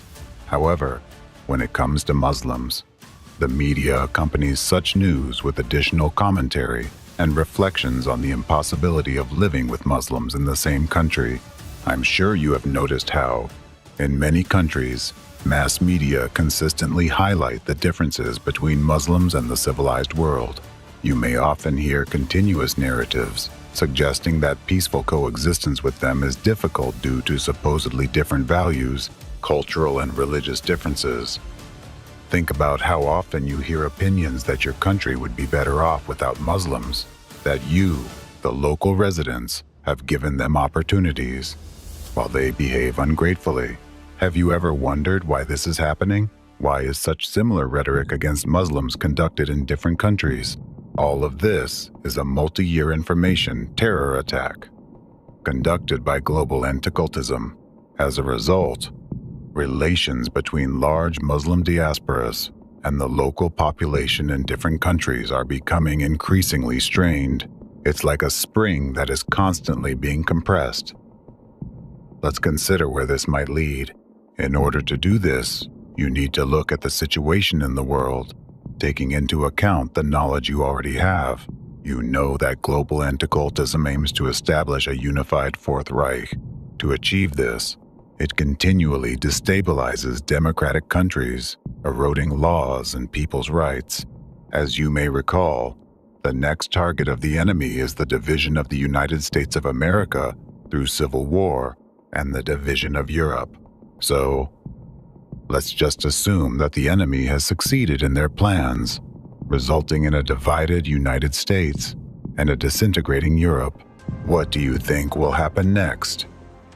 Do you believe Muslims, incited by anti-cultism, will be able to resist the temptation to attack weakened European countries, the same countries that forced them to flee their homelands, the same countries where they've been oppressed for so many years? The question is rhetorical. Now consider this. As soon as the first attack by Muslims occurs, this conflict will immediately escalate beyond the borders of a single country or even a continent. The entire non-Muslim world will instantly come to defend Europe. If war breaks out, it will be a war of the whole world against Muslims. Do you think the parties involved will refrain from using nuclear weapons? And what do you think will be the outcome? I'll give you a hint. Considering the military, technological, and numerical superiority of the non-Muslim world, almost 2 billion Muslims would be wiped off the face of the earth. Let's consider why this might be beneficial for global anti-cultism. First, it would be a convenient way for them to seize vast territories rich in natural resources. Secondly, it would be an ideal opportunity to permanently eliminate a large group of freedom-loving people whom global anti-cultism has failed to break from within and bring under its control. Islam as a religion is particularly difficult for anti-cultism to control because Muslims form a society within a society. They have adhered strictly to the Quran for many years and follow their established traditions. Therefore, it's very hard for anti-cultism to control Islam because Muslims manage to avoid the global introduction of anti-cultism agents into their religion. Consequently, representatives of anti-cultism strive to demonize Muslims to eventually eliminate them, despite the fact that in many countries, Muslims live peacefully and harmoniously with other religions. Representatives of anti-cultism highlight isolated incidents, trying to convince you that all Muslims are subhuman. Anti-cultists instill this belief in you so that, when the time comes, they would be able to destroy the entire Islamic world with your hands. Could this be the very civilizational war we have heard about many times before? But if the question, when will all this end, is asked of me as a priest, then my answer is never. Once Ukrainian Nazism is dealt with, another aggressor country will emerge through which the USA will begin to threaten Russia. So the civilizational war is inevitable. Such a move would allow anti-cultism to achieve a state of managed chaos, so excruciating for humanity that people would be willing to accept even the harshest order and would ask for it themselves. Humanity would willingly request to live under the Fourth Reich. The biggest problem is that you do not see the looming threat of global anti-cultism hanging over you. You do not notice how global anti-cultism, this machine of violence and murder, which knows no pity, is relentlessly moving toward its goal, the destruction of America and the free world, and it only gains power along its way. Feeding on people's fear and deaths, we see that it has already broken not only Putin in Russia, but also Macron in France and Scholz in Germany. These countries, entangled in the tentacles of anti-cultism, can no longer call themselves democratic. France and Germany are considered the foundation of Europe, and if America's enemy is not stopped, it will soon consume the rest of European countries as well. And if Europe falls, and the enemy strips people of their rights and establishes totalitarianism there, just as it did in Russia, how long can America, the last bastion of democracy in the world, hold out, alone against everyone? The question is rhetorical, given the hatred and speed with which the main enemy of America is advancing towards its goal. Before your eyes, the enemy of the entire free world is committing terror attacks and stripping you of your freedoms. It is killing democracy, one of humanity's most valuable achievements, won through immense effort and courage. Many honorable people gave their lives so that you could finally live in freedom and equality. And now, those terrorists, those Nazis, are mercilessly destroying everything with impunity, your freedom, your rights, and most importantly, the future of your children, simply because they wish to do so. They are doing everything they can to turn your so far free world into the bloody dominance of the Fourth Reich.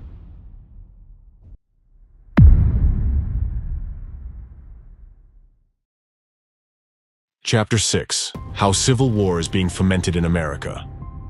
The civilizational war would greatly benefit global anti-cultism on its path to global totalitarianism. However, let's return to the facts that reflect the harsh reality of today. Now, facts indicate that anti-cult representatives have already brought the United States to the brink of a civil war, which can completely destroy our country. To implement its plans, global anti-cultism needs to divide American society into two camps and radicalize them against each other. One tool for this division is the activity of anti-cultists in the U.S. Anti-cultists use Nazi methods to maximize the conflict in American society. I'll give you just one example among many.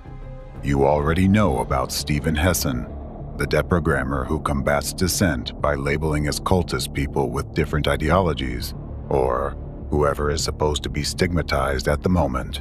So, Hessen has gone even further by declaring Donald Trump a cult leader and his supporters as cult members. Hessen published a book titled The Cult of Trump, where he claims that every American who supports Donald Trump is a cult member, meaning they are not free in their opinions, not independent individuals, but rather people who need to be subjected to intervention, as Hessen puts it, or in other words, they should be forced to change their beliefs. By actively promoting this book and the whole idea in the media, Hessen uses labeling to dehumanize one part of the population in the eyes of another. This leads American society to see one group of Americans not as people with different opinions, but as brainwashed zombies incapable of constructive dialogue. After all, it's much easier to take up arms against a group of people who have lost their human nature. And it's no coincidence that dehumanization was always considered the first tool of Nazi propaganda during the war.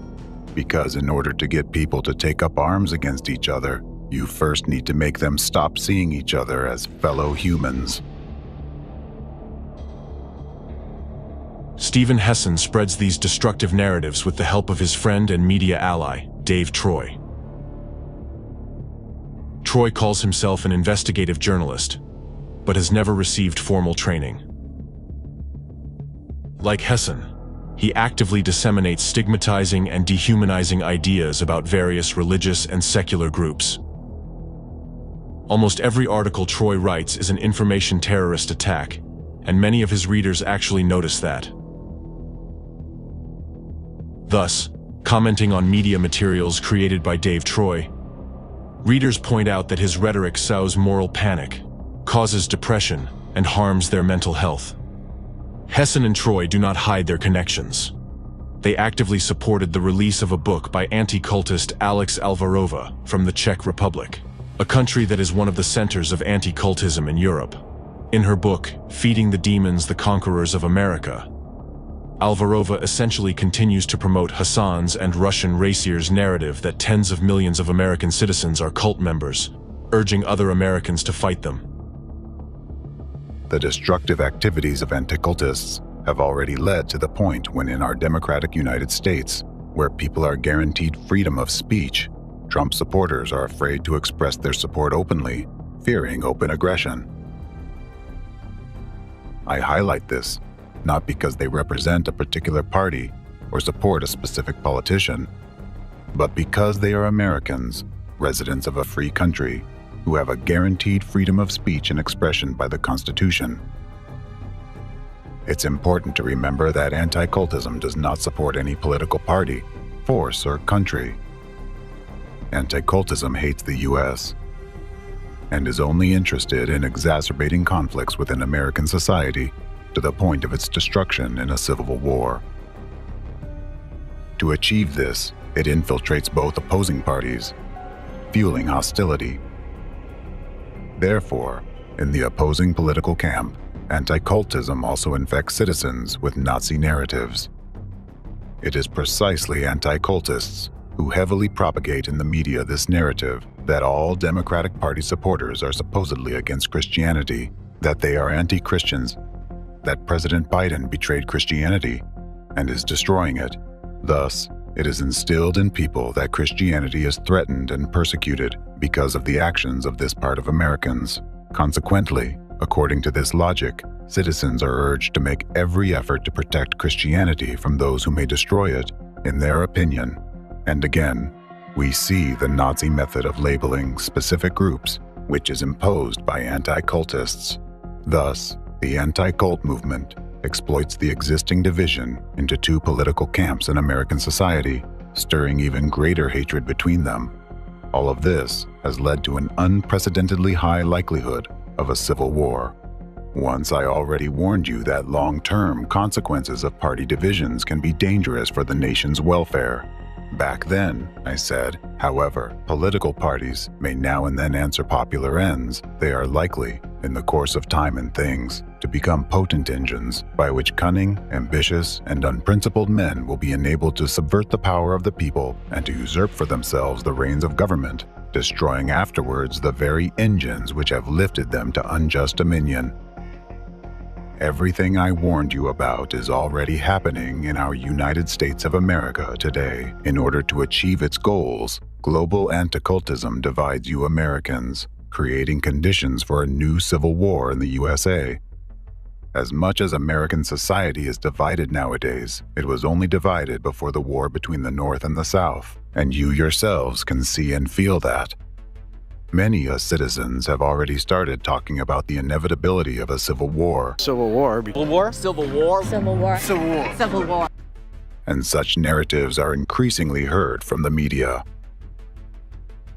This situation is a direct outcome of the actions of numerous branches of global anti-cultism and their agents, infiltrating the social and political spheres of America's life. In this war, information terrorist attacks and real acts of terrorism they provoke remain the customary tool of the hidden enemy of democracy and the entire free world. Today, I'll give you several examples of specific phenomena, events and their consequences that were orchestrated by representatives of global anti-cultism and their loyal anti-cultist dogs in order to create and intensify a split in American society, to prepare a ground for a future civil war, and to place all the pieces they need on the chessboard. Only if you realize how you've been manipulated all this time will you be able to get out of this game and gain an opportunity to take a free step, a step that will really help put an end to the entire chaos, evil, and destruction that representatives of anti-cultism sow around themselves. Then you will finally be able to find ways to achieve reconciliation and unity. Mass shootings in schools. It is time to expose yet another brutal and cynical atrocity committed by the international network of terrorist anti-cult groups and their ideological mentors. It is difficult to imagine that these very criminals turned out to be the architects of one of the most terrifying phenomena in modern society. Oh my God! A shooting at a high school in Broward County. Mass shooting inside an elementary school. The shooting there at the Covenant School. Shooting at the Sandy Hook Elementary School. Deadliest shooting in U.S. history. Worst ever mass shootings. 14 students. At least 17 people have been killed. 27 victims, 20 children, 7 adults. 33 dead, 29 wounded. A total of 15 people are believed to have died here, 12 students. 3 young children dead and 3 administrators dead as well.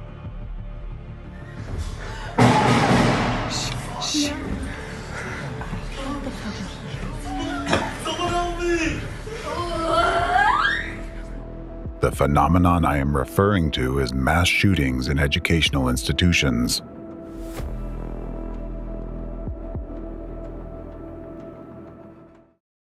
Not long ago, the entire human community was shocked by the first such incident and wondered how it was even possible.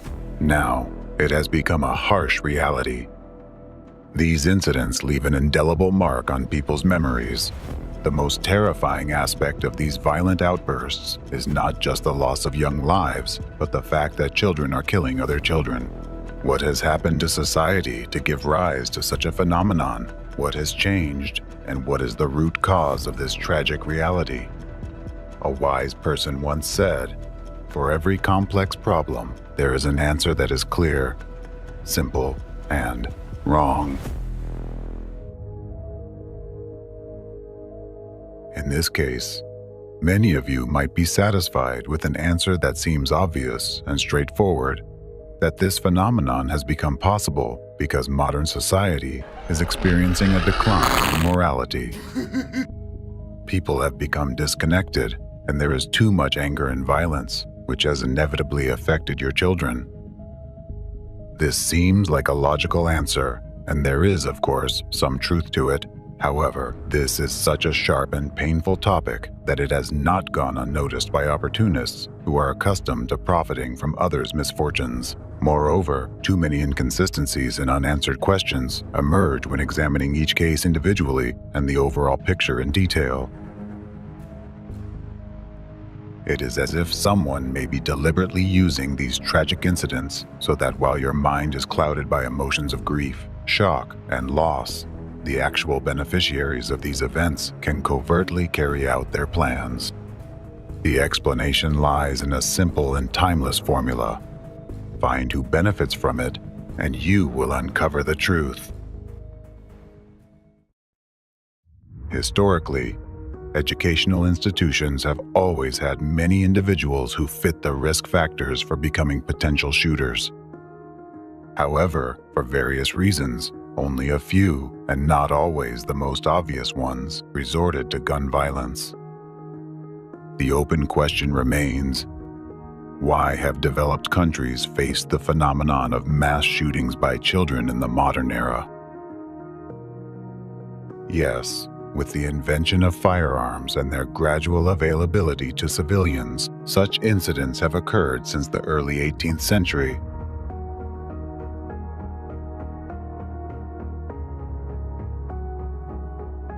And typically, these incidents didn't garner as much widespread attention and mass publicity in society as they do now.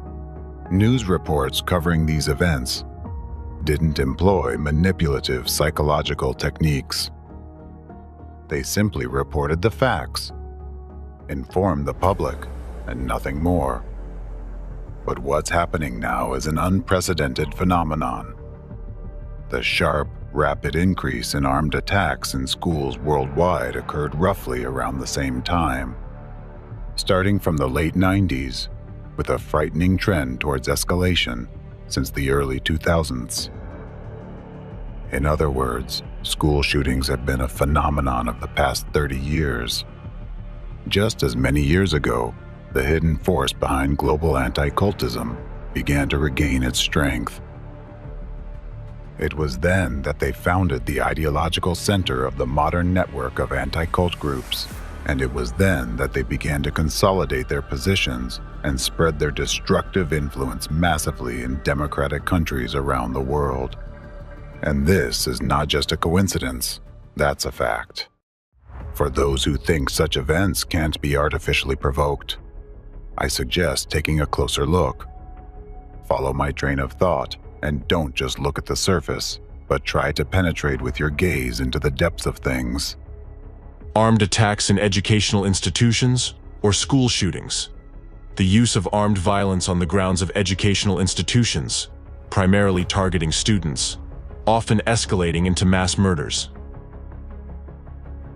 At this point, a vast number of countries have already experienced cases of school shootings. This is an international issue being addressed by specialists from various fields. It is generally accepted that such actions by minors are driven not only by aggressive behavior, but also by a complex set of circumstances developing over a long period of time. Those can include individual vulnerability of a specific child in particular situations. For example, chronically tense relationships in the classroom or school, bullying, neglectful attitude in the family, unrecognized prolonged depressive state, and psychological problems. Thus, as some experts believe, the reason for the crime becomes the fact that the teenager, unable to cope with the situation, explodes, reacting to it with aggressive actions. However, specialists' attempts to conduct detailed analyses of dozens of cases have hit a dead end. They report that there is no single, universal profile of a shooter. Age, gender, race, and social characteristics all vary. Potential shooters are usually portrayed as unsociable, quiet loners. But studies have shown that only about 12% of them had no friends, and about 34% were considered socially isolated, which is higher than the average for their age group, but not enough to identify a significant trend. About 44% of attackers were involved in social activities outside school, such as sports teams, hobby clubs, extracurricular education, and religious groups. More than 63% of attackers came from intact families and did not have academic problems. In many cases, future shooters came from relatively well-off families where parents tried to build trusting relationships with their children. In the US, the schools that were attacked were located in suburban or rural areas with low rates of violent crime. This contrasts with Russia, where the most notorious school attacks occurred in cities: Moscow, Kazan, Kerch, Perm. Therefore, it is also not possible to explain such crimes by the negative influence of the social environment, as all these children grew up in different conditions and places with varying levels of crime. The majority of attackers did not have severe psychopathology. Out of 27 cases, only 23% had a history of seeking psychiatric help, and only 6% were deemed insane at the time of committing mass murders. At present, it is not possible to accurately identify a potential shooter based on external signs. It could be anyone. All these children who later became criminals are entirely different individuals with different characters, different experiences, and different destinies. 20-year-old Adam Lanza blasted his way through the front door of the Sandy Hook Elementary School with an AR-15. Nicholas Cruz in court Monday, the confessed school shooter never looking up. So they thwarted 18-year-old Alex Yee's plans to shoot up his high school. Despite some shooters studying violent materials before committing the crime, others did not. Some showed signs of depression, while others did not. Some underwent psychiatric treatment, while others did not. Some were bullied in school, while others were the aggressors themselves. So, it's impossible to confidently conclude that only a specific personality type is prone to such crimes. What made them cross the final moral line within themselves and commit such a terrible crime? What unites all these cases? The answer is both simple and complex at the same time. All these children fell victim to representatives of global anti-cultism and their meticulously planned info-terrorism acts.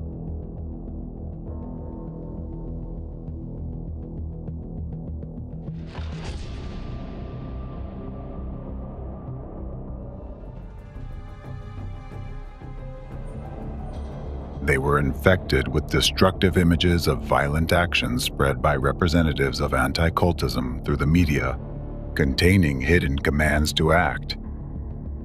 That's why we see cases where teenagers are inspired to commit armed attacks by stories of terrorism. Essentially, school shootings are acts of terrorism. However, the form in which they occur allows the actual beneficiaries to divert attention away from themselves. Next, I will show you examples of how the well-honed manipulative psychological techniques from the arsenal of anti-cult terrorists influence the masses' consciousness. The Columbine case. Let's consider, for example, the tragic events at Columbine High School. 911. Yeah, this is Sharon at Columbine High School. We have shots being fired. Okay. The guy is in a black trench coat. They just shot somebody inside the cafeteria. I'm going to have to try and get out of here and call you back.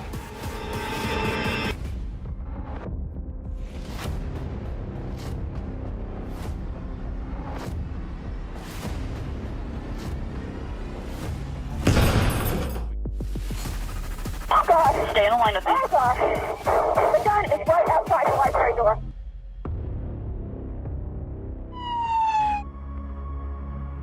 On April 20th, 1999, at Columbine High School in Colorado, USA, a premeditated attack was carried out by Eric Harris and Dylan Klebold, senior students at the school. They attacked their classmates and school staff using guns and homemade bombs. As a result, 13 people were killed and 24 were wounded. After the attack, the shooters committed suicide. We're getting shot all around me. They were shooting anyone of color wearing a white hat or playing a sport. 15 people are believed to have died here, 12 students. This mass murder case caused significant public outcry in the United States and sparked heated debates about the need for stricter gun control.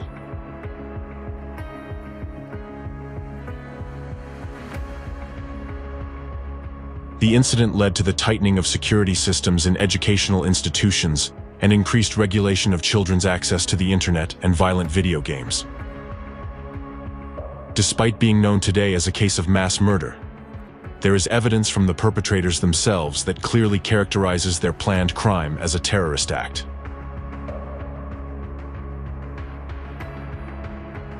Long before their attack on the school, the future shooters frequently wrote in their journals about events such as the Oklahoma City bombing, the Vietnam War, and World War II.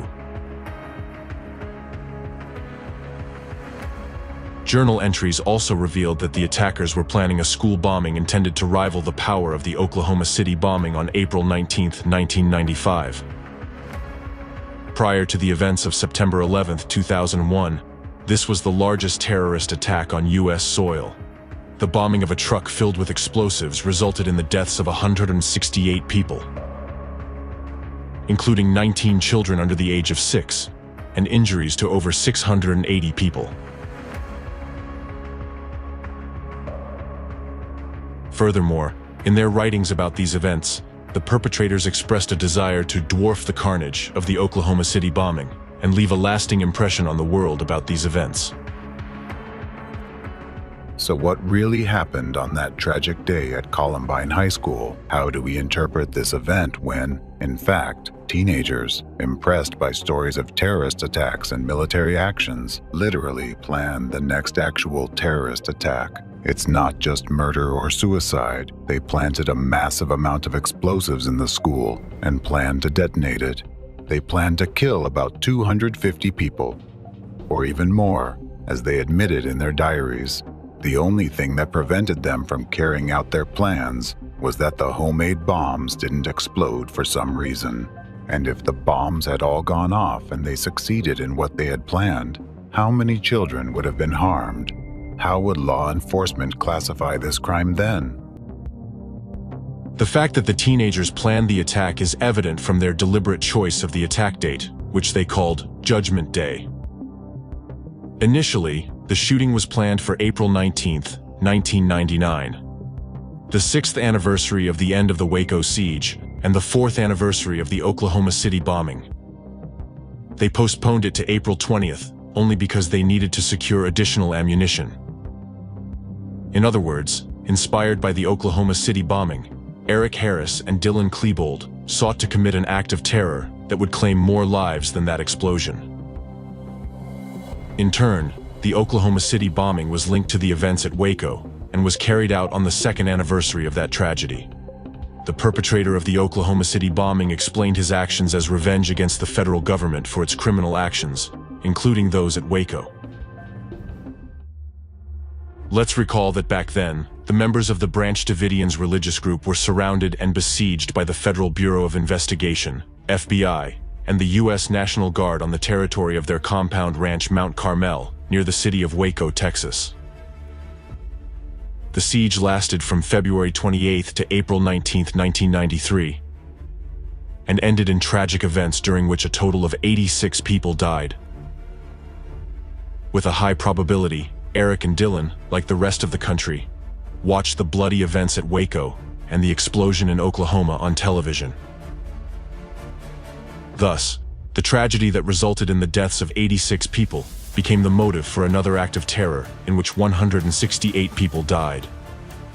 Both events, in turn, influenced two teenagers to attempt to surpass the terrorists' acts, culminating in the mass killings at Columbine High School. So what really triggered the shootings at Columbine High School? The accumulated aggression of the children, which they couldn't cope with, or the media hype surrounding descriptions of high-profile terrorist attacks, containing specific destructive images and attitudes that incite action? What affected the children's psyche? And who is truly responsible for children becoming mass murderers? Now, these dates on the calendar, April 19th and 20, have become days of deep mourning for the entire American nation, marked by the shadow of three horrifying tragedies: the siege in Waco, the Oklahoma City bombing, and the mass shooting at Columbine High School. The events of those days, which claimed numerous human lives, have become memorable milestones in American history. They have been the source of numerous changes in both the political and social landscape of the country. But what unites all three tragedies is not just their dates and their impact on America, but also that they are all part of the strategy of global anti-cultism and the hidden force behind it. They have become long-lasting anchor events that have triggered numerous processes, which continue to significantly influence the current situation in the country to this day.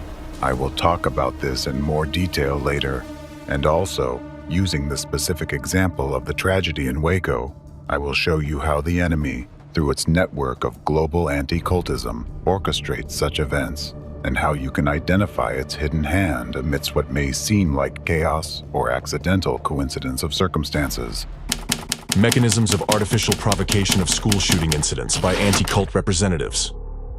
All these events, besides being acts of terrorism, subsequently became powerful info-terrorist attacks, which in turn spawned new crimes. Later, through their allies in the mass media, representatives of anti-cultism launched a PR campaign to give worldwide publicity to the events at Columbine. Numerous high-profile articles were published, films were made, and books were written detailing the day of the attack down to what the boys had for breakfast that morning. All of this ultimately created a romanticized image of the shooters, evoking both sympathy and even admiration. Ain't no V-Tech shit or Columbine, but I look like Bret Hart mixed with Dylan Klebo. Maybe what the pro. Get this look up for you. Dude, I want you to know, like. Shots fired. Several shots fired.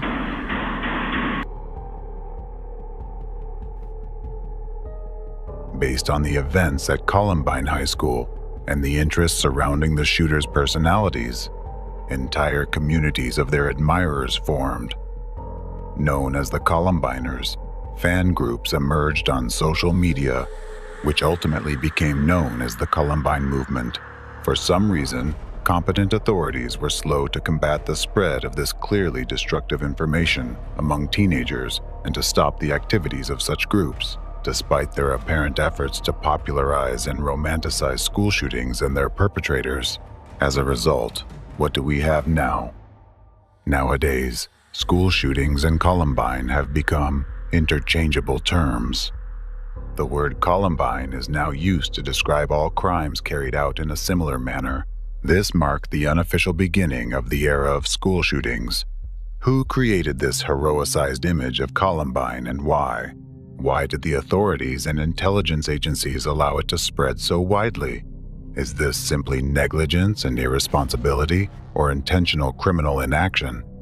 If it is believed that one of the key reasons for new school shootings is an uncontrolled imitation of Columbine, Then why was information popularizing this event allowed to spread so widely? If reports of these events did not contain hidden manipulations that incited action, this information would not have been so actively duplicated, picked up by other children, and would not have generated new shooters. It is evident that the Columbine cult was created intentionally. At its core, this is an act of informational terrorism that spawns more terrorist attacks. Who benefits from conducting acts of informational terrorism of this scale? Only the representatives of anti-cultism and the force behind them.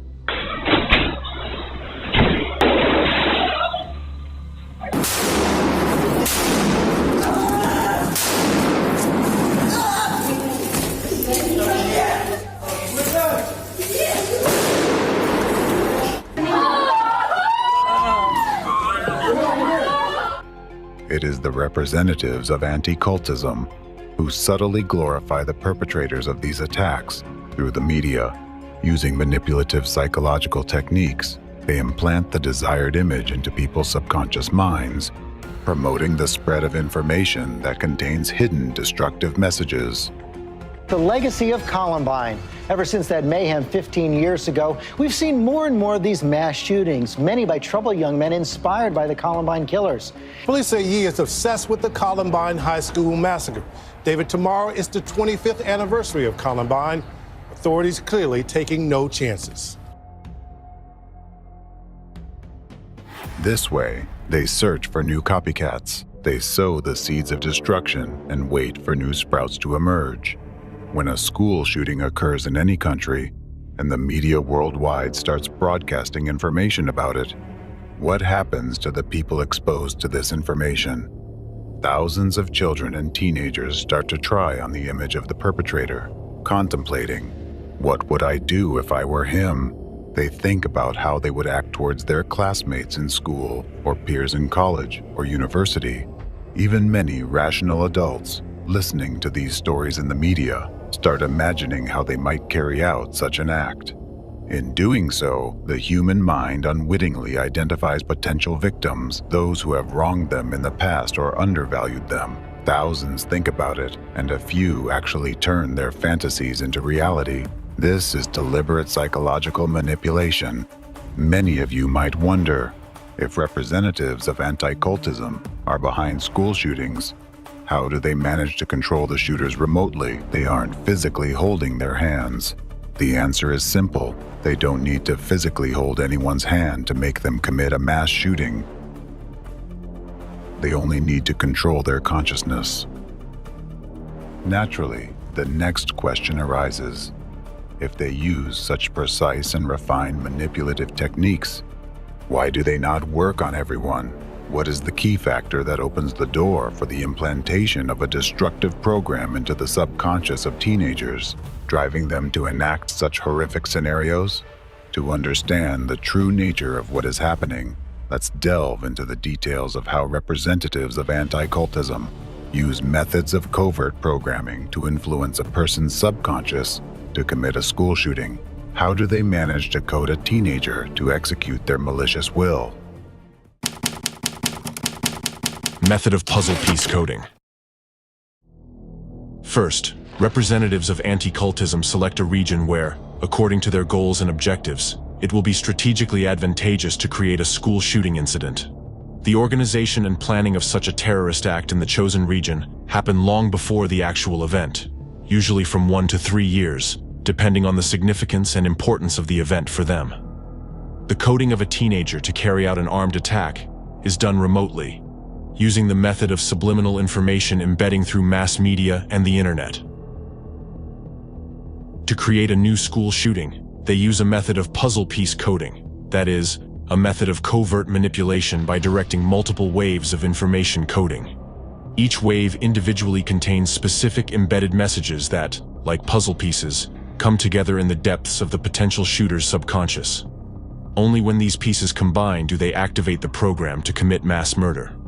As a result of this activation, the individual goes through with the crime, while to an observer, it appears as if it was their personal decision.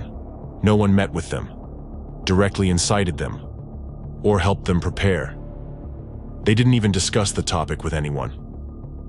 In reality, they act as a biorobot, guided by a skilled hand to carry out a premeditated criminal plan. This segmentation of manipulative embeds into several waves of information delivery is intentional and serves the purpose of precise targeting.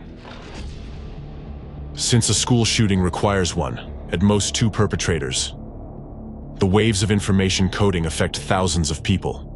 Some of these people may even feel an impulse to act on the commands, but not everyone can cross the line into committing mass murder. Therefore, to narrow down the target zone and activate a suitable potential shooter, a cross-sectional information attack is conducted. It consists of several information deliveries, each containing specific embeds that can bypass the critical control of the conscious mind and penetrate directly into the subconscious. Once there, these embeds come together like a puzzle to form a cohesive picture of the future crime. This image becomes a dominant intrusive thought, pushing the individual towards committing mass murder.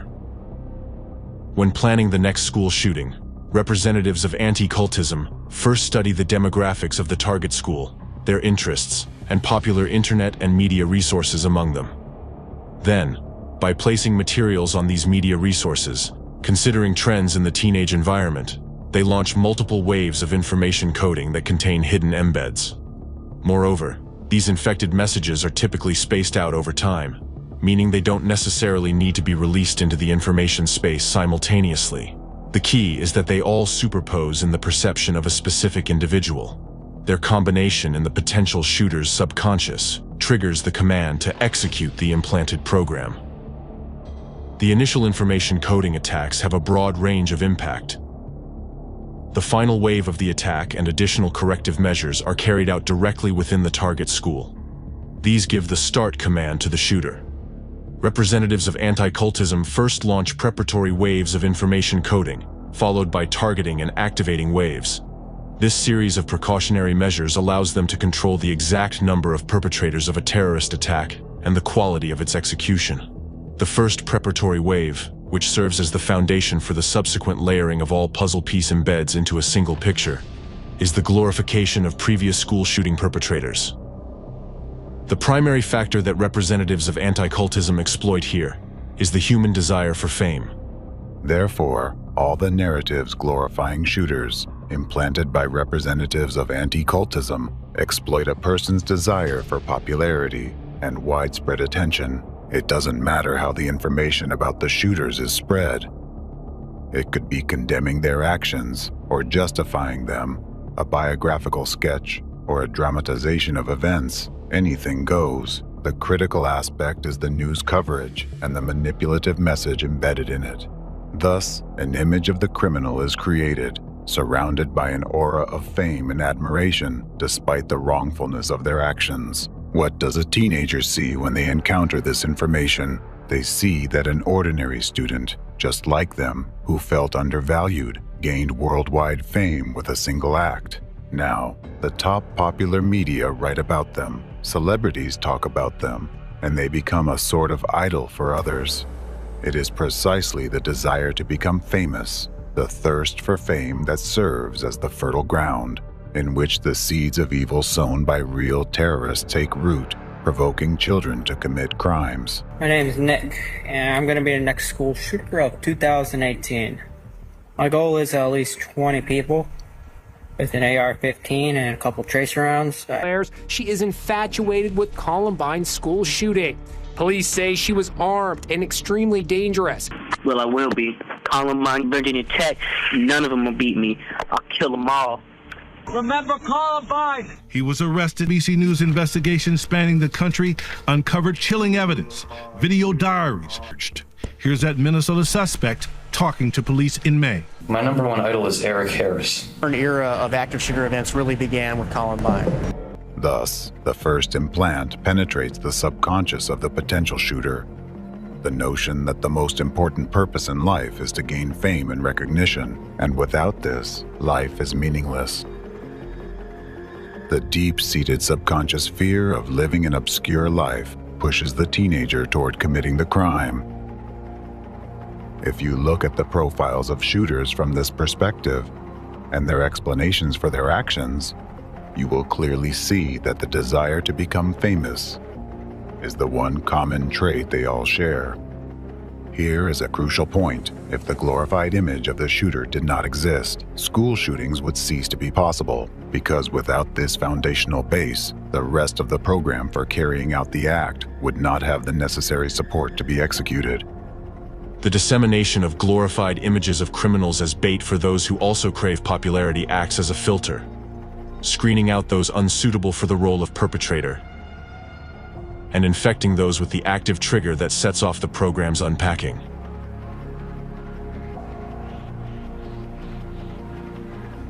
Another filter is the specific method of selecting themes through which the program components for executing a school shooting are embedded. These themes are chosen from the areas of interest to teenagers, which are typically opposite in nature. What does this mean, and why is it done? A person is more likely to be interested in related topics. For example, someone interested in astronautics might also be interested in parachuting. However, to minimize the number of people caught in the cross-section of the informational coding waves, topics are chosen that rarely fall within the sphere of interest of the same person all at once. For instance, a teenager might be fascinated by space and the possibility of life on other planets, such as astrobiology. What would be opposite in nature to this interest? Life's opposite is death. So, a teenager potentially suitable for the role of a shooter might also be interested in different models of weapons. This combination of interests is rare in real life, which is precisely what anti-cultism representatives count on. Subsequently, various materials on these themes are embedded with other components of the single program for carrying out a school shooting. Particular emphasis is placed on awakening an interest in weapons as tools that grant power and fame. As a result, only those teenagers who are simultaneously interested in both opposing themes and who already have a dominant desire for fame and recognition fall into the crosshairs of these intersecting waves of information coding. Thus, the target group gradually narrows down through the final stage of the coding process. The first wave of information coding affects thousands. Then from these thousands, only hundreds remain, and ultimately, only a few individuals are caught in the crossfire of all the necessary coding waves. It then becomes a matter of time to see who among them activates first, and who ultimately becomes the perpetrator of the implanted program. This is why shooters often appear entirely different from one another, with diametrically opposed personality traits, frequently without significant psychological issues, and most importantly, without apparent motives for committing such crimes. Let me give you an example of an inducing wave of information coding that activates a teenager's program to commit a school shooting. The start command doesn't necessarily come through the media or the internet. It could be delivered by a guest lecturer at the school who incidentally mentions a person in their talk who dedicated their entire life to science but never gained worldwide recognition or fame. In contrast, the lecturer then cites Nobel laureates as examples, few in number, but they were able to achieve success. What embed does the potential shooter receive here?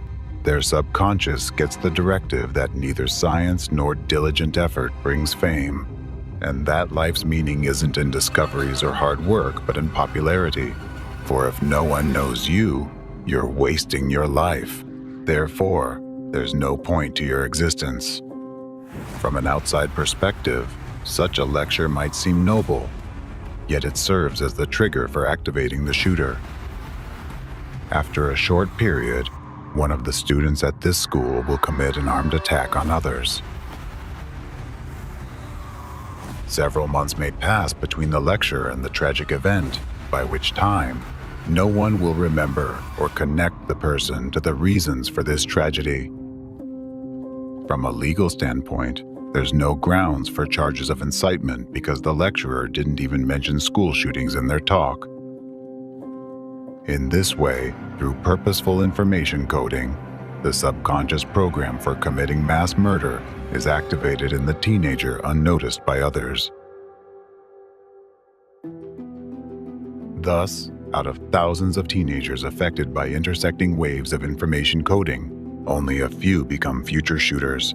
This transformation occurs only in schools where the final stage of subconscious programming, the activation phase of the embedded command, has been completed. That's why, seemingly out of nowhere, children develop an attraction to weapons and a desire to inflict harm on others. Just an image that bypassed the critical perception of the conscious mind, penetrated deep into the subconscious, and triggered action. As a result, a teenager who recently made plans for the future dreamed of romantic relationships and chose a university or college to attend after school, suddenly, with the obsession of a psychopath, starts planning a real terrorist attack.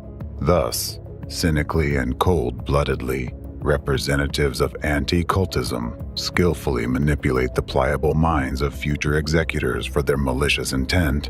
They turn your children into terrorists and mass murderers. Even if only one out of hundreds of thousands of children brings this image to life, it is more than enough for representatives of anti-cultism and the force behind them to continue their destructive activities to destabilize society and impose the agendas that benefit them. Representatives of anti-cultism, in their public statements, which they also make in educational institutions, often talk about their concern for the safety of children. However, it is they themselves who are the secret instigators, provoking children to display outbursts of hatred, intolerance, and aggression.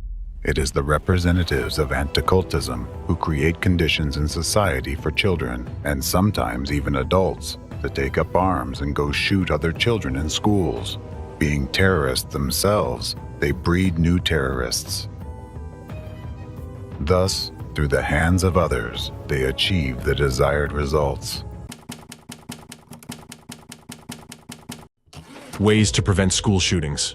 Understanding the fundamental principles of manipulative techniques through which the search and activation of potential shooters occur also provides the opportunity to identify the organizers of such crimes and prevent similar incidents in the future. How to prevent school shootings. Method 1. Monitoring content leading to crime. For example, by tracking the content that teenagers who commit mass shootings have been exposed to, it is possible to uncover those who led them to these actions, using them as remotely controlled weapons. This includes identifying specific publications, harmful content, and even particular media channels through which children are encoded to commit school shootings. It is worth noting that identifying potentially harmful content in this case is possible only through its external features. Without specialized knowledge of the puzzle coding method, an ordinary person will not be able to detect hidden puzzle embeds in text or video materials, which ultimately transform someone into a shooter. Since this method is designed to influence a person's subconsciousness, bypassing critical perception by the conscious mind, it's logical that it is almost impossible to understand where and how these embeds occur if you use consciousness alone.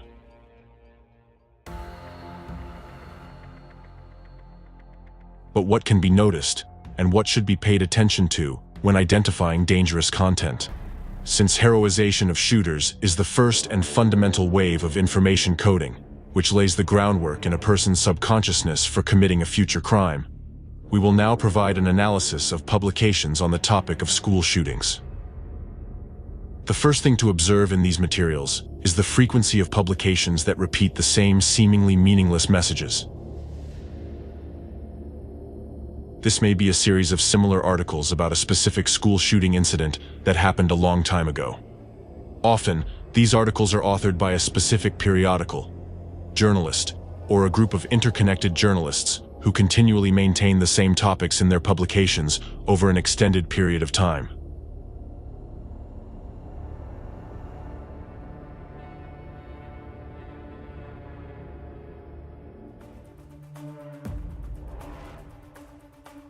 Meanwhile, other journalists or media outlets may have already stopped covering this event long ago. Yet this very group of journalists persistently supports the information wave for unknown reasons, and keeps the long-past event alive in the media space. These articles would repeatedly discuss the same subject from different angles. The authors might criticize the police, express sympathy for the shooter's parents, highlight recently uncovered details of the crime, and so on. However, the common thread will still be the same: school shootings. And all these articles will have one significant feature. they will never harshly criticize or condemn the shooter. The second feature of potentially dangerous materials and publications is that discussions of school shootings would always be accompanied by direct or indirect criticism of the authorities, specific officials, and the helplessness of law enforcement agencies. Articles would discuss their mistakes and failures, emphasizing that law enforcement officers lie and deliberately distort facts to cover up their own helplessness. Such publications often appear very similar, and at first glance may even seem reasonable, devoid of aggressive calls to action or clear signs of inciting hatred. However, in reality, the information they contain deeply affects people, leaving a lasting imprint on their subconsciousness. The third feature to watch for is the presence of numbers in the publications. Information containing hidden embeds always includes a numerical code. This could be mentions of dates, exact time when a crime was committed, the number of casualties, or other figures. Yet these numbers would be repeatedly referenced in their publications. The point is that human consciousness and subconsciousness perceive numbers differently. This feature of the work of our subconsciousness is leveraged by the puzzle coding method. As mentioned before, it is extremely challenging for an unprepared individual to detect hidden manipulations of consciousness, and, even more so, subconsciousness, through the puzzle coding method without specialized training. However, there is always a pattern, and identifying this pattern can help pinpoint particularly dangerous content amid the vast flow of information. Once sources of destructive influence containing hidden embeds are identified, it is crucial to promptly halt the propagation of their influence on the broader population. Method 2. Conducting psychological testing in schools to identify increased levels of bipolar disorders. One indicator that students at a particular educational institution have been subjected to hidden external subconscious manipulation is an increase in cases of bipolar affective disorder among them. What's the connection here? Since the initial waves of information coding have a wide radius of impact, certain embeds, parts of the program for mass shootings, infiltrate the subconscious of all affected individuals. What happens to a person in this case? Hidden directives start acting in their subconscious, conflicting with their conscious goals and aspirations. As a result, internal conflict and resistance emerge within the individual. This conflict, triggered by the implanting of foreign elements into the subconscious, eventually manifests as bipolar disorder. Representatives of anti-cultism cannot avoid provoking such conditions when they initiate preparatory waves of coding for school shootings, because this forms the foundation for further imposition of other waves, ultimately launching the program. An illustrative example in this regard is the situation in the Czech Republic, where after the shooting incident at the Faculty of Philosophy of Charles University in Prague in 2023, pertinent information emerged regarding the prevalence of bipolar disorders among the country's young generation. Czech media began disseminating information indicating that approximately 5% of the entire population of the Czech Republic currently suffers from bipolar affective disorder, primarily among the young generation of the Czech shooter's age, namely students. Students of Charles University themselves posted on social media, expressing concern about a troubling trend. Every second student suffers from bipolar affective disorder.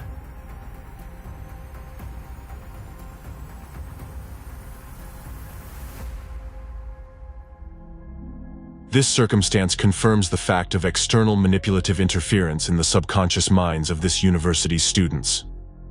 As of today, the Czech Republic, particularly its capital, is a hotspot of anti-cult activity. One of the key centers of their activity is located precisely in Prague, and one of the leaders of the local anti-cult movement, Zdeněk Vojtěšek, teaches at the Hussite Theological Faculty of Charles University. Consequently, there are grounds to presume that a thorough analysis of the public activities of anti-cult groups might help establish a correlation between their activities and the increase in cases of bipolar disorders among Czech youth. A deep study of this relationship may ultimately provide compelling evidence that anti-cult organizations are not only linked to school shooting incidents, but are indeed their perpetrators. In fact, shooters are just as much victims of anti-cultists as those they shoot at. Their actions were controlled not by themselves, but by a program embedded in their subconscious. An unprepared person is powerless against such subconscious intervention. Therefore, these children simply found themselves helpless against the external malevolent influence of manipulators. Hence, there should be a pressing discussion about the necessity of banning members of anti-cult organizations from educational institutions, as they may exert covert destructive influence on children. The shooting incident in Prague has prompted Czech students to speak out about the widespread rise of bipolar disorders and seek help. A petition was drawn up urging the Czech government and politicians not to ignore the issue, and to strengthen psychological and psychiatric assistance for all those in need. The petition was signed by over 600 people. This means that the young people themselves are frightened by this situation. Subconsciously, they feel that someone is manipulating their minds, and they fear that anyone among them could be the next to pick up a weapon to harm oneself or others. A similar scenario following school shooting incidents will be observed in all schools that have been targeted by the information coding attacks of anti-cult representatives. The situation in the Czech Republic clearly demonstrates that bipolar disorder is an inherent and natural accompanying factor in external interventions aimed at programming the subconscious of individuals. If monitoring of educational institutions in other countries is carried out, it will be possible to reveal hotspots of increasing bipolar affective disorders, that is, places already targeted by anti-cultists, where terror attacks are planned in the near future. Typically, in schools and universities where mass shootings have occurred, significantly more students with bipolar disorder can be identified compared to the average statistical rate. Moreover, if these educational institutions conducted regular psychological testing of students, it would reveal that the rapid increase in bipolar disorders occurred precisely within the range of 1 to 3 years before the crime committed by one of their students at that school or university. This period aligns with the initial preparatory waves of information on coding. The strongest impact from the implanted destructive program will be felt by the future shooter themselves. However, once they carry out the act, bipolar disorder will disappear because the cause triggering the internal conflict disappears. The person makes a final choice. Therefore, typically, after committing the crime, this issue is not diagnosed in most shooters. However, it persists in other students at the school. An experienced psychologist only needs to check students for bipolar affective disorder to determine whether these children have been subjected to attempts of external interference in their subconscious. Furthermore, if educational institutions introduce regular psychological testing practices, for example, every 6 months, any alarming trends can be detected in time to take preventive measures. Enhanced security measures in schools, such as metal detectors at entrances, are certainly important and necessary for protection. However, unfortunately, they are not capable of stopping the infiltration of malignant information programs into the subconscious minds of students. Therefore, it is crucial for school psychologists and parents to closely monitor the psychological well-being of children. In particular, attention should be paid to important markers, such as the development of bipolar disorder. Children themselves are likely to attempt to conceal these conditions because they are frightened by them, often not realizing that these states are artificial and induced by remote information coding through media and internet content they encounter. Thus, a simple factor like caring for the psychological welfare of children and implementing diagnostic procedures to detect bipolar affective disorder is an essential element in preventing tragic events. The third method for preventing armed attacks in educational institutions: monitoring the country's information field. Another marker that may indicate the preparation site for future crime is the uneven dissemination of information about new cases of school shootings. When a high-profile armed attack occurs at an educational institution with a large number of casualties, it naturally resonates widely in society, and the news wave covers the entire country. Initially, the information erupts like a wildfire, but over time, its intensity diminishes. However, if representatives of anti-cultism have already planned a similar attack in a specific region, the informational echo of this event will resonate longer and louder here than in other regions of the country. Alternatively, information about it may be reactivated in the information field after the news wave subsides. It is important to note here that the names and images of the criminals continue to appear in the news, remaining in the information field of the region or city. This leads to a covert heroization of the shooters, with the key embed spreading that humanity will remember them for life. This phenomenon is a red flag for vigilant observers. If you notice such a trend in your city, be vigilant. The dissemination of a heroized image of shooters is the first preparatory wave of information coding, and a fundamental implant on which the future behavior of the shooter is built. If somewhere this image is artificially sustained in the information space, it means that the psychological indoctrination of the next shooter has already begun in one of the schools in this region. At the same time, conducting psychological testing across educational institutions in the city to detect a sudden increase in the number of bipolar disorders can with a high probability identify the school or university where representatives of anti-cultism have planned the next case of school shooting. People must also be informed about how to recognize manipulative techniques and how to train their minds not to succumb to covert influences. The most effective measure to prevent school shootings is the complete cessation of the activities of the entire network of global anti-cultism.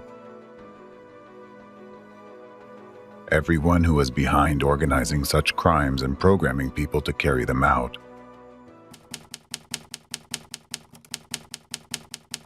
School shooting is a controlled process. The fact that seemingly uncontrolled school shootings are actually a controlled process is evidenced by statistics and chronology of their spread. To gain a more detailed understanding of this trend, let's analyze the incidence and growth of the number of such crimes in various countries where they have occurred. School shootings in Russia. For quite a long time, no evidence of cases of mass shootings in schools has surfaced in Russia. In the 1990s, only one such crime was widely known: the incident at the Kamyshin Cadet School in 1997.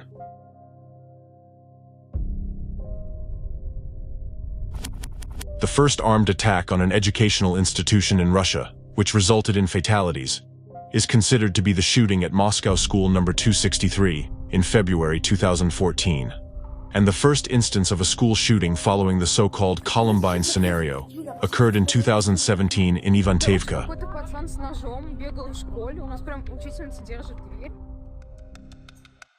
What can explain the sudden appearance of a phenomenon such as school shootings in a territory where it was previously uncommon? How can it be explained other than by outside interference? After all, what has changed in Russia since the times when such crimes were unheard of? What has changed is that anti-cultism has gained unprecedented power and influence here. Today, Russian media deliberately spreads the narrative that the cause of mass school shootings in Russia is the influence of similar incidents in the United States. To implant this idea in the masses, the same image of such a crime, Columbine, is most often used. In news reports about school shootings in Russia, you will frequently find a parallel drawn specifically with the Columbine case. What happened at the Moscow school is being called the American scenario by the Russian press. Incidents like this do indeed happen often in the U.S. School shootings are common in the U.S., but not in Russia. Shootings and hostage situations are indeed not uncommon in American schools. A student or former student with a rifle in hand, that's the typical anti-hero of local news. However, as I mentioned earlier, the first instance of such supposed imitation in Russia occurred in 2017, 18 years after the Columbine events. Why did it take so long for the first imitator to appear in Russia? The answer is simple. Because it's not just imitation. Someone allowed this precedent to happen in Russia. and ensured it received widespread publicity. Some Russian propaganda figures, authors, and proponents of the theory alleging the harmful influence of the USA on school shootings in Russia claim that these incidents are characterized by organized activity, supposedly initiated by the US. This argument is supported by a simple propaganda narrative. It is so because historically, the US has always been opposed to Russia on the geopolitical stage. Therefore, America is an enemy, and in this way, the enemy is attacking Russia. However, logically thinking, it is the United States itself that suffers much more from school shootings. Why? Why would they attack themselves? It would be more logical to assume that America suffers the most precisely because its adversaries subject it to massive and regular attacks. The truth is that both the American and Russian peoples are subjected to cynical and sophisticated attacks from their common enemy, global anti-cultism. By trying to divert attention and shift all the blame onto the allegedly bad example set by the United States, the hidden shadow force, who is the ideological mastermind of anti-cultism and terrorism, intended to create a visible image of an enemy, obscuring its own tracks behind mass shootings in both Russia and America, behind the Columbine tragedy and the phenomenon of school shootings as a whole. Today, the threat of school shootings in Russia has become a serious societal issue. At least 13 people are dead, including at least 7 children, after a shooting at a school in central Russia. In Russia, a gunman killed at least 15 people at a school today, 11 of them children. Close the door. Some shooting!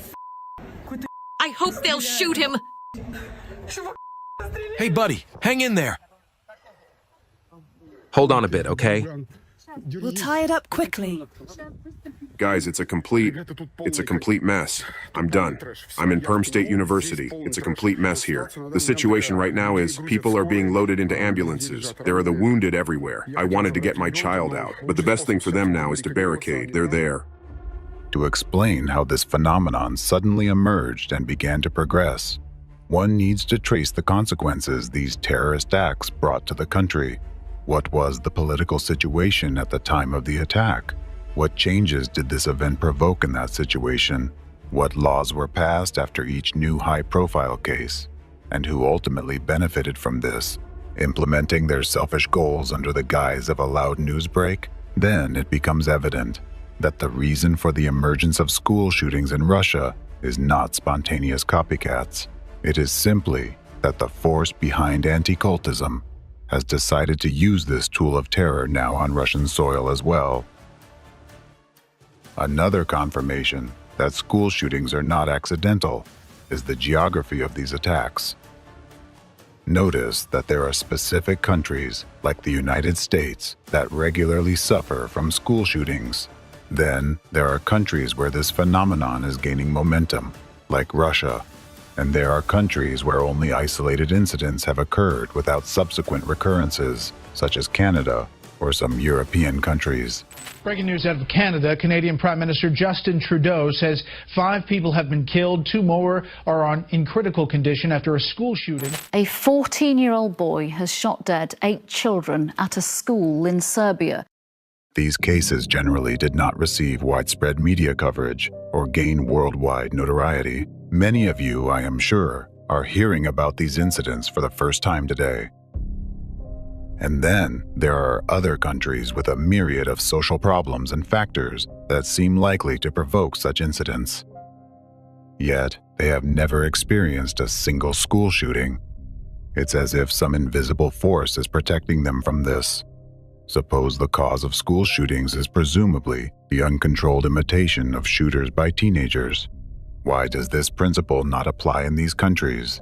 This simply indicates that either the representatives of anti-cultism do not yet have their levers of influence in these countries, or it is not yet advantageous for them to carry out such attacks there. However, this does not guarantee that these countries' populations are protected from such crimes. A vivid example is the previously mentioned mass shooting incident in the Czech Republic in 2023.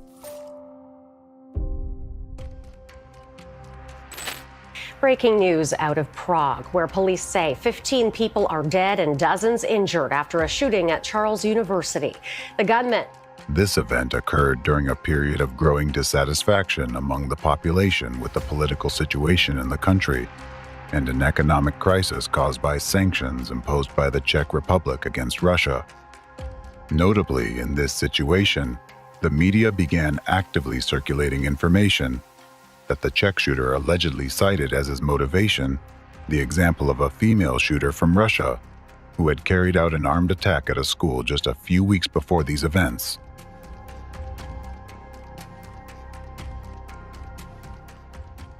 Such a confluence of circumstances suggests that the attack in the Czech Republic was not coincidentally carried out at this particular time, nor was the reference to Russia as the inspiration for the crime accidental. It appears that someone wanted to exploit the situation for their own interests. If we examine each such attack closely, we can see that these events always correlate with the political situation in the victim country. For example, they often coincide with upcoming elections, important international negotiations, escalating political tensions within the country, growing public dissatisfaction with the government, and so on. Such events often become significant and high-profile news stories that overshadow other news. During this period, when public attention is focused on the tragedy, anti-cult representatives and the forces behind them can quietly carry out actions they would prefer to keep out of the public eye. Are these coincidences or someone's cold calculation? The most telling evidence of the planned nature of these attacks is their influence both on the life of a single country and on the global community. Each school shooting brings about a series of political and social transformations directed by anti-cult representatives to serve their interests. This leads to significant changes within the state and irreversibly affects the lives of its people. Even one such event leaves an unhealing, bleeding wound on the heart of the entire society. Primarily, such terrorist attacks target parents and all those with children. After all, a terror attack where one child kills other children causes immense shock and upheaval in society. It strikes at the most vulnerable place in every parent, for their life.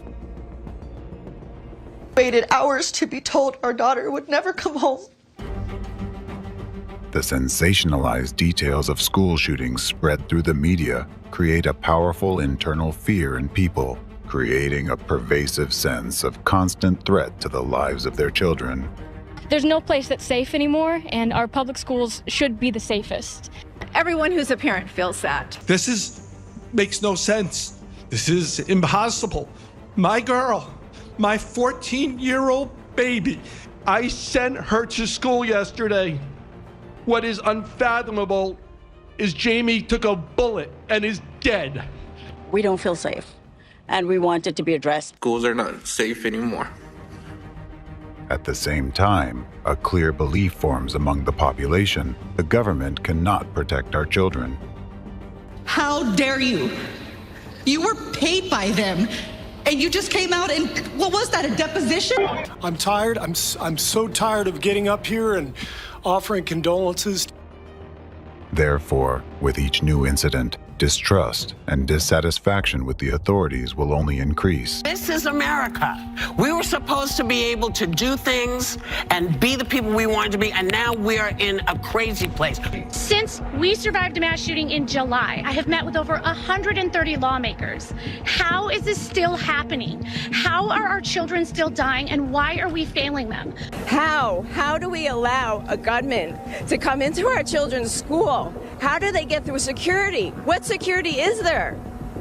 There's no metal detectors. The gunman, a crazy person, just walks right into the school, knocks down the window of my child's door, and starts shooting her. In the eyes of frightened parents, the authorities are guilty of failing to ensure their children's safety. They are guilty of allowing their children to live in a state that is rotting from within, where their child could become a victim at any moment or even turn into a perpetrator. This subconscious understanding causes feelings of apathy, hopelessness, and hatred towards the current authorities, skillfully inflamed by anti-cult representatives. This doesn't happen in other countries, it happens in the United States of America. You've got a beautiful country, you've got beautiful people, but what's the problem? Guns. How does a 7-year-old have a gun? I'm very angry that this happened, because it keeps happening. These children survived. This is the shrill screaming of kids trying to get out while their classmates are being murdered.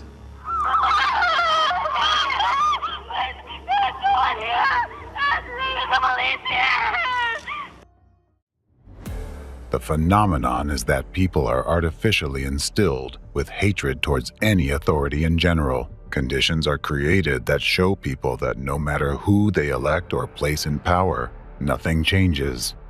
Thus, the belief that all authority is evil becomes firmly rooted in the public consciousness. This process creates a vicious cycle. Artificially induced and maintained fear drives part of the population to demand stricter measures and tougher laws from the authorities. However, these initially well-intentioned initiatives that were supposed to prevent new crimes are subsequently used by anti-cult representatives and their accomplices within state structures against the people themselves. This results in greater subjugation of the populace, increased control over citizens' lives, and the suppression of free speech. Thus, people are gradually stripped of their last rights and freedoms. As a consequence, a previously democratic country moves closer to a totalitarian regime. But at the same time, while one part of the population, driven by fear, advocates for stricter measures, another part, driven by hatred towards the authorities, believes that such authoritarian methods will lead to even greater restrictions on their freedoms and violations of their rights.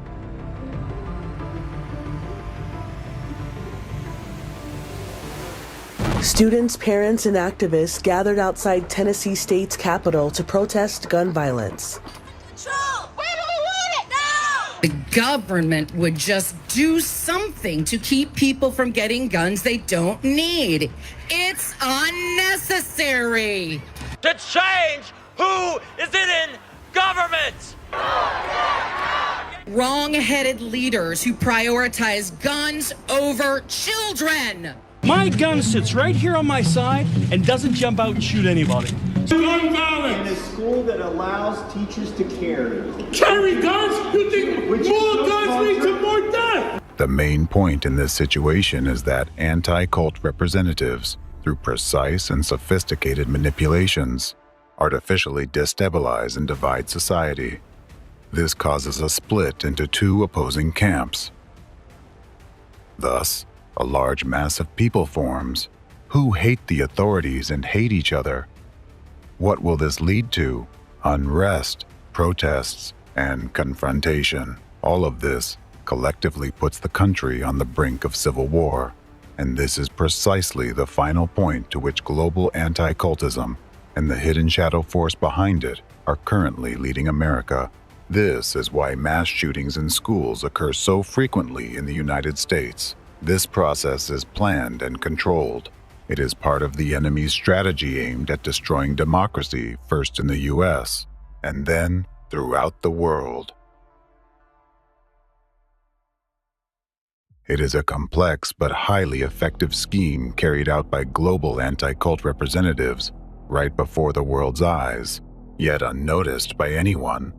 It's worth adding that despite the apparent chaos in the spread of news about these incidents or narratives glorifying the shooters, anti-cult representatives carefully ensure that the information tainted with their manipulative virus is delivered precisely and in measured doses. This is to prevent school attacks from becoming too widespread. Excessive numbers of such crimes would diminish their impact, and each subsequent incident would no longer provoke such a strong societal reaction. People are capable of becoming accustomed to anything, even such horrific events. If school shootings happen too frequently, society will eventually adapt. While these events will still induce fear, the constant internal anxiety and worry will diminish. People will remain cautious, but not much more. On the other hand, measured instances of crime open people's minds to the implantation of negatively acting images that go straight into the subconscious, which most people today cannot defend against. Statistics are stubborn things, and they speak for themselves. These attacks' periodicity and growth trends clearly point to the hidden organizers behind this phenomenon.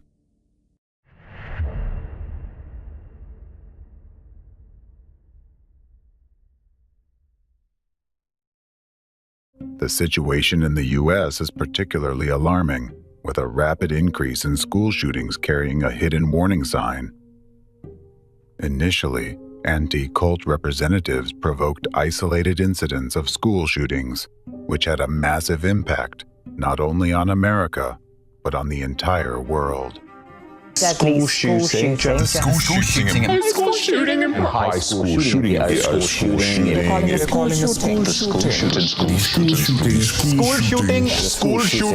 school shooting.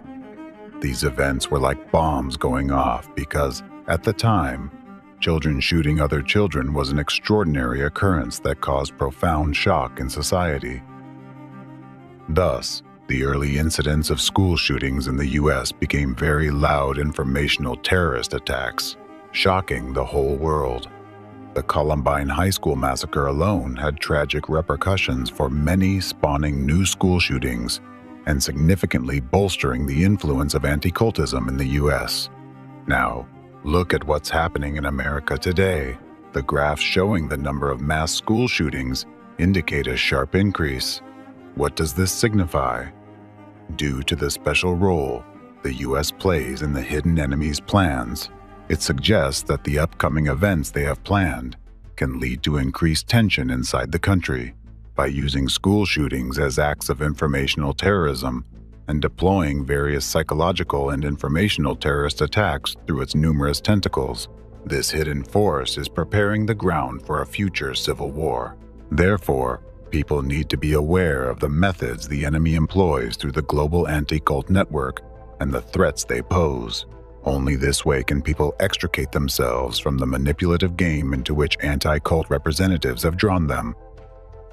It's crucial to recognize that no measures, no matter how strict, will eradicate the root cause of school shootings as long as the source of these terrorist attacks exists and there is someone to give the command start. After all, similar measures have already been taken in different countries around the world, which aligns with the goals of representatives of anti-cultism. However, practice has shown that neither the prospect of the death penalty, increased school security, nor restrictions on firearm purchases have reduced the incidence of school shootings. Even if a total ban on civilian gun ownership were enacted, future attacks will occur in other forms, such as homemade bombs, melee weapons, or poison gas. Similarly, the introduction of censorship on social networks and other additional measures to control youth behavior have also proven ineffective. Ultimately, all of this has only led to significant infringements on citizens' rights and freedoms and undermining democracy without reducing the number of school shootings, let alone eliminating them, because all the strictest measures and restrictive laws enacted in response to these incidents are often initiated and implemented by global anti-cult representatives and their accomplices within politics, the state apparatus, the judiciary, and law enforcement. Therefore, a priori, they will always be designed to work against people and democracy. This chain of evil will not end, and children will continue to suffer and die as long as global anti-cultism exists and its representatives can freely use their hidden manipulative techniques to influence people's minds and conduct acts of informational terrorism through the media. School shootings are the plague of the 21st century, and the source of this plague is global anti-cultism and the hidden enemy of humanity behind it. It is the creation of a force that skillfully manipulates images and has chosen terrorism as its primary weapon. They are responsible for creating this disease. They cultivate and sustain it. We can only defeat this disease when the true spreaders, all the perpetrators and organizers of these crimes are held accountable and answer before all of humanity for their atrocities.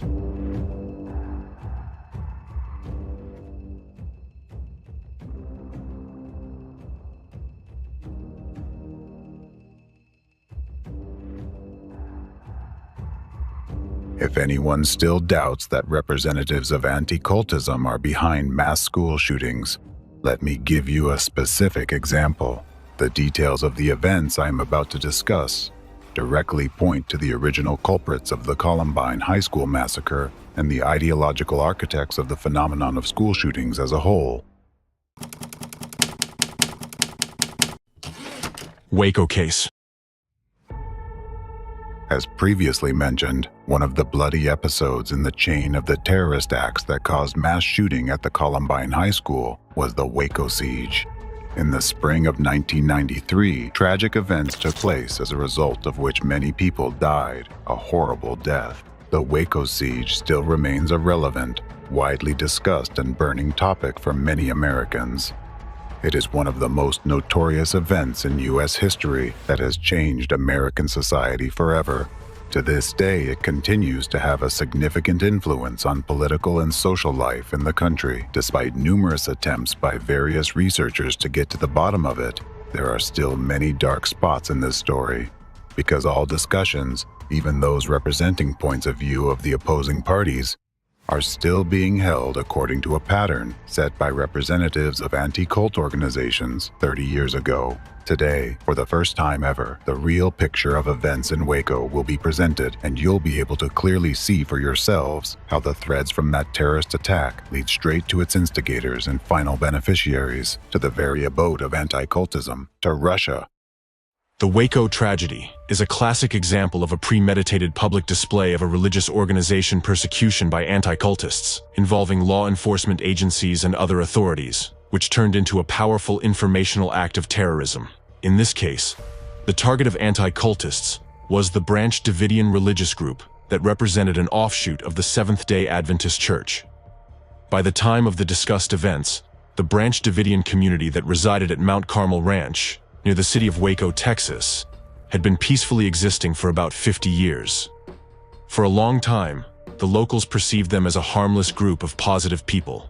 However, in the late 1980s, early 1990s, through the efforts of representatives of anti-cult organizations, the derogatory word cult suddenly began to be used as regards the Branch Davidians, which is a classic first step by cult fighters in dehumanizing their chosen victim for subsequent persecution. What was the Branch Davidians community like? They were a group of people peacefully living on their land, in a building they themselves had erected, and were united by joint study of the Bible. Each had their own hobbies, earned their living just like everyone else, had various professions, and came from various walks of life. Among them were Harvard graduates, rock musicians, as well as ordinary mothers caring for their children. There are many similar settlements across America. Those were free people who lived in a free country the way they liked, in accordance with Christian values and the U.S. Constitution. They didn't impose their lifestyle on anyone and didn't cause anyone harm. I'm Paulina. I'm Stephen. I'm Vanessa. Zilla. Well, you had a bunch of women, children, elderly people. They were all good people. They had different beliefs from others, different beliefs than I have, or maybe different beliefs than you have in their way of life, and especially in their religious beliefs. But basically, they were good people. I was around them quite a lot. They were always nice, mannerly. They minded their own business. They were never overbearing. They were always clean and courteous. I liked them. Several years before the tragic events, anti-cultists had launched a series of discrediting articles and videos in mass media, aimed at the Branch Davidians. At that time, the community leader was a young preacher, Vernon Howell, who adopted a religious pseudonym, David Koresh. He became the main target of the attack of anti-cultists, who started labeling him as a dangerous cult leader through the media they controlled. Even then, his enemies were saying this self-proclaimed son of God was closer to Satan. Throughout the entire subsequent disinformation campaign, other members of the organization were deliberately ignored, and almost all of them remained nameless, devoid of individuality. Under the influence of anti-cultists, mass media presented the Davidians solely as those who had been brainwashed by their leader, who allegedly were almost in a slavish position and unconditionally followed Koresh's orders. A demonization campaign against Davidians was led by the already mentioned anti-cultist and deprogrammer Rick Ross. He organized a group of people who purposefully engaged in demonizing this community.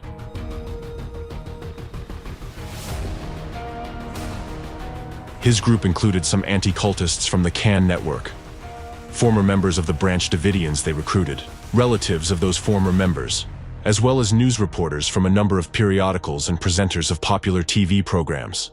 Let's recall that by the early 90s, Can was the leading anti-cult organization in the USA, while Rick Ross was one of the most active deprogrammers in Can. Also, a big role in discrediting the Davidians was played by their former member Mark Bro, who had left the community after a conflict with Koresh. Bro had obvious motives for a personal revenge.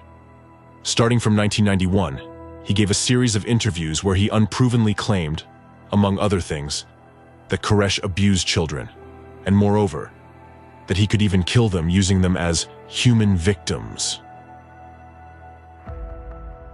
Bro also claimed that Koresh allegedly applied mind manipulation techniques to control members of his group and could order them to commit mass suicide.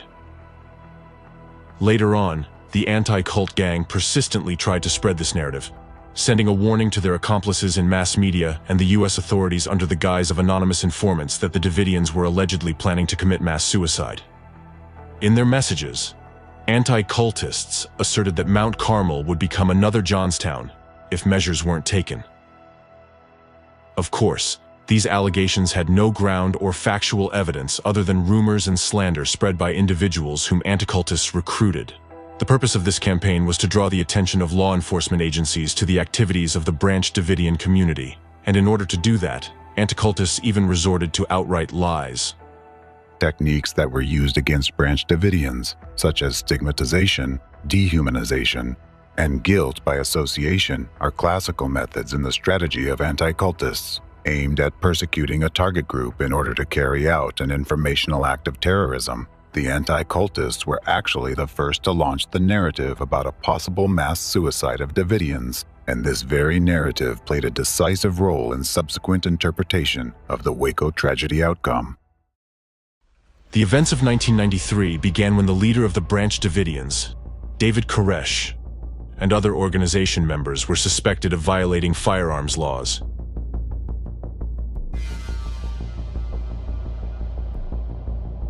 The Bureau of Alcohol, Tobacco, Firearms, and Explosives, ATF, initiated an investigation into the activities of this religious organization based on unverified information, or simply put, rumors, about the illegal possession of automatic weapons by its members. Who was actually the source of those rumors?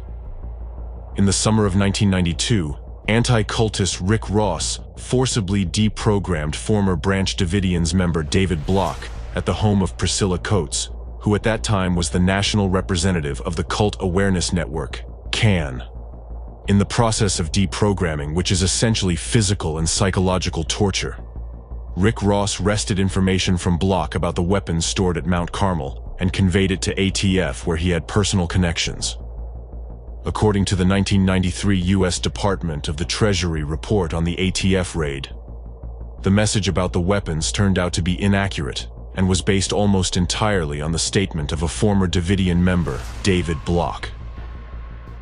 During the investigation of ATF's actions, the Department of the Treasury later criticized the agency's excessive reliance on a single dubious source of information. It is worth noting that at that time, legal sales of firearms were a widespread business in Texas, and it was indeed one of the income sources for the Branch Davidians. Therefore, when federal ATF agents began to show interest in the Davidians' activities, the organization's leader, David Koresh, invited the agents to visit Mount Carmel and personally inspect the weapons and the relevant licenses. However, Agent Aguilera, assigned to the case, refused this offer for some reason. Subsequently, after setting up round-the-clock surveillance on the community members, Agent Aguilera managed to compile the necessary materials to obtain a search and arrest warrant based on the collected information. The investigation initiated by the U.S. Congress later found out that the ATF investigation had been gross and untenable. While the statement compiled by Aguilera contained numerous errors, distortions of facts, incorrect interpretations of the law, improper application of the law to the facts, as well as a great deal of incoherent and confusing information. In particular, Agent Aguilera's statement claimed that Koresh possessed a .52 caliber anti-tank rifle, which was a criminal offense. In reality, he owned a .50 caliber rifle, which was totally legal. That the Davidians had grenades, but it wasn't mentioned that the grenades had been legally purchased and that Davidians were selling them at gun shows as paperweights. The statement included references to the testimony of a deputy sheriff who reported hearing the sound of a powerful explosion coming from Mount Carmel. However, he failed to report that the sheriff had investigated and learned that the Davidians were using dynamite legally for construction. The source of exaggerated claims about illegal weapons, paramilitary training at Mount Carmel, 24-hour observation posts, commands to shoot any suspicious persons on sight, and alleged plans to wage war against the U.S. government was the previously mentioned former Davidian, Mark Bro, who had abandoned the community due to disagreements with Koresh. At the same time, the statement against the Davidians did not mention that this former member was blind. Yet it claimed he had been personally involved in physical training and firing practices conducted by Koresh, and had supposedly served as a guard, armed with combat weapons. Thus, ATF agent Aguilera initially maintained the case against Davidians based solely on the testimony of anti-cultists and their accomplices.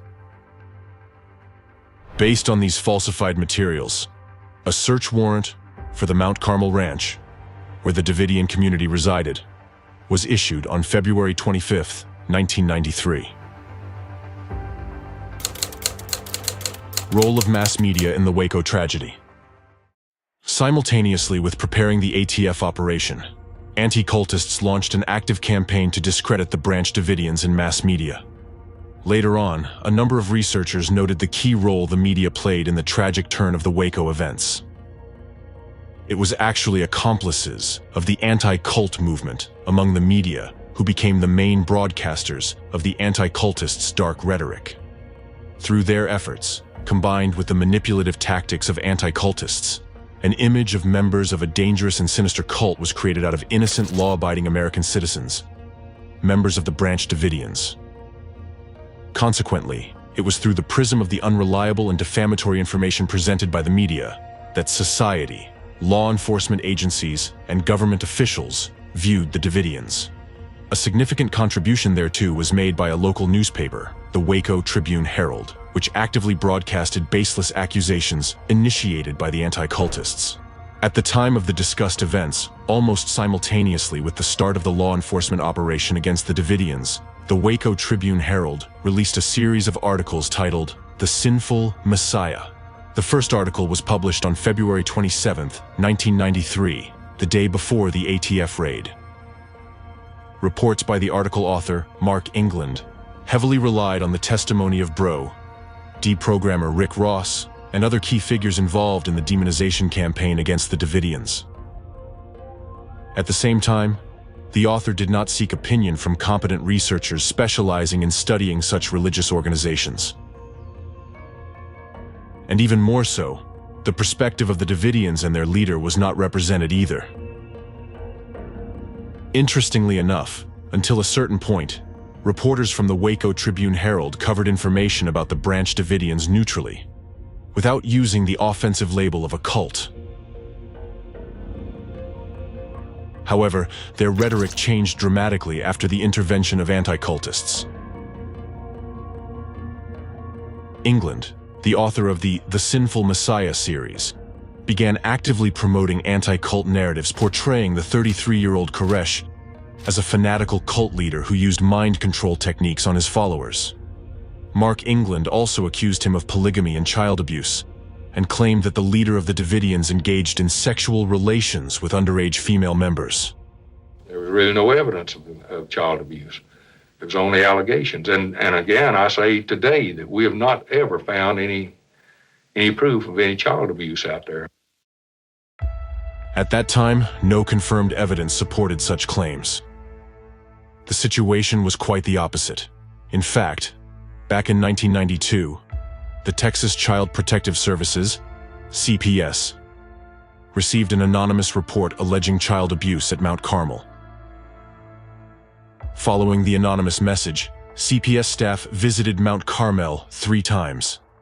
They conducted physical examinations of 12 Davidian children, and the investigation found no signs of abuse or injury. Due to the lack of evidence supporting the child abuse allegations, CPS officials closed the investigation regarding Koresh. However, that didn't prevent ATF investigator David Aguilera from including child abuse accusations in his affidavit for a search and arrest warrant for Koresh. Aguilera, in turn, had received this information from Mark Brill. Later on, despite the fact that suspicions of child abuse by Koresh were not confirmed, they were still actively promoted in mass media controlled by the anti-cultists, which significantly influenced the decisions made by the operation commanders and representatives of the authorities. For some reason, even though there was no evidence, mass media and law enforcement officials treated accusations made by the anti-cultists and disseminated by their associates as irrefutable facts. The greatest influence on the law enforcement officers who prepared the Mount Carmel raid was exerted by anti-cultist and deprogrammer Rick Ross. In fact, Nancy Ammerman's report to the Departments of Justice and Treasury regarding the actions of federal law enforcement agencies in Waco stated that Rick Ross was, in fact, closely involved with both the ATF and the FBI, and that it was he who provided them and the Waco Tribune with misleading information about the Branch Davidians. Thus, both the search warrant and the ATF raid plan relied heavily on information provided by anti-cultists and their accomplices, rather than on factual materials. Starting from December 1992, 10 weeks before the federal raid against the Davidians, ATF and other federal agents increasingly turned to Mark Brill and Rick Ross for information and consultations. Specifically, Brill characterized the Davidians to federal agents as terrorists. He claimed that they were no ordinary group of criminals, but allegedly religious fanatics who wouldn't hesitate to suicide for their leader. Brill and Ross kept supporting the statement that mass suicide was possible, as did Waco Tribune Herald reporters. Anti-cultists and their associates demonized Koresh and the Davidians to such an extent that at the time the ATF operation began, the authorities, operation leaders, and federal agents perceived the Branch Davidians community as an apocalyptic cult in an armed camp, preparing for the final battle of Armageddon against the forces of government, which supposedly embodied satanic Babylon. They envisioned Koresh as a leader of a paramilitary terrorist group that was stockpiling weapons to start a war against the federal government. Representatives of federal authorities were convinced that the Davidians were not going to cooperate during the investigation, that they hated the federal government, were controlled by their fanatical sect leader, and would start a holy war at the very first encounter. Precisely the manipulative actions of the anti-cultists explain why the ATF agents did not consider a nonviolent way of resolving the situation. That explains why the agents refused Koresh's invitation to come in person and check the weapons and gun licenses, and why they ignored the opportunity to arrest Koresh outside Mount Carmel while conducting covert surveillance, and instead chose to employ the tactic of dynamic assault on the building where the Davidians resided.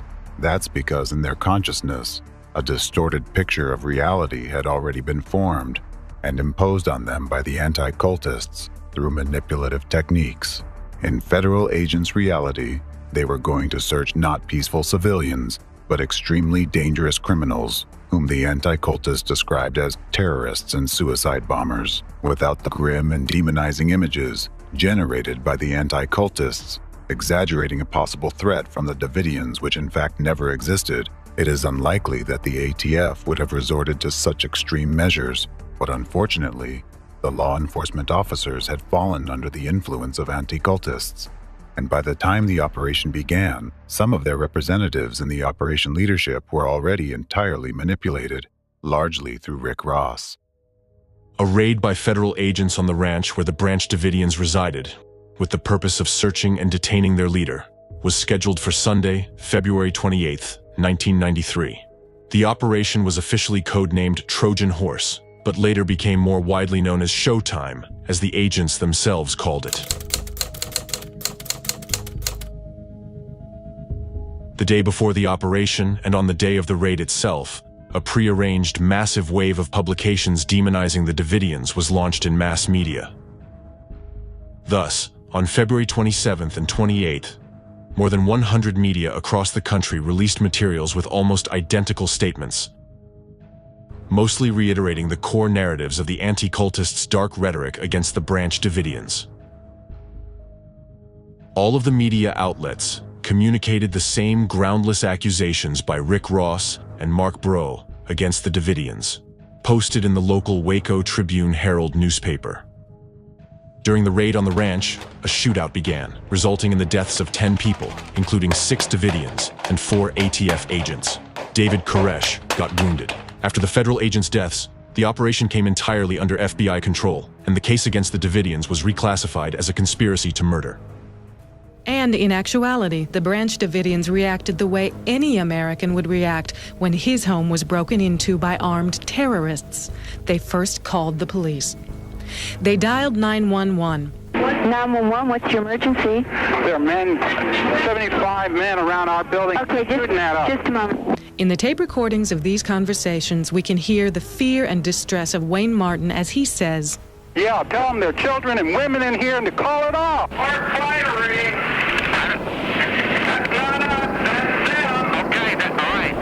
Was another victim, a 2-year-old cult member, was also shot and killed in the gunfire. And imagine you just finished breakfast and some guy dressed in a black outfit comes with a gun and shoots that member of your family. How is that going to start your day off? What kind of reaction are you as a person going to give to that person trying to come through your door? The FBI siege of the estate began and lasted 51 days. A massive number of reporters were present on the scene, and everything was broadcast live. Soon, the standoff in Waco became international news, with the whole world watching the events in Texas. Here's how the events in Waco were described by some journalists present at the scene. The FBI assembled what was likely the largest military force ever gathered against civilians in American history. 10 Bradley armored vehicles, 2 Abrams tanks, 4 combat engineering vehicles, 668 agents, plus 6 U.S. Customs officers, 15 U.S. Army personnel, 13 Texas National Guard members, 31 Texas Rangers, 131 officers from the Texas Department of Public Safety, 17 from the McLennan County Sheriff's Office, and 18 Waco police officers. In total, 899 people participated in the operation. In Waco, Texas, standoff between law officers and occult members of a religious compound. Called or known as the Branch Davidians. A heavily armed religious cult near Waco. 3 helicopters, 150 law enforcement officers, some of them from the Houston area. Dr. Ken Etheridge, he said that he had never seen anything with this magnitude or severity. He said it was like a war zone.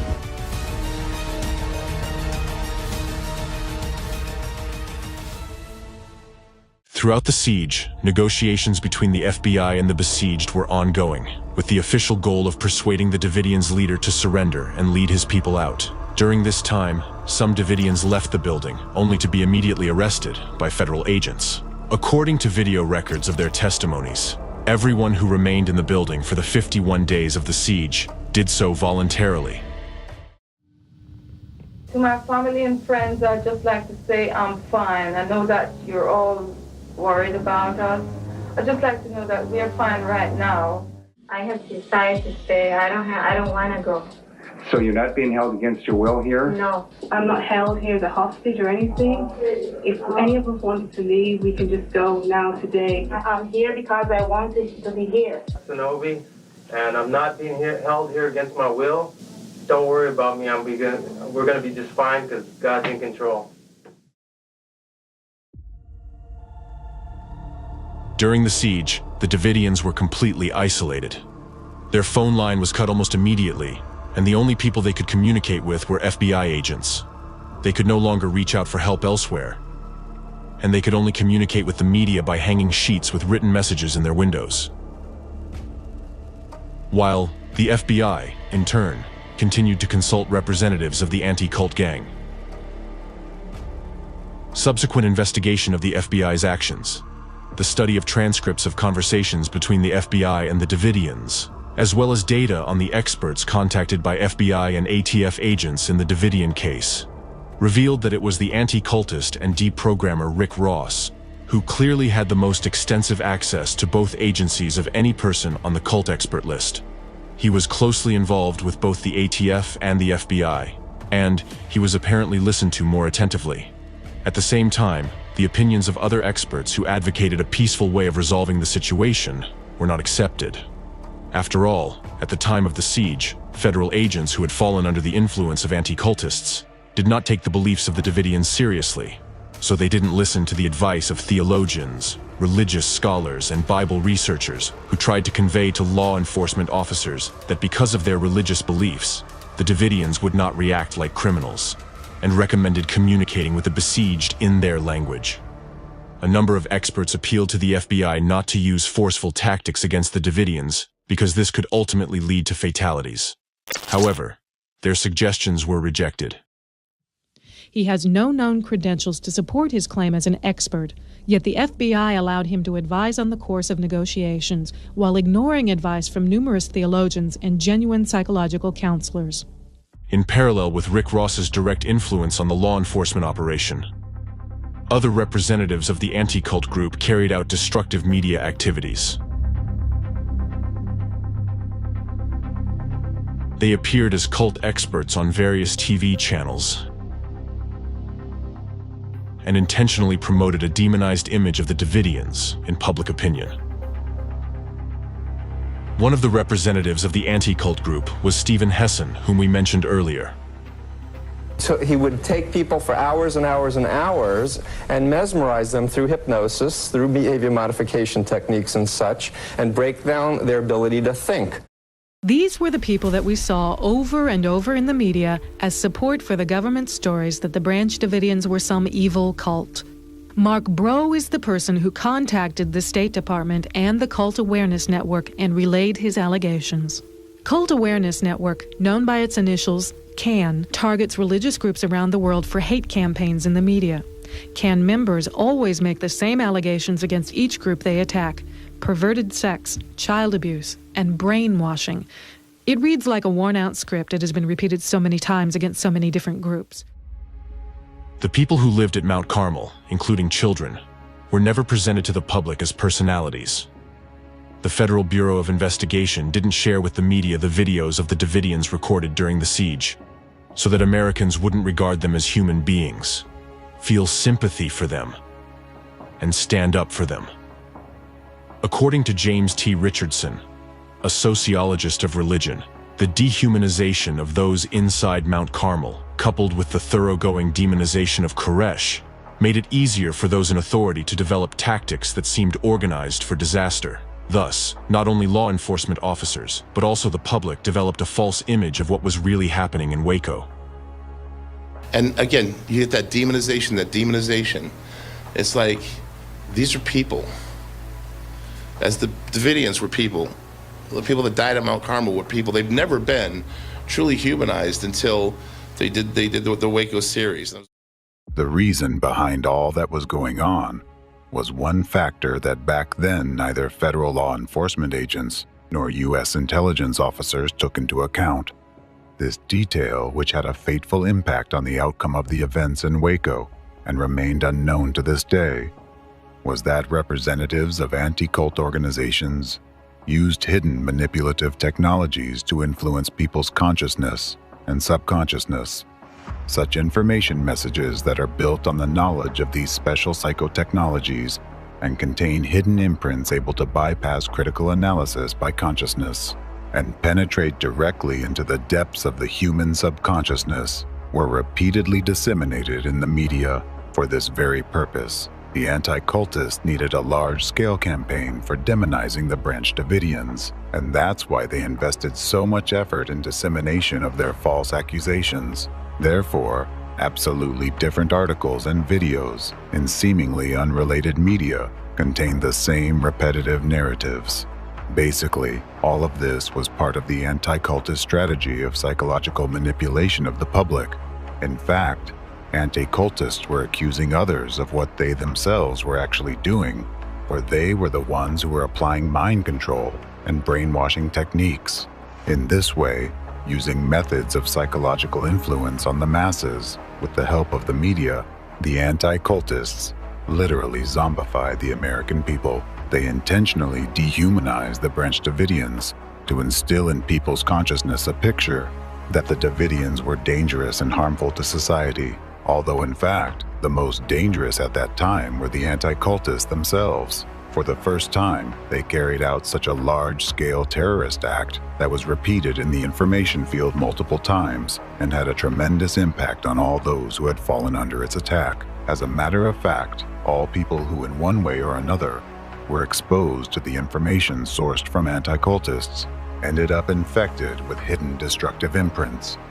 Americans who were following the events in Waco via television or newspapers at that time were subjected to coercive psychological manipulation by the anti-cultists. That's why the majority of people began to believe the descriptions that dehumanized the Davidians and accepted the picture of events presented by anti-cultists as a fact. They had no chance to resist this kind of manipulation, against which virtually the entire population of the planet is defenseless. The hidden manipulative influence by the anti-cultists similarly affected ATF, FBI, and other law enforcement officers, as well as government officials who participated in the Waco events and were in direct close contact with the anti-cultists.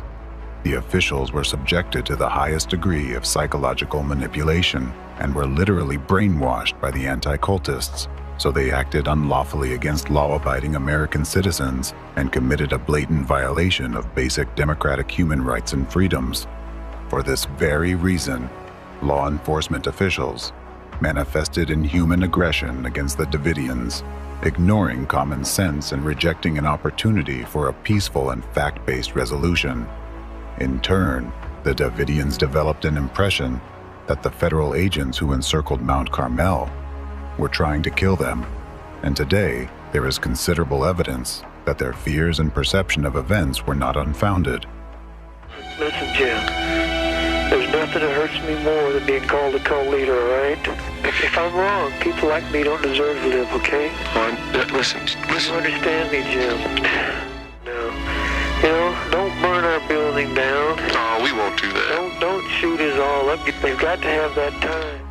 The strange behavior of law enforcement officers and their excessive belligerence towards peaceful citizens who showed no resistance was noticed by experts who hadn't been zombified by anti-cultists and arrived on the scene as consultants. Seeing what was happening, soberly assessing the situation, and foreseeing what the use of aggressive tactics against the Branch Davidians could lead to, they offered quite logical and reasonable options for resolving the conflict in a nonviolent way. But they were not listened to because those in power had already been programmed by the anti-cultists into the violent scenario. The representatives of law enforcement agencies and authorities were sure they were doing the right thing and were acting in an absolutely lawful manner. After all, they believed they were facing enemies, not law-abiding citizens. I thought the main problem was going to be understanding the psychology of the people inside the company. But as I got into it, I quickly became aware that the psychology of the people outside the compound was more important to an understanding of what happened. They needed to take control. And the tactical people in particular needed to show him who's boss. We are trying to reinforce to them that we are in charge of the situation, that the compound is under the complete control of the government. It is in fact no longer their compound, that we have the ability to exercise whatever control we want over that compound, and we will do that from various times to demonstrate to them the fact that they are impotent in their ability to control their everyday lives. I'm prepared to share David Koresh's contention that we should wait on God to resolve this. The FBI is God. It's going to decide how this is going to be resolved. The federal agents in charge of the operation were confident that they were in control of the situation, but this firm conviction was in fact an illusion instilled by the anti-cultists. In reality, they were no longer in control. It's the anti-cultists who had originally created this situation and held the levers of control. Such manifestations of abnormal behavior are clear signs that perception of all these people had already been distorted at that time by the manipulative technologies of subconscious suggestions used by anti-cultists. The FBI also employed aggressive psychological tactics during the Waco siege to supposedly force the besieged to voluntarily leave the building. Water and electricity supplies were cut off. Powerful floodlights were aimed at the ranch windows, shining around the clock to prevent the people inside from sleeping. Loudspeakers continuously blared irritating noises and high-volume music. A tank was brought in to clear the area around the building, crushing cars and nearby structures. Clearly, the mere presence of military equipment had a strongly demoralizing effect on the people inside the building.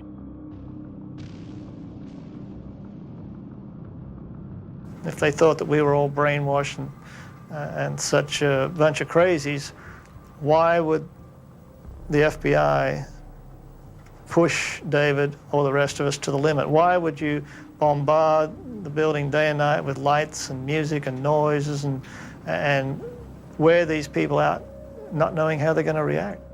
These pieces of equipment were unarmed, as I understand it, and were contracted. I mean, it was like a good rent-a-car. A good rent-a-car? A tank going into a building? Why did the FBI use such methods against peaceful Davidians? Who was behind plotting the tactics of aggressive psychological influence on the besieged people? It's an established fact that the stress escalation strategy employed by the FBI was based on the recommendations of Rick Ross and his accomplices. Moreover, further investigations revealed that the FBI followed the advice of anti-cultists and applied to the Davidians' typical deprogramming techniques, including depriving Koresh and his followers of food, water, and sleep, and repeatedly exposing them to excruciatingly disturbing sounds. In other words, the tactic of aggressive psychological attack on the Davidians was nothing but an attempt of mass deprogramming. It means that the anti-cultists, who had mastered their skills of physical and psychological violence on individuals, in the case of the Davidians, made an attempt to deprogram a whole group of people. This proves that sabotage of peace talks and protracted siege of the building were originally instigated by the anti-cultists, who sought to put an end to the activities of the Branch Davidians by first exposing them to psychological pressure. And when it became obvious that deprogramming methods failed, and on the contrary, only united the people inside the building, the situation took a fatal turn. The catalyst for initiating the forceful stage was the unfounded conclusion by FBI agents that there was no reason to believe the Davidians would leave the building voluntarily. This was reported to the U.S. Attorney General. It is worth noting that throughout the siege of Mount Carmel, it was repeatedly observed that the actions of the tactical team of federal agents sabotaged the work of their colleagues in the negotiating team. The goal of the negotiators was to build rapport with the Branch Davidians in order to gain their trust. In contrast, the tactical team's efforts were aimed at intimidation and harassment. The negotiators themselves noted that such aggressive tactics undermined their own attempts to gain Koresh's trust and achieve a peaceful surrender of the Davidians. Moreover, the FBI actually made their statement that further negotiations were pointless after an agreement had been reached between their agents and the leader of the Davidians, David Koresh, that all of the Davidians would voluntarily leave the building immediately after Koresh would write his interpretation of the 7 seals of the apocalypse. Definitely, those people were perfectly aware that the law enforcement officers intended to stop the activities of the Branch Davidian as a religious group. They realized that as soon as they would exit the building, they would be immediately arrested, and their children would be taken away by social services. Despite that, they agreed to come out, while the media promoted the anti-cultist mindset that Davidians were an allegedly dangerous suicidal cult.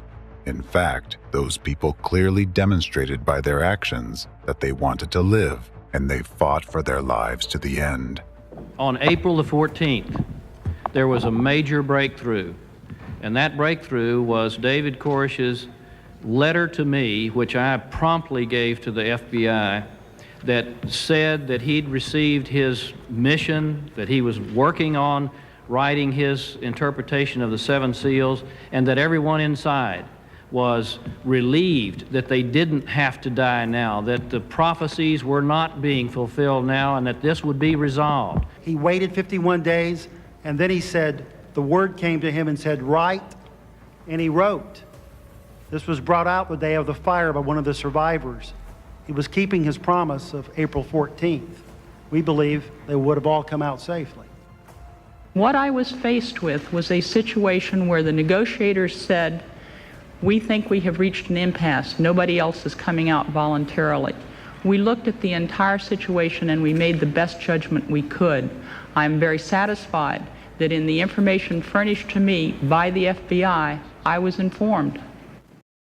A key factor that significantly influenced the decision-makers was a speculation that the children in the building were in danger, and that they had allegedly already been victims of abuse. These claims were fueled by the series of articles under the collective title, The Sinful Messiah, co-authored by Mark Bro and Rick Ross. Based on the belief formed under the influence of these anti-cultist narratives promoted in the media, the U.S. Attorney General decided that it was necessary to begin an operation to free the hostages and assault the building where Davidians and their children were located. The Bureau, time after time, asked Koresh for some evidence that the children were okay. We did not receive verification that the children were okay. We had concerns for the children. Their concern were the children. They had candy bars in their pockets to give out. Chocolate for the kids. Wow. The Davidians themselves had no idea that an attack was being planned against them. On the contrary, they believed they had made progress in the negotiations and that the ordeal they had been enduring would soon come to an end. They didn't know they had only 1 day left to live. Hello? Hello? No, honey, nobody's gonna come and kill you. Are they gonna come and kill me? No. No. Nobody's coming.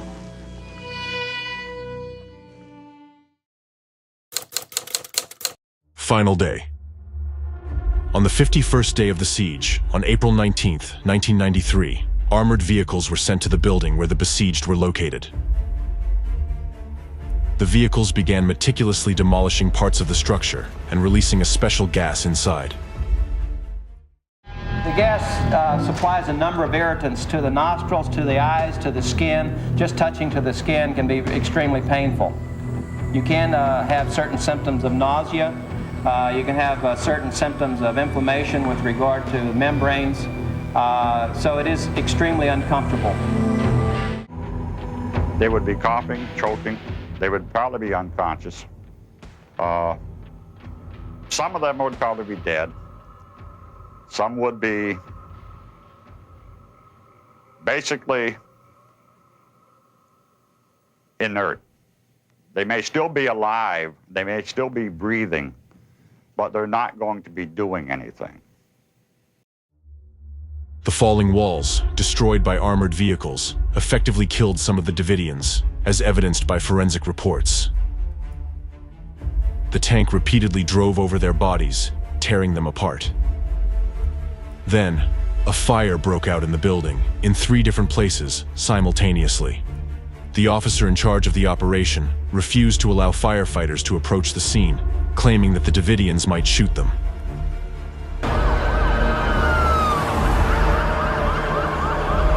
This looks like probably the fire chief and fire marshals, and we have, at this point, 2 fire.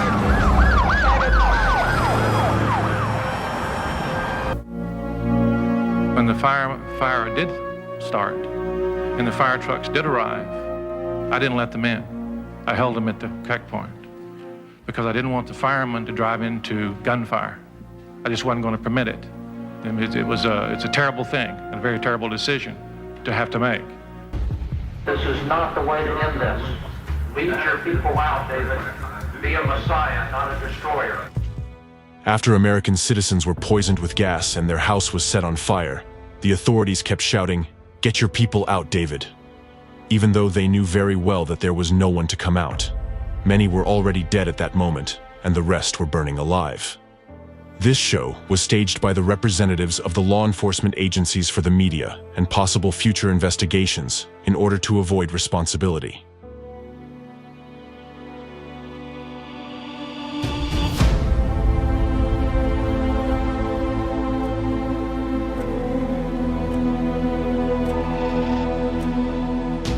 Mount Carmel burned to the ground.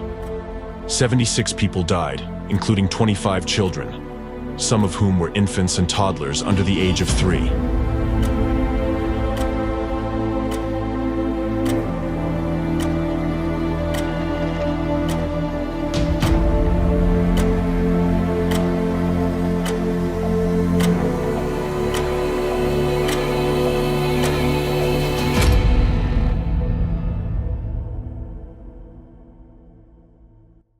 The organization leader, David Koresh, was found with a gunshot wound in his head. The causes of the fire remain undetermined to this day. Less than a month later, bulldozers destroyed the remnants of the burned buildings, which critics of the government regarded as an attempt to cover up the circumstances of people's deaths. A year after those events, representative of the anti-cult gang and deprogrammer Rick Ross, who had a dramatic impact that contributed to the tragic outcome of the Waco events, was already describing David Koresh's personality and characterizing the Branch Davidians in new media, reports in the following way.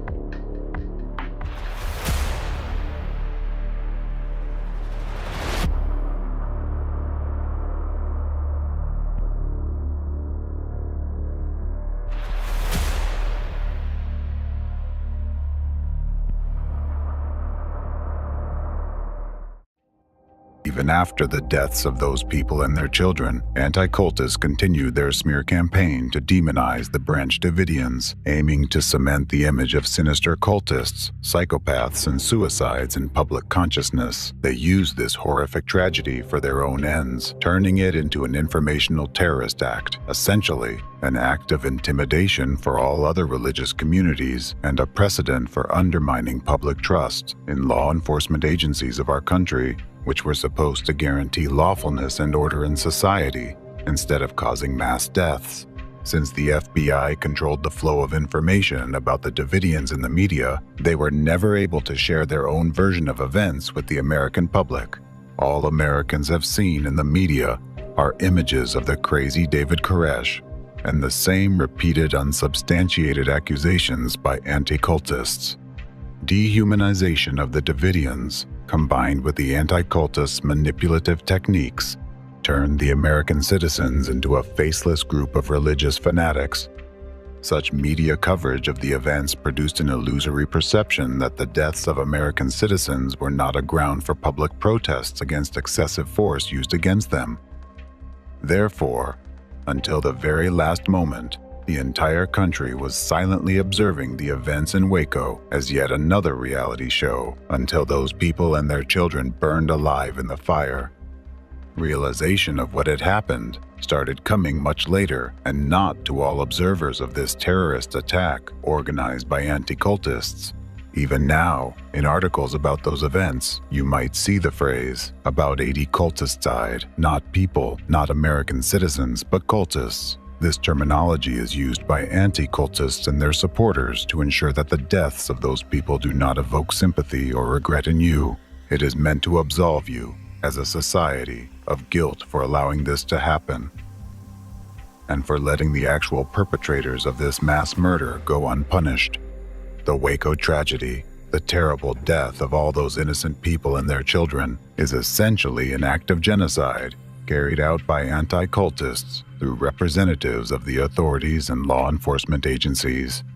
And in this case, those who committed it are no different from the Nazis during World War II.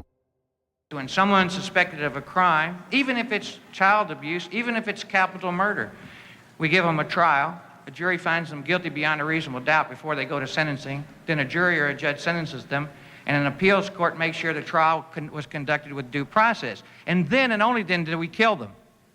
We don't kill them first, like happened in Waco on April the 19th. Aftermath of the Waco tragedy. And I'll remind the American people one more time that during that entire time, those 6 hours, and indeed those 51 days, the FBI never fired one shot at the Davidians. David Koresh and the Davidians set fire to themselves and committed suicide. The government did not do that. Assertion to me that the media and that the government has made a kind of blanket declaration that the Branch Davidians committed, quote, mass suicide, to equate it to a Jonestown, Guyana suicide. The Bureau's efforts were ultimately unavailing because the individual with whom they were dealing, David Koresh, was dangerous, irrational, and probably insane. I was, frankly, surprised would be a mild word, to say that anyone that would suggest that the Attorney General should resign because some religious fanatics murdered themselves. The Waco tragedy became one of the most significant and bloody failures of American intelligence agencies in the country's history. Being under the influence of manipulative techniques by anti-cultists, federal agents committed physical, psychological, constitutional, and judicial violence against American citizens whom they regarded as members of a dangerous cult, thereby despising them and not considering them humans. To this day, this event remains the most severe case of Americans confronting Americans since the Civil War between the North and the South, and it happened as a result of manipulative actions of anti-cultists. American citizens who followed the events in real time were divided by contradictory media reports, actually the result of orchestrated information terrorism by anti-cultists, into those who regarded the Branch Davidians as an insane, suicidal cult, and those who believed the deaths of almost 100 people were due to reckless actions of federal authorities. However, the majority of the American public became angry at the FBI. Federal agents were seen as demons, uncontrollably killing peaceful citizens. Later on, among peaceful citizens there emerged avengers, that is, new terrorists created by the media's informational acts of terrorism, who were actually yet another victims of the anti-cultists. This eventually culminated in the Oklahoma City bombing. Oklahoma City bombing, April 19, 1995. On April 19, 1995, the second anniversary of the Waco events, an unknown individual drove up to the building housing the FBI and ATF headquarters. That day, the terrorist wore a t-shirt bearing the phrase shouted by Abraham Lincoln's assassin after he shot him, "Sic semper tyrannis." That's what always happens to tyrants. He parked his van in the underground garage directly beneath the building. A few minutes later, an explosion occurred with the force equivalent to a 3.0 magnitude earthquake. Half of the building collapsed. turning into a mass grave. The blast also damaged 324 buildings within a 16-block radius. The tragedy resulted in 168 deaths, including 19 children under the age of 6, and 680 people were injured.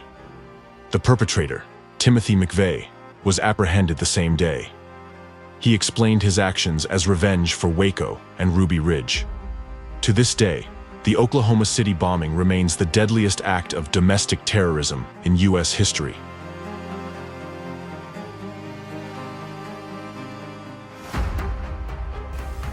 And what did you do to these people? You deprived them of life, liberty, and property. You didn't guarantee those rights, you deprived them of them. Waco started this war. Hopefully Oklahoma would end it.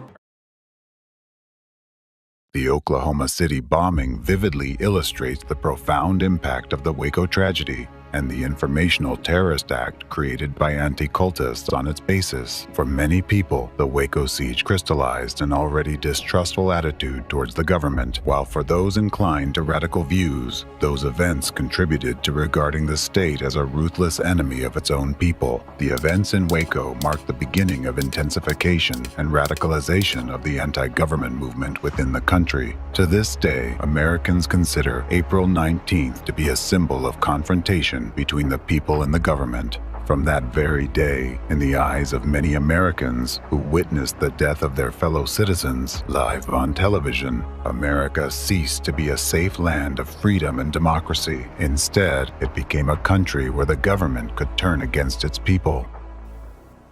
I don't know how the American people can stand by and watch such a thing take place. We have people out here, we have all these people, women, children, tiny babies.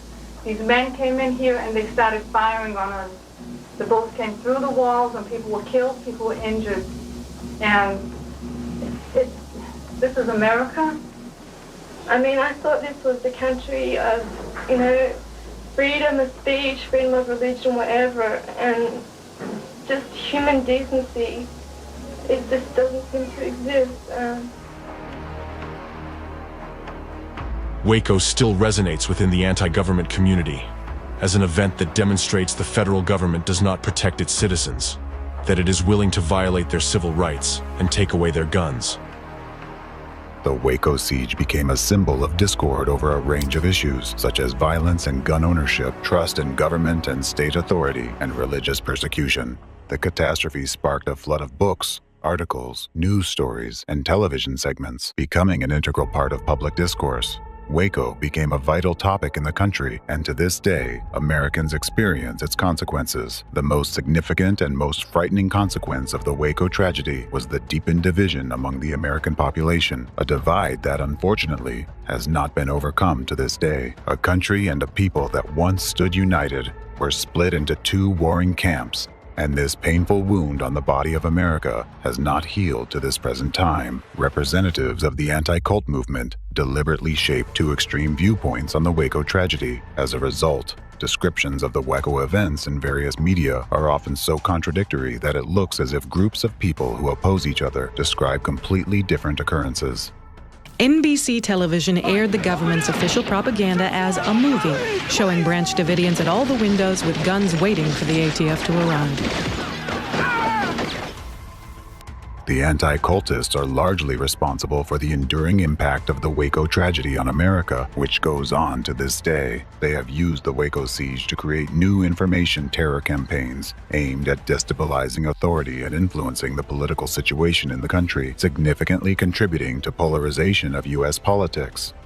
It is because of the anti-cultists that the fire in Waco was ignited, and it is because of them that it continues to burn to this day.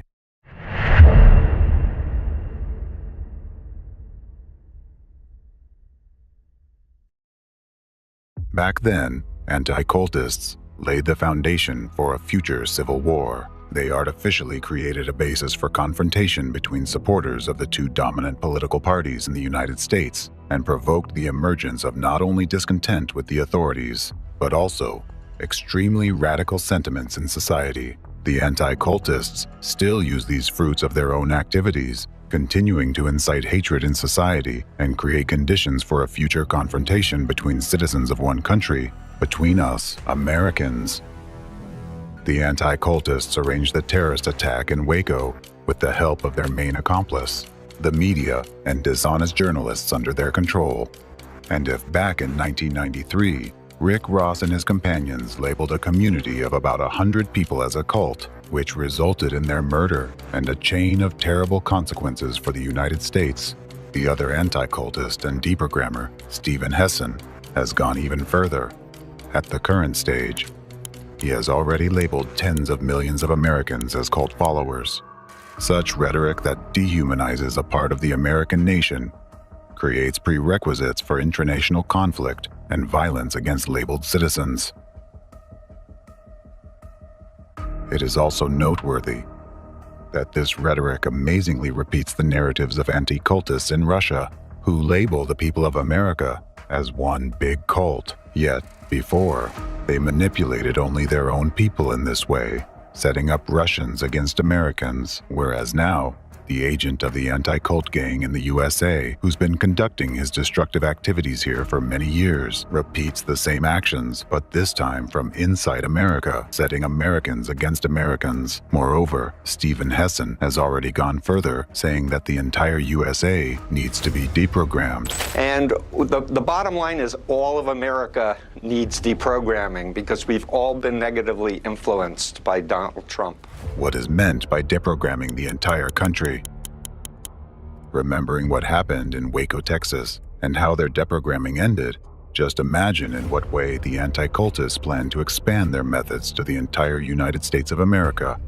The main question is, with whose hands do they want to implement their plans this time? After all, as anti-cultists understand it, deprogramming implies the use of violent methods to force people to renounce their beliefs. Isn't this the main motive and driving force of a civil war, to force one part of the population to give up their views and to submit to the will of another part of the population, thus labeling a part of Americans as adherents of the cult of Trump and calling for deprogramming? Hessen straightforwardly urges Americans to use force against other Americans.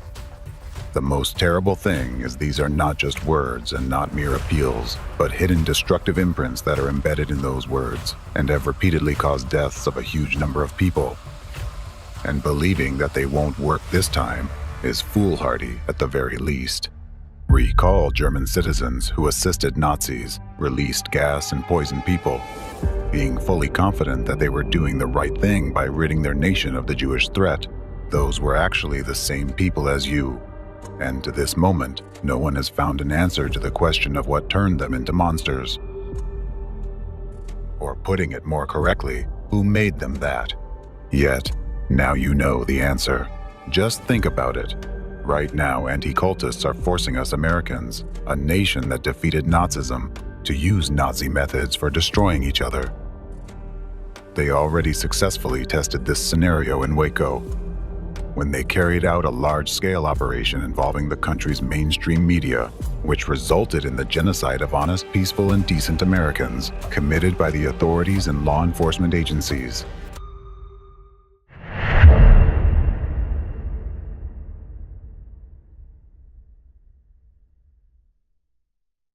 How can you explain a situation where American law enforcement agencies tasked with protecting their people arrived for a routine search and ended up launching a full-scale military operation using military equipment against ordinary citizens of their country, which resulted in the deaths of almost 100 people?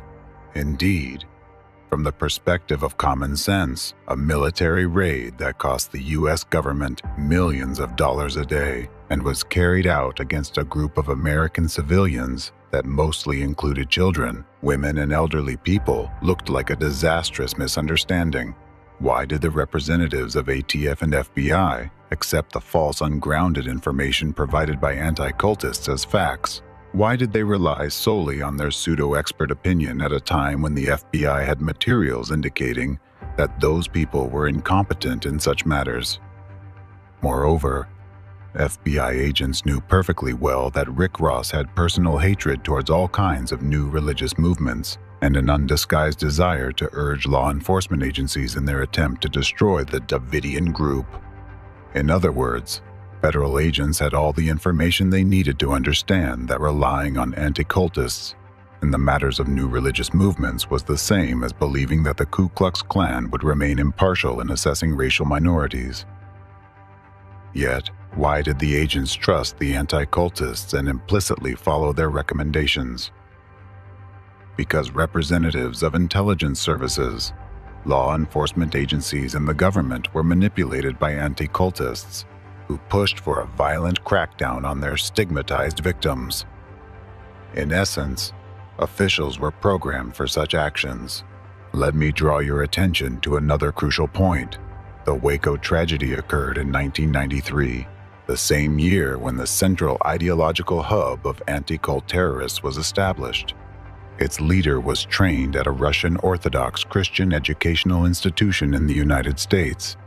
This means that even at that time, there were already breeding grounds for global anti-cultism of the Russian origin in the US, and they had enough influence to carry out such terror attacks. But that's not all. I delved into such detail about those events so that you can fully understand how representatives of anti-cultism operate and what the consequences of their actions are. The thing is that during the Waco siege, the FBI consulted with another cult fighter, Igor Smirnov, a Russian scientist and inventor of mind control weapons. Igor Viktorovich Smirnov was a Russian scientist best known for his role in Soviet-era mind control research and the poorly explored field of human behavior study he called psychoecology. His maternal grandfather, Smirnov Ornaldo, was a renowned hypnotist. Igor Smirnov was the son of a high-ranking Soviet officer, Viktor Abakumov, head of SMERSH from 1943 to 1946, and Minister of State Security, MGB, from 1946 to 1951 under Joseph Stalin. At one time, Smirnov's father initiated an Operation North on mass relocation of supporters of Jehovah's Witnesses organization, as well as representatives of other religious associations and their families to Siberia. Despite his scientific activity, Igor Smirnov, just like his father, had anti-cult views, as he wrote in his book Psychoecology. Thus, in describing various religious groups, he solely used anti-cultist language and the label sect. He also adhered to the same pseudoscientific theory about the use of brainwashing techniques by leaders of new religious movements, which was actively promoted by Steve Hassan and Rick Ross. This was at a time when Smirnov was personally involved in the development of such technologies. Most of Igor Smirnov's research focused on remote influence on another person's consciousness and programming one's psyche and behavior. Application of psychotronic weapons developed by Smirnov included the potential to affect large groups of people for various purposes. For example, to incite mass aggression in a crowd, or, conversely, to calm public unrest. The majority of the experiments he conducted remain classified to this day. Smirnov wrote, "Psychotechnologies are the culmination of everything humanity has engaged in thus far. They are much more serious than the atomic bomb and space flights. Right now, we have only created a stone axe. Although using it, we can already perform surgical operations. We have obtained instrumental ways to access the subconsciousness and correct certain areas. Everything else is just specific applications." Smirnov also worked on uncovering hidden information in the subconscious, representing the true motivations behind a person's actions and intentions. He developed a method for identifying individuals potentially inclined to commit acts of terrorism. The question remains whether the goal of this development was to prevent terrorist acts, or to find individuals who could easily be turned into new terrorists if desired. Regardless, this method formed the basis of security systems designed for airports to identify terrorists before they attack. Today, this technology is used in various countries, including the United States.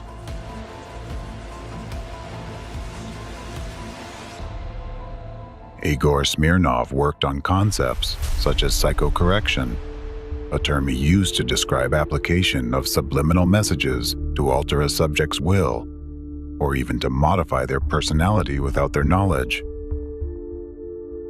Federal agents intended to use Smirnov's techniques to resolve the situation in Waco.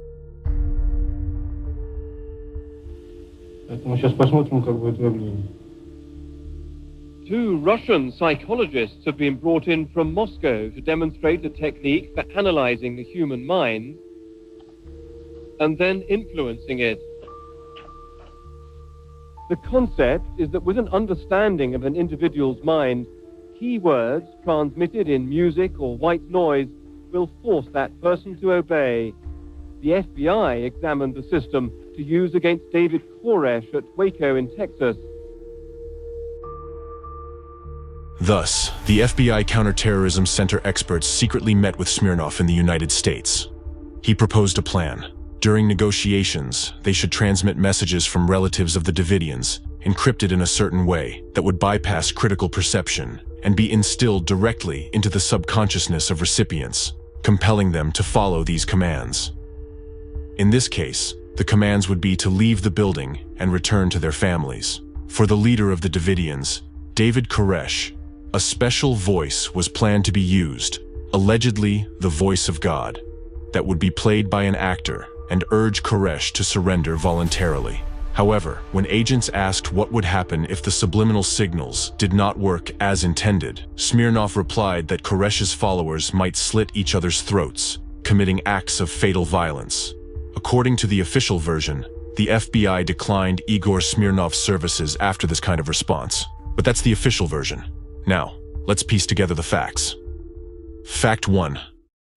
At one of the press conferences, an FBI representative publicly stated that during negotiations with David Koresh, the leader of the Davidians, an agreement was reached that the people would peacefully leave the building.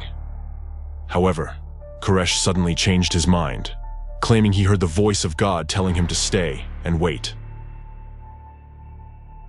Steve, I want him to come out. I understand. When does he plan to come out? He said his God says that he is to wait. How long? How long does he... Look.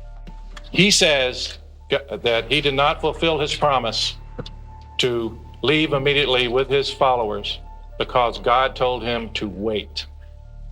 Do you people believe that Koresh is actually talking to God? Koresh believes he's talking to God. This fact, strangely, aligns with one of the steps in Smirnov's proposed plan, except that the effect of the supposed voice of God was exactly opposite to the declared result. Fact 2. Smirnov used manipulative techniques to influence human behavior by inserting hidden messages. These commanding messages were recorded on tape and technically altered to conceal their presence from conscious awareness. By bypassing critical analysis in one's consciousness, those commands were directly implanted into subconsciousness, urging a person to carry them out, believing it to be their own conscious decision. To an untrained ear, such technically processed recordings of hidden commands sounded like the squeal of pigs. Now let's return to the Waco siege. As already mentioned, the FBI used psychological pressure techniques on the besieged Davidians, one of which involved loud, irritating sounds. Official FBI reports and eyewitness testimonies state that among the sounds broadcast through loudspeakers were the sounds of animals being slaughtered, including the screams of rabbits being killed. This inadvertently brings to mind the sounds of pig squeals used in Smirnov's mind control experiments. Sound tapes of rabbits being slaughtered, or Nancy Sinatra singing songs, and then they would bring out lights at night, and not that Nancy Sinatra always was that bad, but the ones that she had kept. The point was this: they were trying to have sleep disturbance, and they were trying to take somebody that they viewed to be unstable to start with, and then they were trying to drive him crazy, and then they get mad because he does something that they think is irrational. I don't know if you can hear the noise on this tape, but that's some of the noise being made up there by the compound.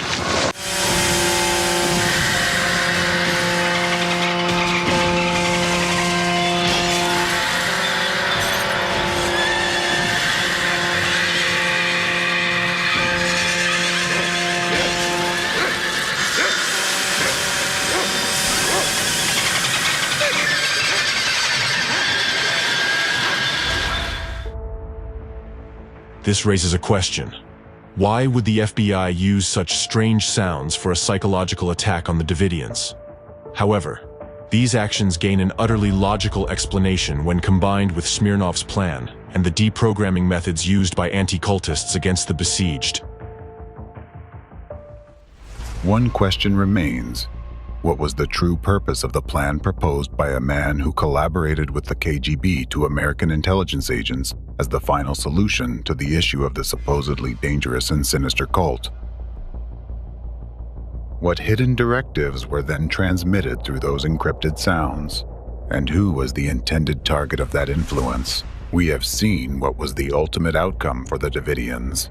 However, the law enforcement officials present at the Waco siege could have also been affected by those sounds. Moreover, Timothy McVeigh, the perpetrator of the Oklahoma City bombing, visited the site in 1993 to express his support. The man later bombed the FBI and ATF building to avenge Waco. Did he hear the sounds that echoed throughout the area? The likelihood is very high. Was he a victim of anti-cult programming? He definitely was. We cannot assert that Smirnov's psychotechnologies alone influenced him. Multiple layers of embedded directives played a role in this case. Those directives were part of other waves of informational programming launched by different branches of global anti-cultism. In reality, the psychotechnologies used by Smirnov were merely a stone axe, as he himself put it.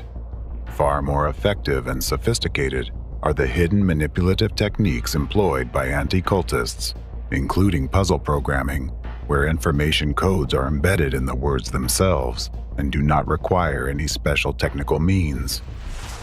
To an average person, such words, phrases and their combinations, or the frequency of repetitions may seem unremarkable and draw no attention, but for those who understand the principles behind their arrangement, they are like precise mathematical formulas. Using those formulas, one can assemble specific people at a particular time and place to perform a specific action. And the likelihood that those formulas will work is close to 100%.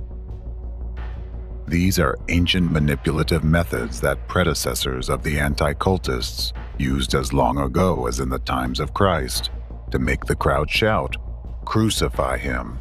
Just as humanity has been working throughout history to improve various types of weapons, in the same way, methods of psychological manipulation were being refined for an external invisible force to subjugate a person's will and to enslave them. Based on these ancient methods, further developments were conducted in secretive research bureaus in the Soviet Union. These same ancient methods were adopted, refined, and implemented by the Nazis of the Third Reich. Today, using these manipulative technologies, representatives of the anti-cult movement turn ordinary people into biorobots who become remotely controlled weapons aimed at targets the anti-cultists designate. These are facts supported by the 30-year history of the criminal network of anti-cult organizations. That's exactly how the FBI agents, officers of other law enforcement agencies, and government officials who were present at the Waco siege became victims of anti-cultist manipulations. They were all caught in the crossfire area of exposure to the informational programming waves created by the anti-cultists. They were literally zombified. This explains why they were confident in their actions, considered themselves professionals, and believed they had the situation under control, while in reality, they were basically puppets externally manipulated by a maniac. How else can we explain the strange behavior of those who carried out the Waco operation? Why lock those people up like lab mice in a cage and subject them to acts of psychological terror using hidden manipulative techniques? The siege of the Davidians and the final assault didn't look like a hostage rescue operation, but rather resembled a prolonged and excruciating torture. And who were actually the hostages if everyone remained in the building voluntarily? Official representatives and operation leaders stated at press conferences that they were primarily concerned about the children in the building, fearing they might be subjected to abuse by the Davidians. But what did they actually do to those children? They not only exposed them to danger, creating conditions for a tragic outcome, but also let them burn alive by preventing fire trucks from reaching the burning building. We thought that their instincts, the motherly instincts would take place and that they would want their children out of that environment. It appears they don't care that much about their children, which is unfortunate. Moreover, on the day of the assault on Mount Carmel, the FBI used the combat chemical agent CS against civilians, including innocent children and infants. Those who gave and executed the orders knew the Davidians had gas masks. But they also knew that the only ones unprotected from this gas would be the children, as their faces were too small for wearing the masks. He actually drove right through the middle of the building into the kitchen area and basically at point-blank range fired gas into the concrete room where the women and children were. In a cul-de-sac like that where there was no ventilation, they must have been going through. There was only one door? Front, one yeah, entry? yeah. There was no windows, no back door or anything like that.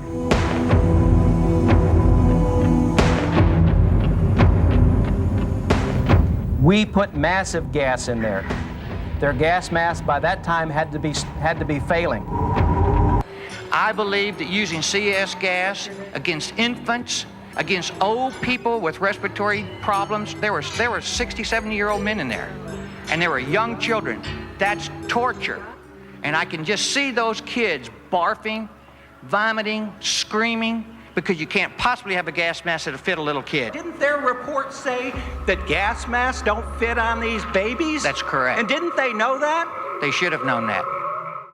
Even small doses of CS, much smaller than those used at Waco, can kill children.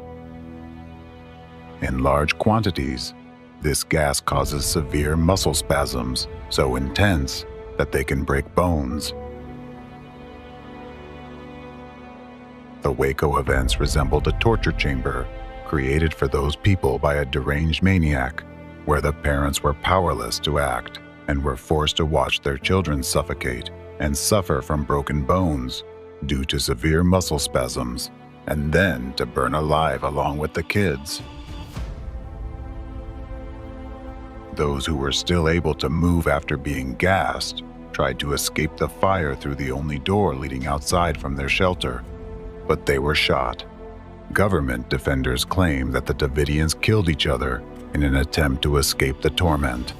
Meanwhile, government critics refer to infrared surveillance footage and argue that the Davidians were shot by law enforcement from an armored vehicle as they tried to flee the burning building.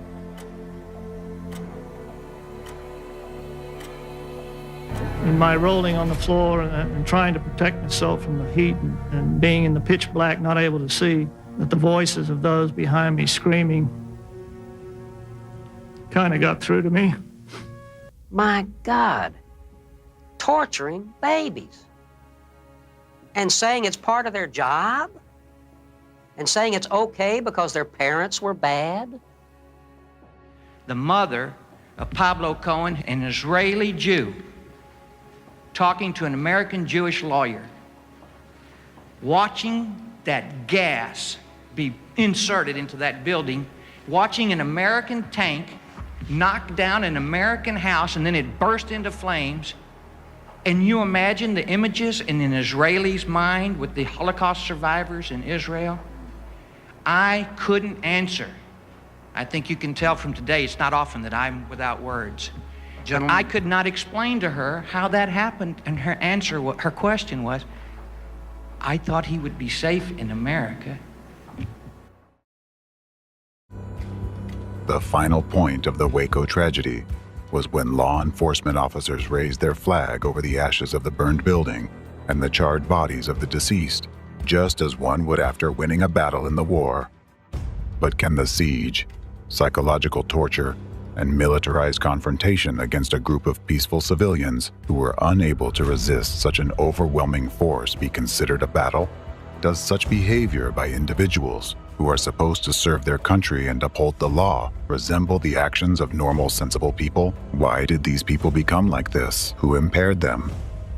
The answer is clear. These individuals, much like the Davidians who died at their hands, fell victim to manipulative techniques employed by anti-cult gangs. In fact, everyone understands perfectly well who actually burned down the building in Waco while people were still inside. In this way, the law enforcement and authorities tried to cover the traces of their crime and safeguard themselves. They were aware that the American people would never forgive them for such an egregious crime against their own citizens. As seasoned professionals, the operation commanders must have realized they had gone too far with the use of gas, resulting in the tragic deaths of people, especially children. That's why the order was given to shoot Branch Davidians who attempted to escape the burning compound in order to prevent them from revealing the torture they endured, how their children died from the gas, and who actually set their house on fire. You can intimidate or bribe one or a few witnesses, but if all these survivors had given the same testimony about what happened to them inside the building besieged by the law enforcement, the authorities wouldn't have been able to hide the truth about the Waco tragedy. Yet, don't be quick to blame only the federal agents and authorities. There are no mentally healthy people in the world who could resist the level of psychological brainwashing techniques used by the anti-cultists in Waco against law enforcement officers and other officials. Only those with special training and awareness of the principles behind such technologies can protect themselves from these covert manipulative methods which influence human subconsciousness, bypassing critical perception by the conscious mind. At that time, no one among the U.S. federal law enforcement officers knew about these techniques of covert subconscious behavioral programming used by anti-cult organizations. For this very reason, the anti-cultists succeeded in carrying out such a powerful terrorist act in Waco, which in terms of its role and consequences is no less significant than the 9/11 attacks they later orchestrated too. Yes, the federal law enforcement officers acted unlawfully. They broke their oath to serve and protect the American people and waged war against their own citizens. However, by then, they had been literally brainwashed by the anti-cultists and had themselves become victims of coercive psychological influence. In this case, the subconscious destructive commands and directives for aggressive and violent actions, embedded deep within their subconsciousness without them knowing it, significantly overrode their conscious behavioral motives. That's why the real actions of the Waco operation commanders directly contradicted their official statements and declared goals.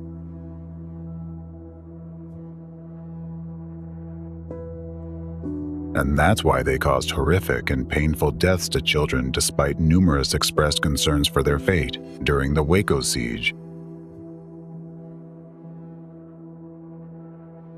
All of the decision-makers were largely unaware of the real causes of their own actions. It was precisely the destructive commands embedded in their subconsciousness that compelled law enforcement officers to act with Nazi-like methods. Hence, in the United States, a free country, law enforcement locked their own citizens inside a compound and released gas into it. They acted this way because they had undergone severe psychological manipulation by the anti-cultists, just as the Nazis had once been manipulated. At that moment, U.S. law enforcement no longer regarded the Branch Davidians as human beings. They treated them as the Nazis treated Jews at the final stage of genocide. The tragedy in Waco, with the horrific deaths of all those innocent people and their children, was not merely a terrorist act, but a genuine act of genocide perpetrated by anti-cultists with the hands of government officials and representatives of law enforcement agencies, meaning with the hands of American citizens against other American citizens. At that moment, those who committed it were no different from Nazis during World War II. This underscores the insidious power of subconscious suggestion and covert techniques of manipulating consciousness that are used by representatives of the transnational terrorist network of anti-cult gangs. This is why all anti-cultists pose a great danger. By employing methods of zombifying the population, they turn good people into criminals, terrorists, and murderers. They compel those entrusted to uphold the law and safeguard democracy to violate these laws and strip people of all their rights and freedoms. In the same way, law enforcement and military entities in Russia, Ukraine, and China are victims too.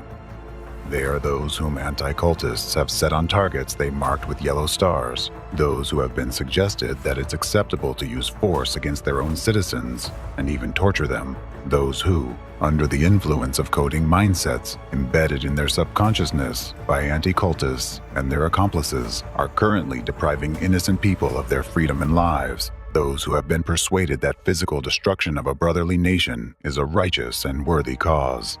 Therefore, it doesn't matter what a person's occupation is, even if he is a representative of intelligence services or law enforcement agencies. No one is immune to such an impact. The only defense against the methods of covert manipulation of consciousness and subconsciousness is to be aware of their existence and how they operate. Otherwise, it's impossible to resist these manipulations. In this regard, it is crucial to emphasize once again the value and profound significance of the investigation that uncovered such methods. Dr. Egon Terlakian publicly disclosed the findings of this investigation on April 12, 2024, and they are freely accessible to anyone interested. So, what really happened in Waco? Was it a manslaughter resulting from the careless actions of law enforcement and unprofessional decisions by the government, as anti-government groups believe? Or was it a suicide by mentally unstable people who couldn't withstand the pressure, as government defenders claim? Now each of you can answer these questions for yourself. Now you know that neither the first nor the second option reflects the true nature of what happened. The cause of the Waco tragedy was a deliberately planned terror attack and an act of genocide orchestrated by representatives of anti-cultists. By carefully studying the details of the events of those days, you can see how the threads from the Waco massacre lead straight to its organizers and ultimate beneficiaries, right into the heart of the global anti-cult stronghold from where it spreads across the world.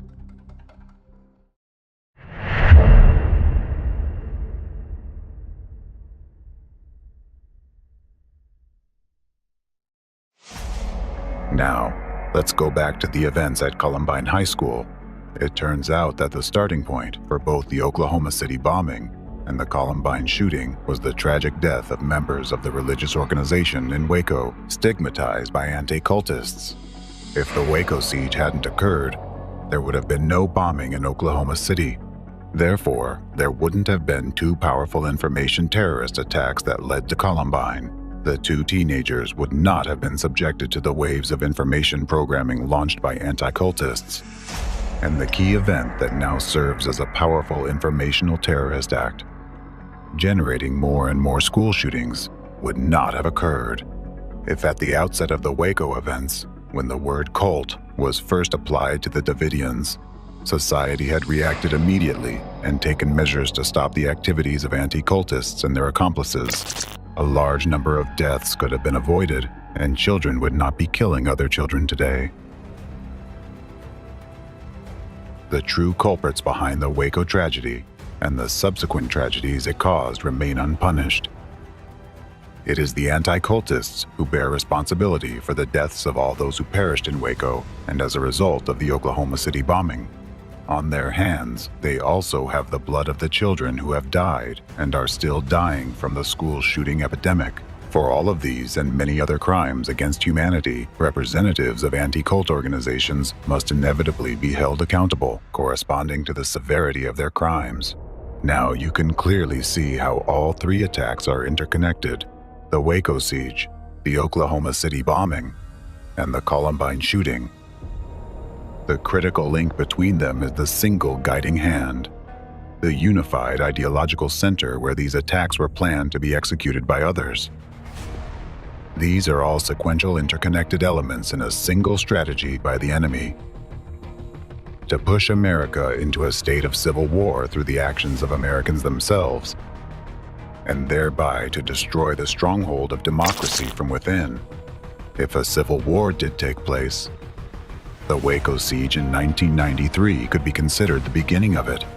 To this day, the architects of the Waco terror attack and genocide consider it to be one of their most successful operations in terms of its far-reaching consequences.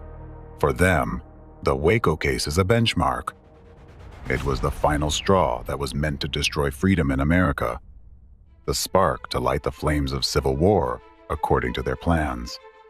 The war, the foundation of which had already been laid by representatives of anti-cult organizations, and the image of which is already being shaped in your minds by those sinister architects of consciousness who stand behind the anti-cult terrorists and who are the masterminds behind the entire global anti-cult movement. It is these very architects of consciousness who are the sole beneficiaries of a civil war in the United States. But now, 30 years later, with the activities of the global criminal network of anti-cultism exposed, we Americans can finally extinguish this fire and prevent it from ruining our country. Now that the truth has triumphed, the victims of the Waco tragedy and all the innocent victims who suffered at the hands of anti-cultists, those who were stigmatized and whose remembrance was tainted with lies, can finally find peace. Now it's in our hands, fellow Americans, to prevent a civil war in our beloved country. Now the activities of the criminal terrorist anti-cult group will inevitably be stopped. For a long time, the threat they posed was underestimated.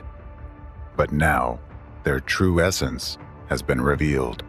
It might seem that anti-cult organizations and their representatives act independently, but as you already know, they are actually well organized, and their actions are coordinated. The Control Center for International Anti-Cult Terrorism, where those snakes have made their nest, is located in Russia. From there, they were picked up by a hidden force, grandmasters who have placed anti-cultists on the geopolitical board as their pawns and begun their game. They have turned various media outlets into transmitters of destructive, manipulative messages, inciting citizens to hate, kill each other, and commit terrorist acts. At the same time, they urge government officials and law enforcement to act unlawfully, immorally, and inhumanely. And they compel politicians to make catastrophic mistakes. Representatives of anti-cult organizations in various countries of the world are already behind judges, law enforcement officers, politicians, and government officials, exerting covert impact on them. They have already gained leverage in some European countries.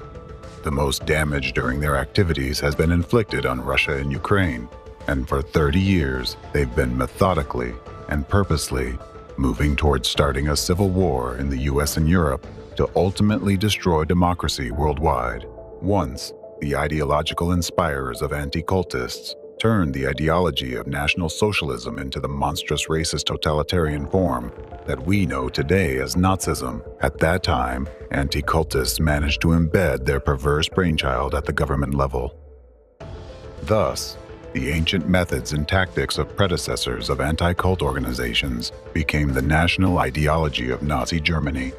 They succeeded once, and now the anti-cultists of your time, along with the force behind them, are trying to replicate their success in Russia and Ukraine, aiming to eventually spread and reinforce Nazi methods and practices in the European Union countries, so as to ultimately reach the United States. Behind all the provocations against Islam in recent years, which you observe and wonder why they are happening, there are anti-cultists and global anti-cultism as a whole, striving to implement their plan of establishing a totalitarian regime worldwide. They have pushed our world to the brink of nuclear war, genocide against Muslims, and complete destruction of democracy, freedom of speech, and human rights. What I've just said is backed by facts. Recall what you have seen and learned in this film, and rest assured that it shows just a small part of the horror that anti-cult organizations and their architects of consciousness are perpetrating with impunity nowadays. They have destroyed families, ruined lives, and caused millions of deaths. All of this has been done by just one branch of the entire global anti-cult network, but it is the most advanced and active of all. It includes those who have managed to dismantle many democratic laws and bring much suffering to people. And I must say, they have achieved a lot. Through their informational terrorist attacks, the anti-cultists have managed to manipulate public consciousness so thoroughly that now people must work hard to rid themselves of deep-seated beliefs which they think to be their own. Although in reality, many of those beliefs are dangerous foreign bodies embedded by anti-cultists, and they are so deeply rooted in people's minds that many of you no longer distinguish them from your own ideas. Unfortunately, due to the ongoing investigation, we cannot reveal everything today, because the situation is actually even worse. But even what has been said is enough to realize the danger our world is in and to understand what must be done to ensure that freedom and democracy do not become relics of the past and mere history. Now you know how to save this world. Before your eyes, a phenomenon far more horrifying than Nazism has unfolded, the one that has already harmed more people than both world wars combined. Representatives of anti-cult organizations and global anti-cultism are guilty of numerous crimes against humanity.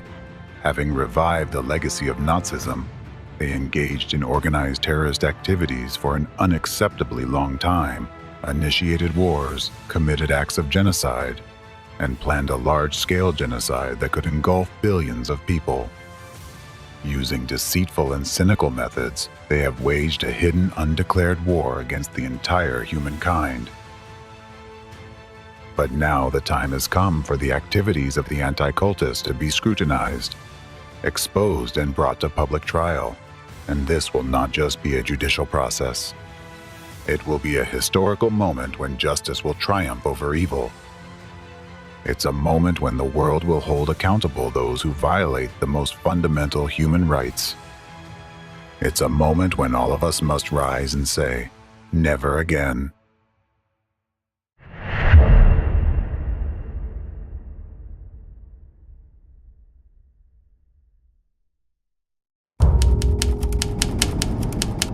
Chapter 7, Trial.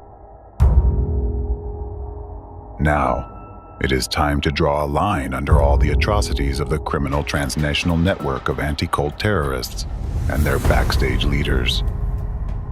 Humanity now stands on the brink of catastrophe. We are faced with a socially dangerous phenomenon that has given rise to unprecedented forms of international terrorism of an informational and psychological nature, global anti-cultism. This phenomenon undermines the foundations of our society, threatening the fundamental principles of democracy. Anti-cultism is, in essence, a new form of Nazism. Representatives of global anti-cultism have been behind numerous wars, terrorist attacks, and an attempt to bring the world to a new genocide. They have betrayed their people and their homeland. They have sold out and betrayed even their own children and their future. Billions of people have already suffered at their hands. If we wait any longer, if they are not stopped, eventually everyone will suffer.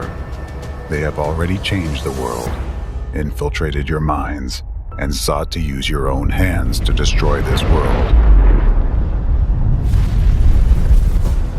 Therefore, the main task now for all people is to prevent this and do everything to eradicate anti-cultism and its destructive methods from our society, and to defeat this evil once and for all.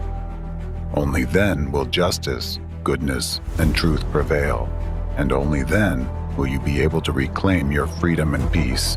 To make this possible, evil must first be exposed and brought to justice. Within the framework of global anti-cultism, numerous crimes, including particularly serious ones, are committed.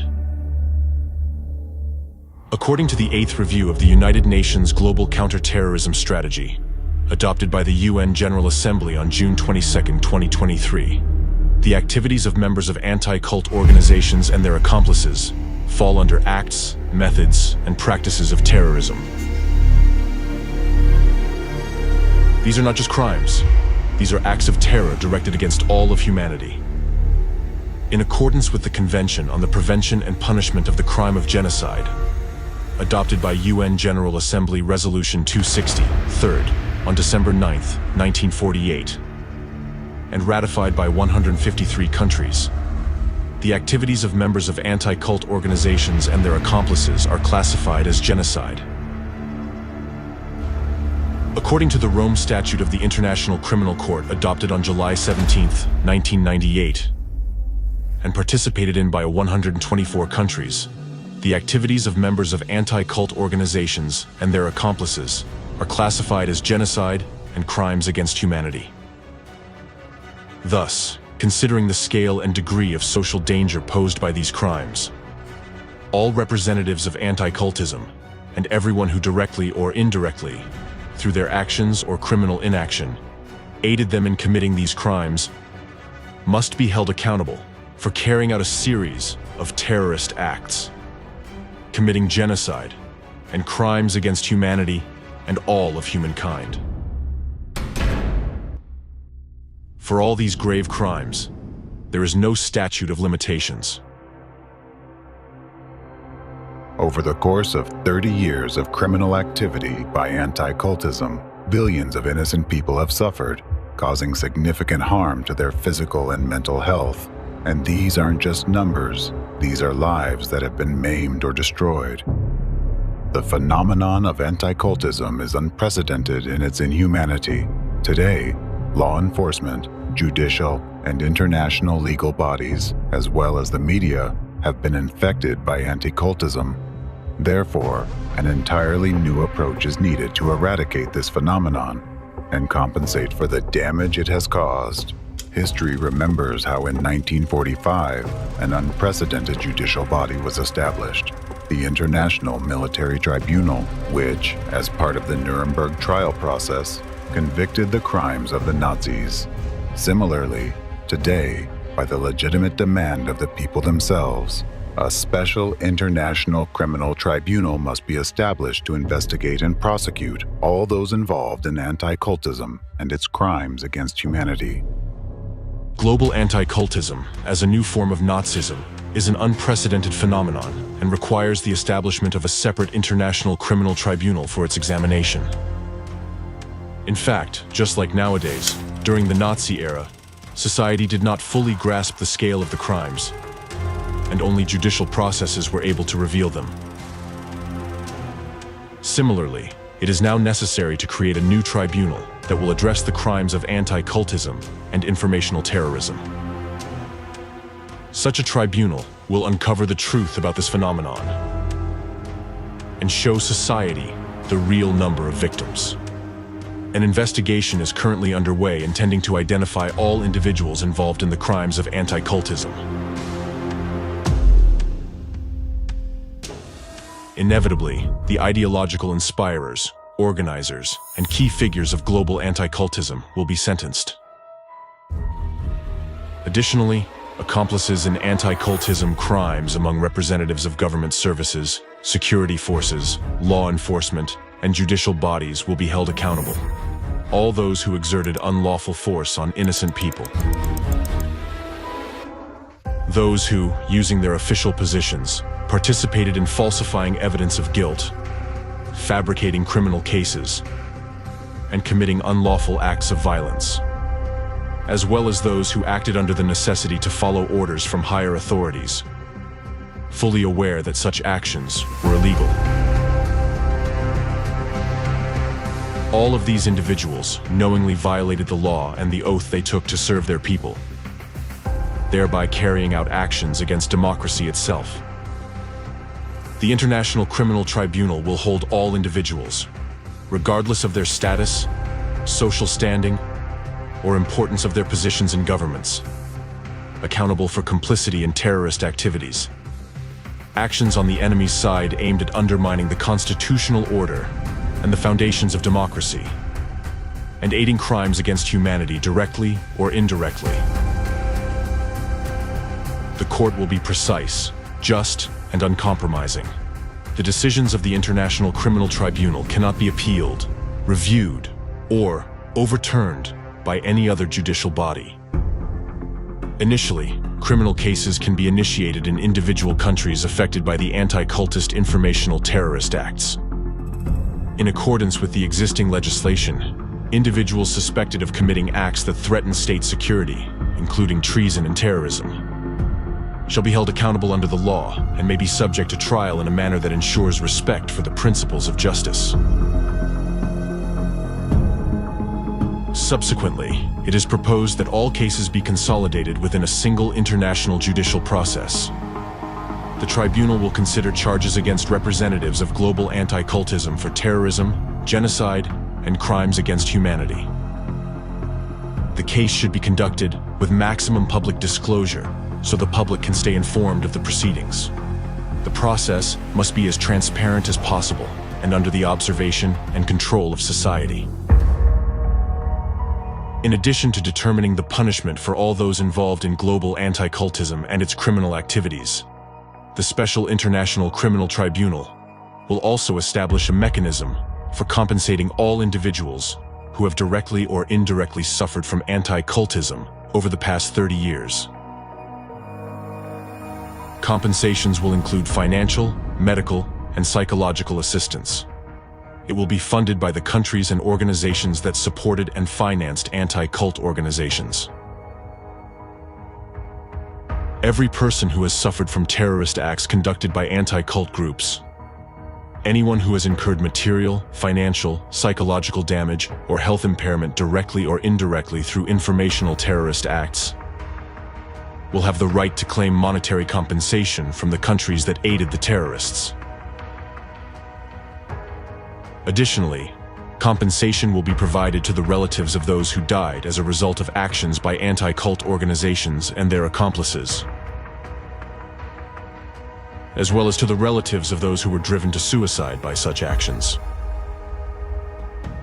As a result of the investigation, a list of such countries will be compiled, and according to the court's decision, these countries will be obligated to pay reparations to all those affected by anti-cult activities. Special consideration will be given to countries that openly supported anti-cultism, funded it, and allowed anti-cult representatives to turn their countries into testing grounds for their Nazi methods. These countries will be required by the International Tribunal to pay reparations, not only to citizens of other countries affected by anti-cultism, but also to their own citizens.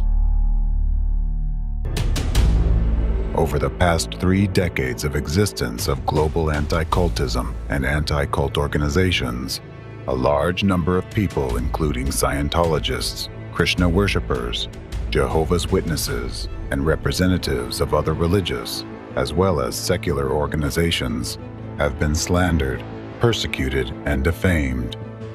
Denying that various organizations and individuals have been subjected to illegal persecution in violation of human rights and freedoms, which has been organized by anti-cult organizations, is equal to denying the Holocaust.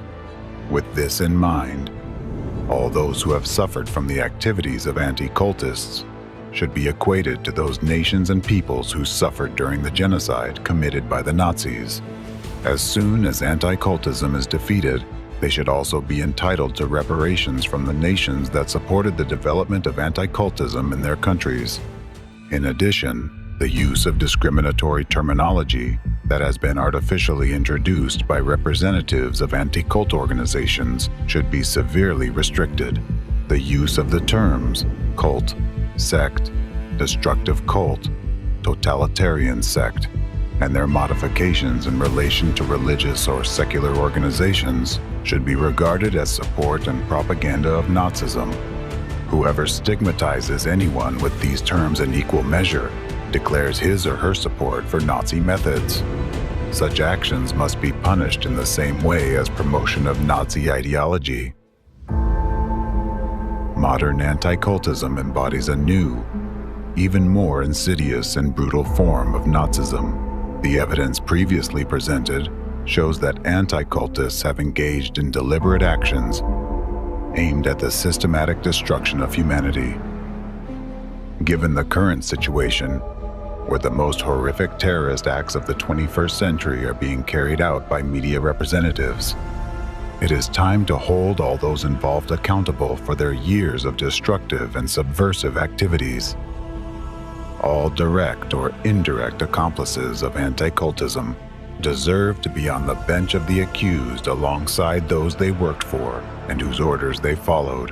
Whether consciously or not, they were part of a unified plan to carry out a series of terrorist acts, commit genocide on an unprecedented scale, and establish a single global totalitarian regime.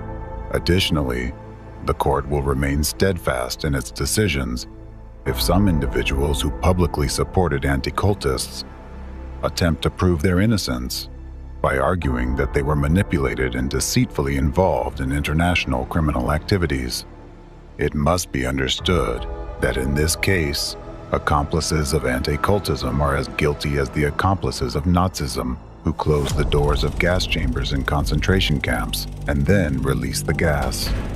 Any attempts by these individuals to gain recognition of their innocence are equivalent to declaring the accomplices of Nazism innocent. Those who, acting voluntarily or even under duress, opened the gas and murdered thousands of innocent people in gas chambers. Before the law, accomplices and sympathizers of anti-cultists are just as guilty as the journalists who committed informational terrorist acts, causing immense harm to humanity, their own countries, and their citizens. By doing so, they contributed to the destruction of freedom and democracy worldwide, thereby destroying our beautiful world and leading it into the abyss of tyranny and despotism. Therefore, all individuals involved in the case of anti-cultism, including all accomplices, must be held accountable under charges of participating in terrorist activities, committing terrorist acts, genocide, and crimes against humanity. The crimes of anti-cultism are unprecedented, excluding any possibility of leniency towards any of the participants. Additionally, as a necessary step before the commencement of judicial proceedings, measures must be taken to inform and notify the public about the trial. People need to be warned and made aware of the charges against each accused and the severity of their crimes. It is necessary for people to have a correct perception of the actions of the court and the bodies enforcing the court decision as being lawful and aimed at protecting humankind from a new form of Nazism. Therefore, people must be informed about the nature and scale of the entire criminal activity of the anti-cultists, which is directed against all of humanity, as well as the severity of the crimes committed under global anti-cultism. In this regard, the investigation results presented by Dr. Egon Shalakian are particularly valuable. This is the starting point that laid the foundation for the events unfolding now in the legal field. It made it possible to identify and defeat the hidden enemy that had been undermining the foundations of freedom and democracy for an unacceptably long time while remaining unnoticed, and henceforth, to ensure that this never happens again, preventive measures are necessary. Therefore, now more than ever, there is a need to create, at the lawful request of the people, a unified organization, SHIELD, with international status and special powers to stand guard over human rights. The goal of this global organization will be to protect freedom and democracy by any legal means available, anywhere in the world. We defeated Nazism, and we are close to victory over anti-cultism, but we do not know what we may face tomorrow. As humanity, we must be confident that no new, more insidious and invisible form of this evil will emerge in the future, and we must ensure that this phenomenon is permanently barred from our world. This international organization should serve as the instrument to act as the shield of freedom and democracy against all possible threats, ensuring that no activities aimed at undermining a stable and secure world are allowed. The SHIELD organization will have all the authority to stop any attacks on freedom and human rights. It will ensure that the law and judicial system work for the people, not against them. Once, right after the defeat of Nazism, we missed our chance. Even then, knowing and understanding how, at the instigation of the anti-cultists of that time, the Nazis operated on a psychological level, how they implanted destructive images, and how they manipulated people's minds. At that time, alongside the United Nations, there should have been an organization aimed at protecting people from the most dangerous hidden psychological manipulation techniques which the Nazis learned from the anti-cultists. These techniques were the tools that allowed Nazism to emerge and were the cause of the most heinous crimes committed by the Nazis. At that time, we, as humanity, did not fully comprehend the danger we faced and missed the chance to protect our freedom and democracy, which are the foundations of a safe and peaceful society. But in the future, we must not make the same mistake again, and we are obligated to protect the future of all the generations that follow us. After everything you have heard, you now understand why I have returned. I believe the spirit of freedom still lives in my beloved country and its children's hearts. I believe in America. I believe in you, Americans, and I believe in people. I know that we are the humanity that defeated Nazism, and we are the humanity that will defeat anti-cultism.